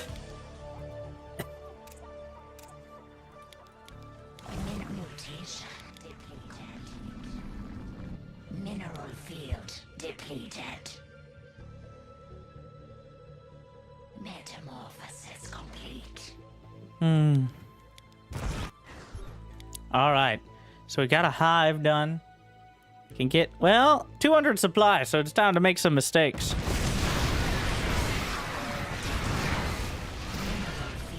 $12 ultras. All right, round 2.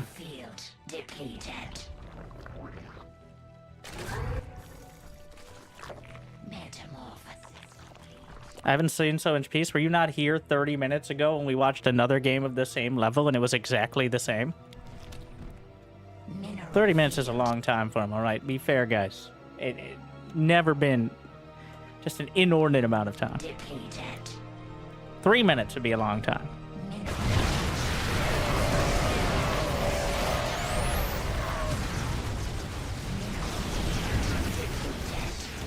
And he just kind of wins with ultras. All right. Well, more shit counters less shit. Doesn't really matter what it is. It matters a little. And then it just kind of ends. I mean... yeah. He never even got his battle cruisers.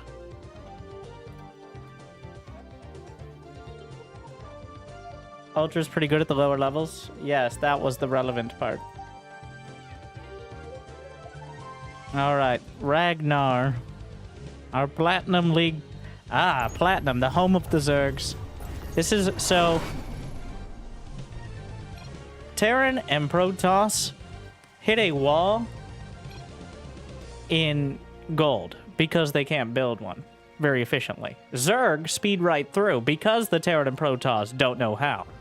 But then, at Platinum, the players who learn to build a wall and keep the Zergling rush out, that's when the Zerg struggle. I mean, historical. Literally, so many Zergs just getting to Platinum because they learned how to make Zerglings and attack at some point in the first 6 minutes.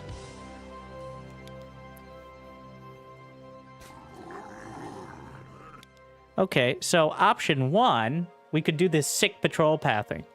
Option 2, we could send the drone down later so we're not sitting here doing a sick patrol pathing.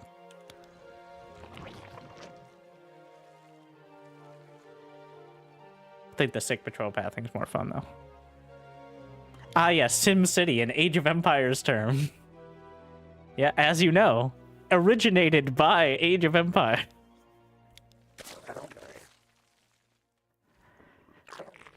Somebody should make a game just about that. Wouldn't that be interesting? Okay. No.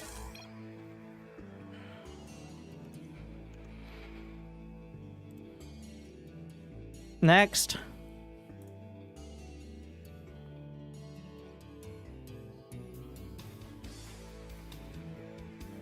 You went 3 hatch before pool, which means you die to 1 Reaper. I mean, you might be able to get away with it, but it's dumb.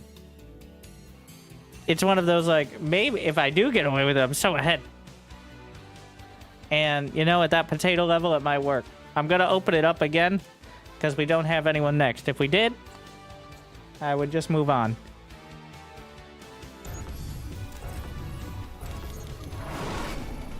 Good luck, have fun. But I didn't die? Ah, yes.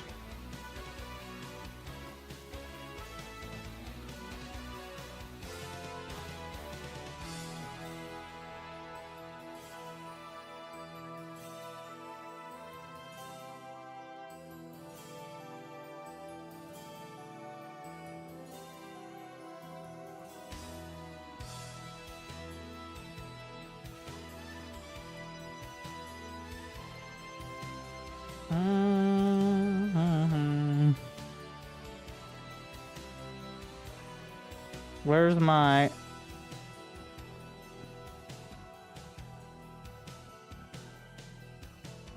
Oh, yes, I got it for you. Winter, but I didn't die. Therefore, this is a good build we should keep doing. Let's double down on it.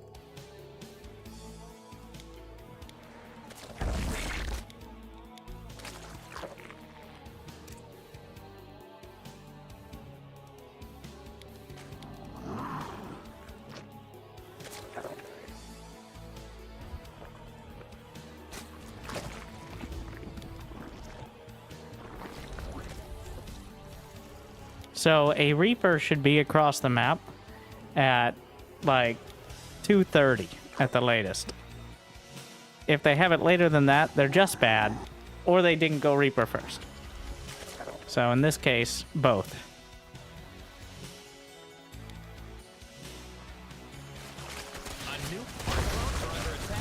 Still lost drones, though. And didn't expand either. Okay. 5 over... Jeez. Evolution complete. I like it. Well, he's on one base. Or is he? We'll see if we figure this one out. We've got 2 different styles here. One is take everything and then eventually macro. The other is not even bother. Was that a zoom in?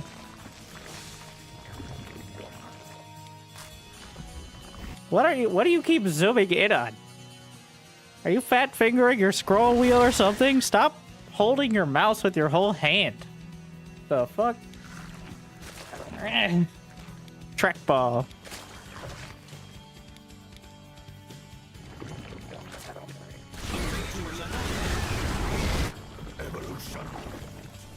So if they have not expanded by the 5-minute mark, maybe we check the other bases on the map. Alright. That's my professional tip. Maybe, just maybe, they could be somewhere else. Oh, jeez.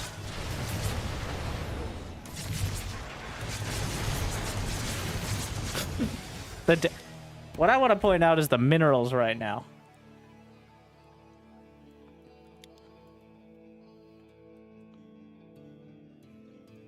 As much as I love all those sick tips in the chat, I'm not entirely sure how they relate to the build. And we're going to try to keep it focused here. All right, bro? Keep it jacked. In and up and many other things.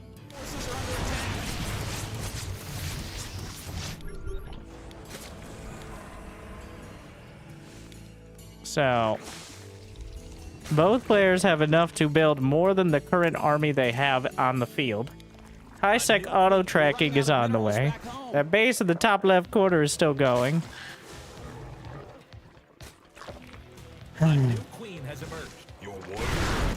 Oh my. Evolution complete. Is there a chance he manages to lose this? I'd be impressed.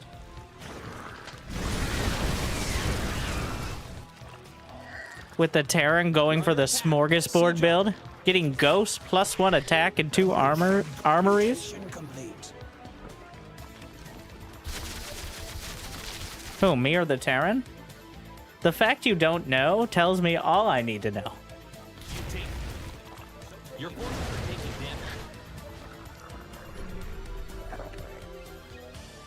damage. Okay, so there's this cool idea where if you have a group of units and you want to control them, like maybe not your entire army, but like a specific group, they're called control groups. And I feel like you do know that based on the fact there are some out there. But it might be just periodic memory loss. Our drones are under attack. Thankfully that spore crawler saved the day. Otherwise those liberators would have killed the entire mineral line. So both our Zerg players here today are very different, but also very much the same. Both like gold, platinum level. So what we see here is the I can do what I want into not attacking, into a bunch of Hydras and Ultras, and then hoping it works. And if it doesn't, complaining about Terran. I see. This is our standard Platinum League Zerg build.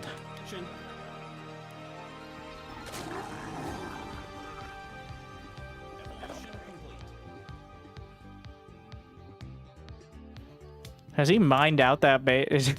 This has been going the entire game.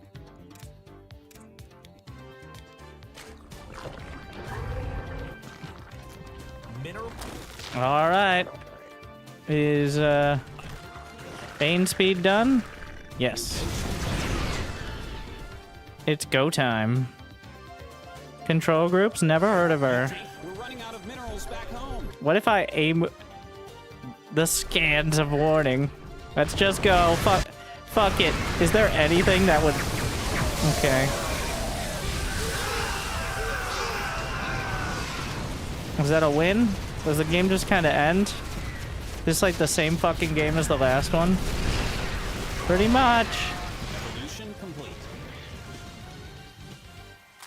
Are you saying that the Terran who went for high-sec auto-tracking and building armor before any unit upgrades did not have a huge army? Literally the same production tab. That's crazy. That field's been mined out. Hope you have an expansion.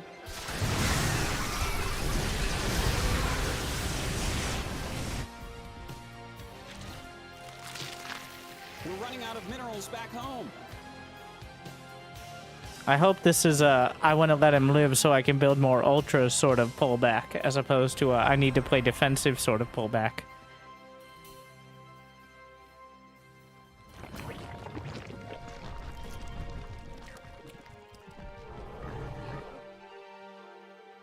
Mutation complete. Are there 4K minerals in the bank? If you look to the right of the minerals in the bank, you'll see 200 supply. I did just in case of BCs. You could have just said yes. But instead, you said just in case of BCs. One, you have like at least 3 of your mother's weight in Ultraless here. So fucking what? What if he had 20 battle cruisers? What are you gonna do? Have the Ultras try to pile on top of each other? That's the stupidest thing I ever fucking heard. Like, jeez. All you had to say was yes. But instead, you said, I did it in case of BCs. You don't have a Spire. You...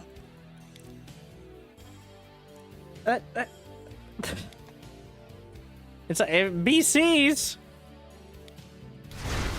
British Columbia. I don't...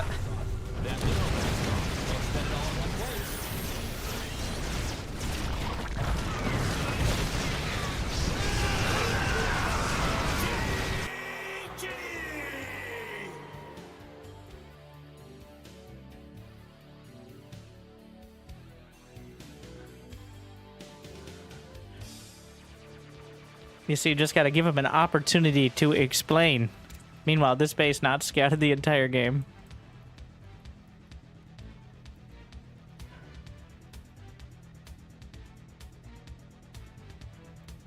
Like, this was an A-move victory at literally any point.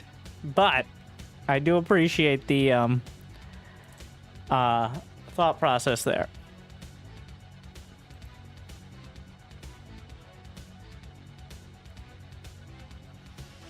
Okay, we have a Protoss in the Platinums up against Zerg.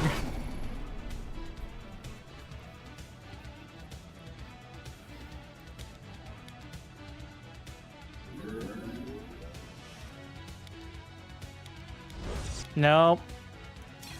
I suggest you learn a build.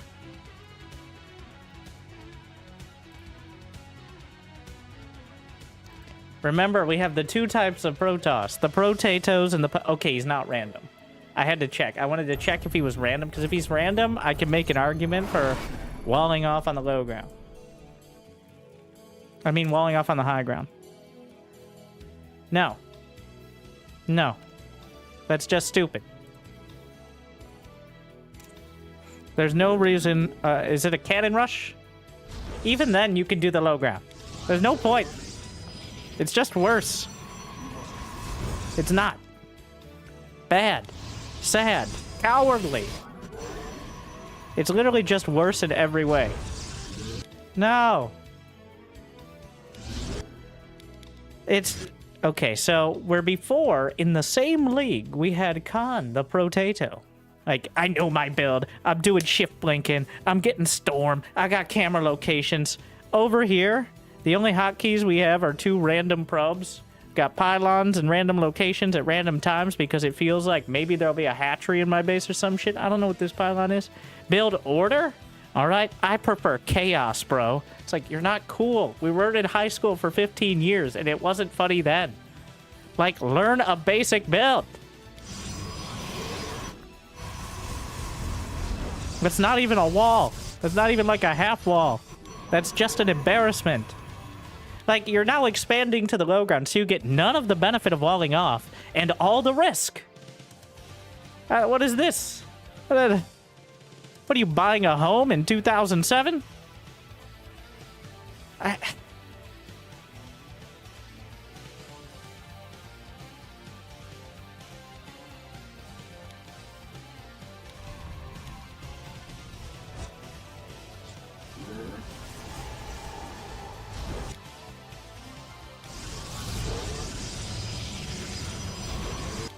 Holy shit. It's really bad. I do appreciate this raw look at how original players can be.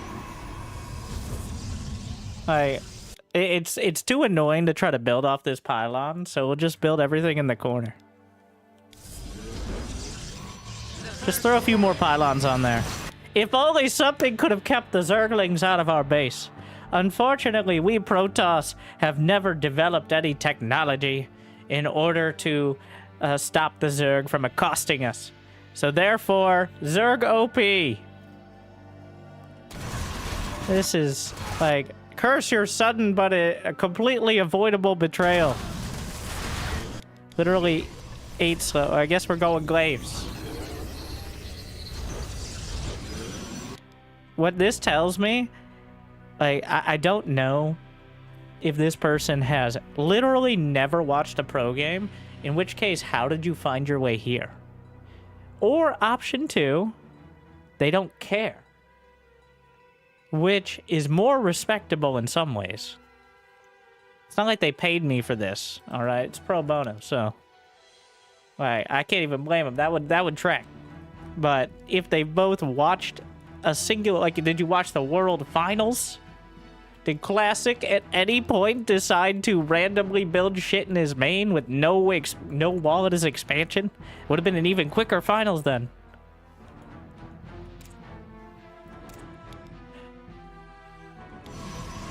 The firstborn shall persevere. Glory to the day.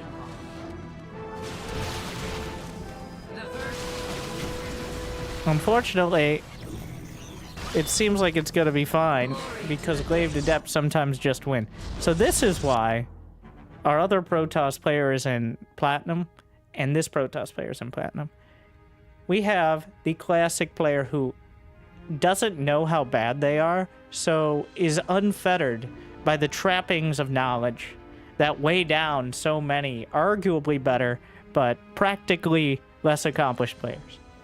It is the streamlined thought process of someone who has not a single wrinkle between their brain and their eyes and their hands. It's just like a smooth cylinder the whole way, all right, to their thumbstick on the controller in order to control their Glaive Adept. All right, and here we are. The confluence of such players. And this is why so many players claim smurfing. And there are a lot of smurfs out there. But we see in the same league a player who did a reasonable, flawed but reasonable interpretation of Classic's build order that beat Clem. And then this. And to the inexperienced, highly advanced technology might as well be magic. Or filthy smurfs. Alright, pick one. Like, to someone who thinks they're doing a good Zerg build and having a solid timing, but is completely missing the mark, this guy fucking YOLOing in with Adepts, winning the game outright. Alright, look at this filthy smurf. Just kills him, even though he spent so much. He baited me. Now I'm macro. Ah, yes, we remembered what the other buildings are. Third base, Robo, like you didn't...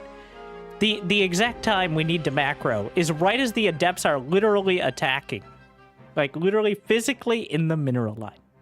That's it. That's the time.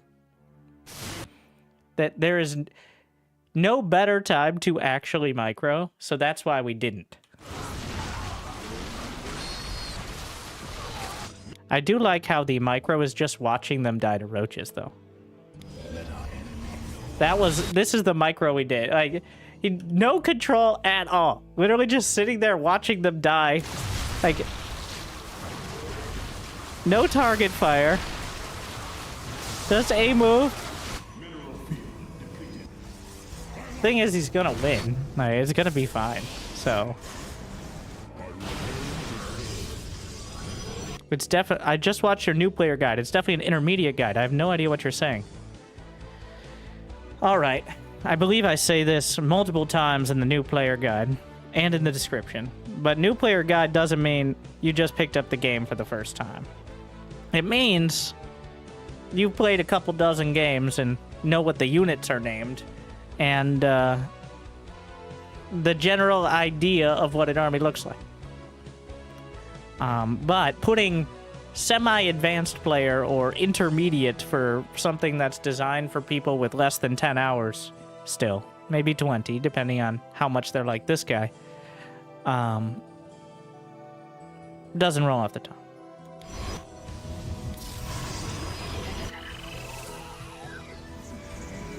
There are guides out there for people who literally can't eat without someone throwing a spoon into their throat, though. So, but I've never had the mental capacity to, or the patience to make those.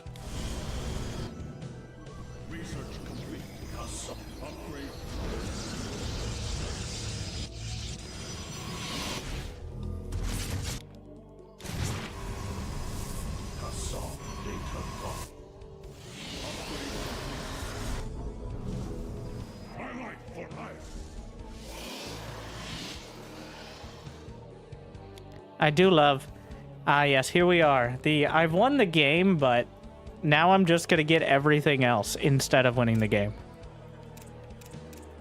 Which is one way to potentially lose it. If the Zerg wakes up for long enough, but it's now, you know what time it is? It's attack time. Right as extended thermal lance is a third of the way done.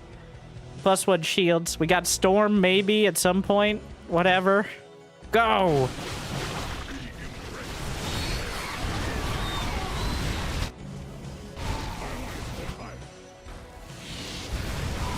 So, if you can survive past 6 minutes, you're fine. It doesn't matter if you wall off.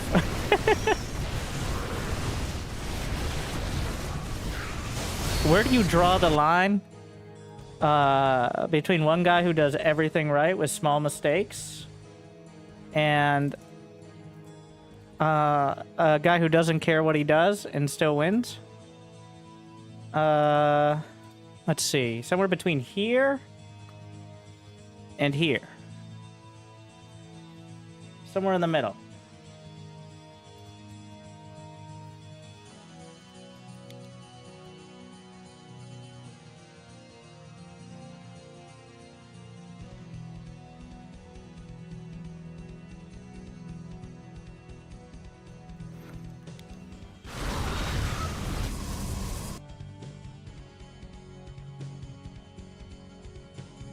Wow.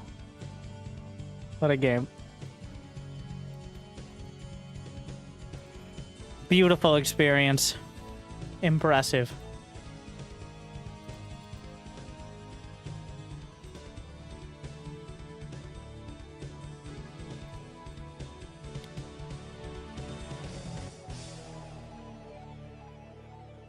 Is Hero still... Technically, Hero's still ranked top Protoss, but I think practically Classic has clearly overtaken him.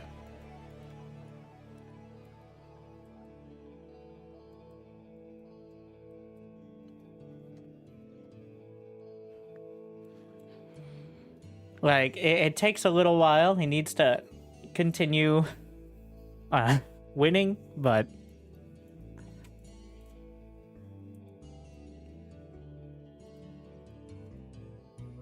Hero's very inconsistent nature caught up with him, I think. And honestly, Classic is the first Classic and Max Packs both make Protoss look like a race that's normal, sane people who are actually trying play. The problem is when Hero's the top Protoss, he might very well beat some of these best players, but then he goes over and fucking flies his Warp Prism into the same Widowmine 3 times, and you're like, I can't... This is why people off-race his Protoss and do better than you. I don't know. Like, what the fuck is that? Notice how when Classic played against Clem, he didn't lose a single Warp Prism that wasn't already an incredible help to his army. Like, sometimes it's unavoidable. Like, there's enough Vikings. But he didn't fly it into the Vikings. He did multiple storm drops. He constantly warped in mid-fight. Like, just that one thing.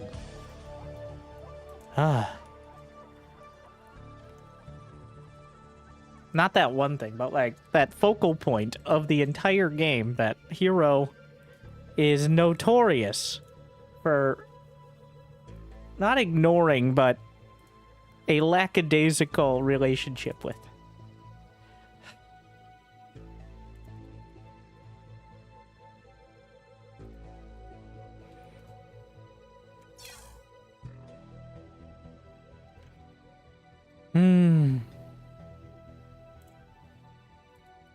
Where to find pro StarCraft builds? You can literally download the replay pack from the World Cup if you like.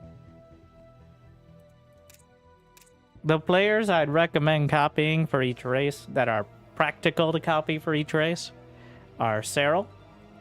I mean, it's not going to be too complicated. Cyril, Classic, and then not Clem, not Beyond. Oh, who else do you have? I don't know. Cure. Oh, yeah, Cure, of course. Cure is not flashy, but except when he plays Cyril, he is, well, even when he plays Terran, he's technically the best Terran in the world by World Cup ranking. The People's Terran. He beat Maru. He got further than Clem. He was third. Like, people, he got third place in the fucking world. And I forgot about it. The People's Terran. He won like $50,000. But 2 years ago, he was second place. Like Raynor versus Cure. That was before it was technically the World Championship. But Cure gets all the way until being beaten in the most high profile. Like, he took Hero to 7 games in GSL this just a month or two ago. Hero still won because Cure did the same bunker rush every game, but it was still close. The beauty of it was Cyril 4-0ing Cure, and then Cure turning around and 4-0ing Solar. Solar is 2 ranks down. It goes Raynor and then Solar from Cyril. That's the split here. I didn't like how low the heart rates were. Yeah, I don't think the heart rate monitor was exactly the most reliable thing, considering it was saying some players were above 150 the whole time, and they're just using an armband, which is definitely not... Well, it's probably the least intrusive while still being mostly accurate, but there is no way physically that players were at 160 heart rate for the entire series. That is just physically concerning, if that's true. But apparently one of them was always higher than the other as well. It's a cool addition, but with the way they're measuring it, yeah, I guess you can get the gist, but like... Like, if Raynor's really at 160 beats per minute, like heartbeats for an hour straight, probably should not be in the World Cup. Probably should be in the hospital. Like, oh,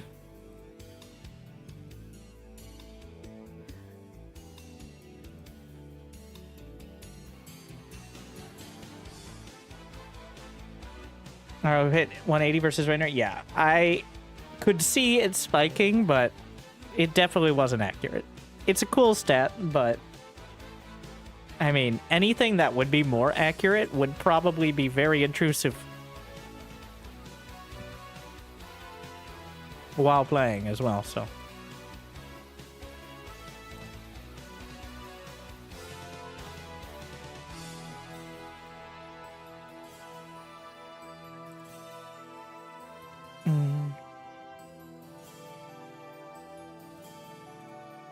All right. This might have been accurate. He was locked in.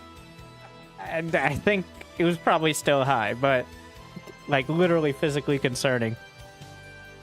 Monster is a sponsor. You think they're downing Monster? Okay, some of them might like energy drinks, but from what I know, anyone with a Monster logo on something, it's just a water bottle with a Monster logo. Okay. Most, especially older gamers, have realized they're not downing Monster. And if that's not something you do at home, you don't want to do it at the tournament. either. You want to recreate as best you can the scenario. That's why a lot of them have their shoes off.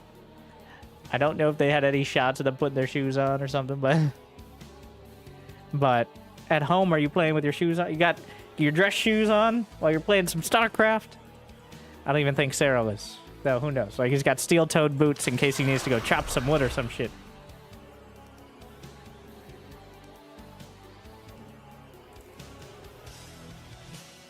With a Finnish wilderness. That's the implication there. All right. All right.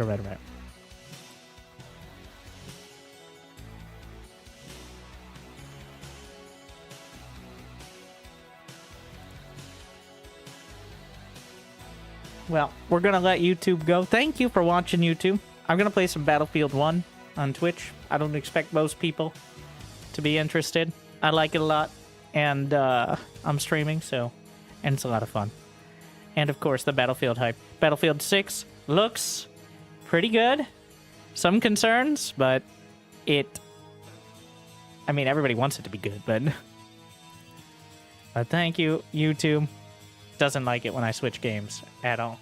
And let's be honest here. Mediocre Battlefield 1 gameplay is not... you can join on Twitch if you really want to check out the intense Platinum League Battlefield. But thank you for watching. Like and subscribe. And go check out the bar videos. And Cyril versus Rainer. Speaking of heart rate.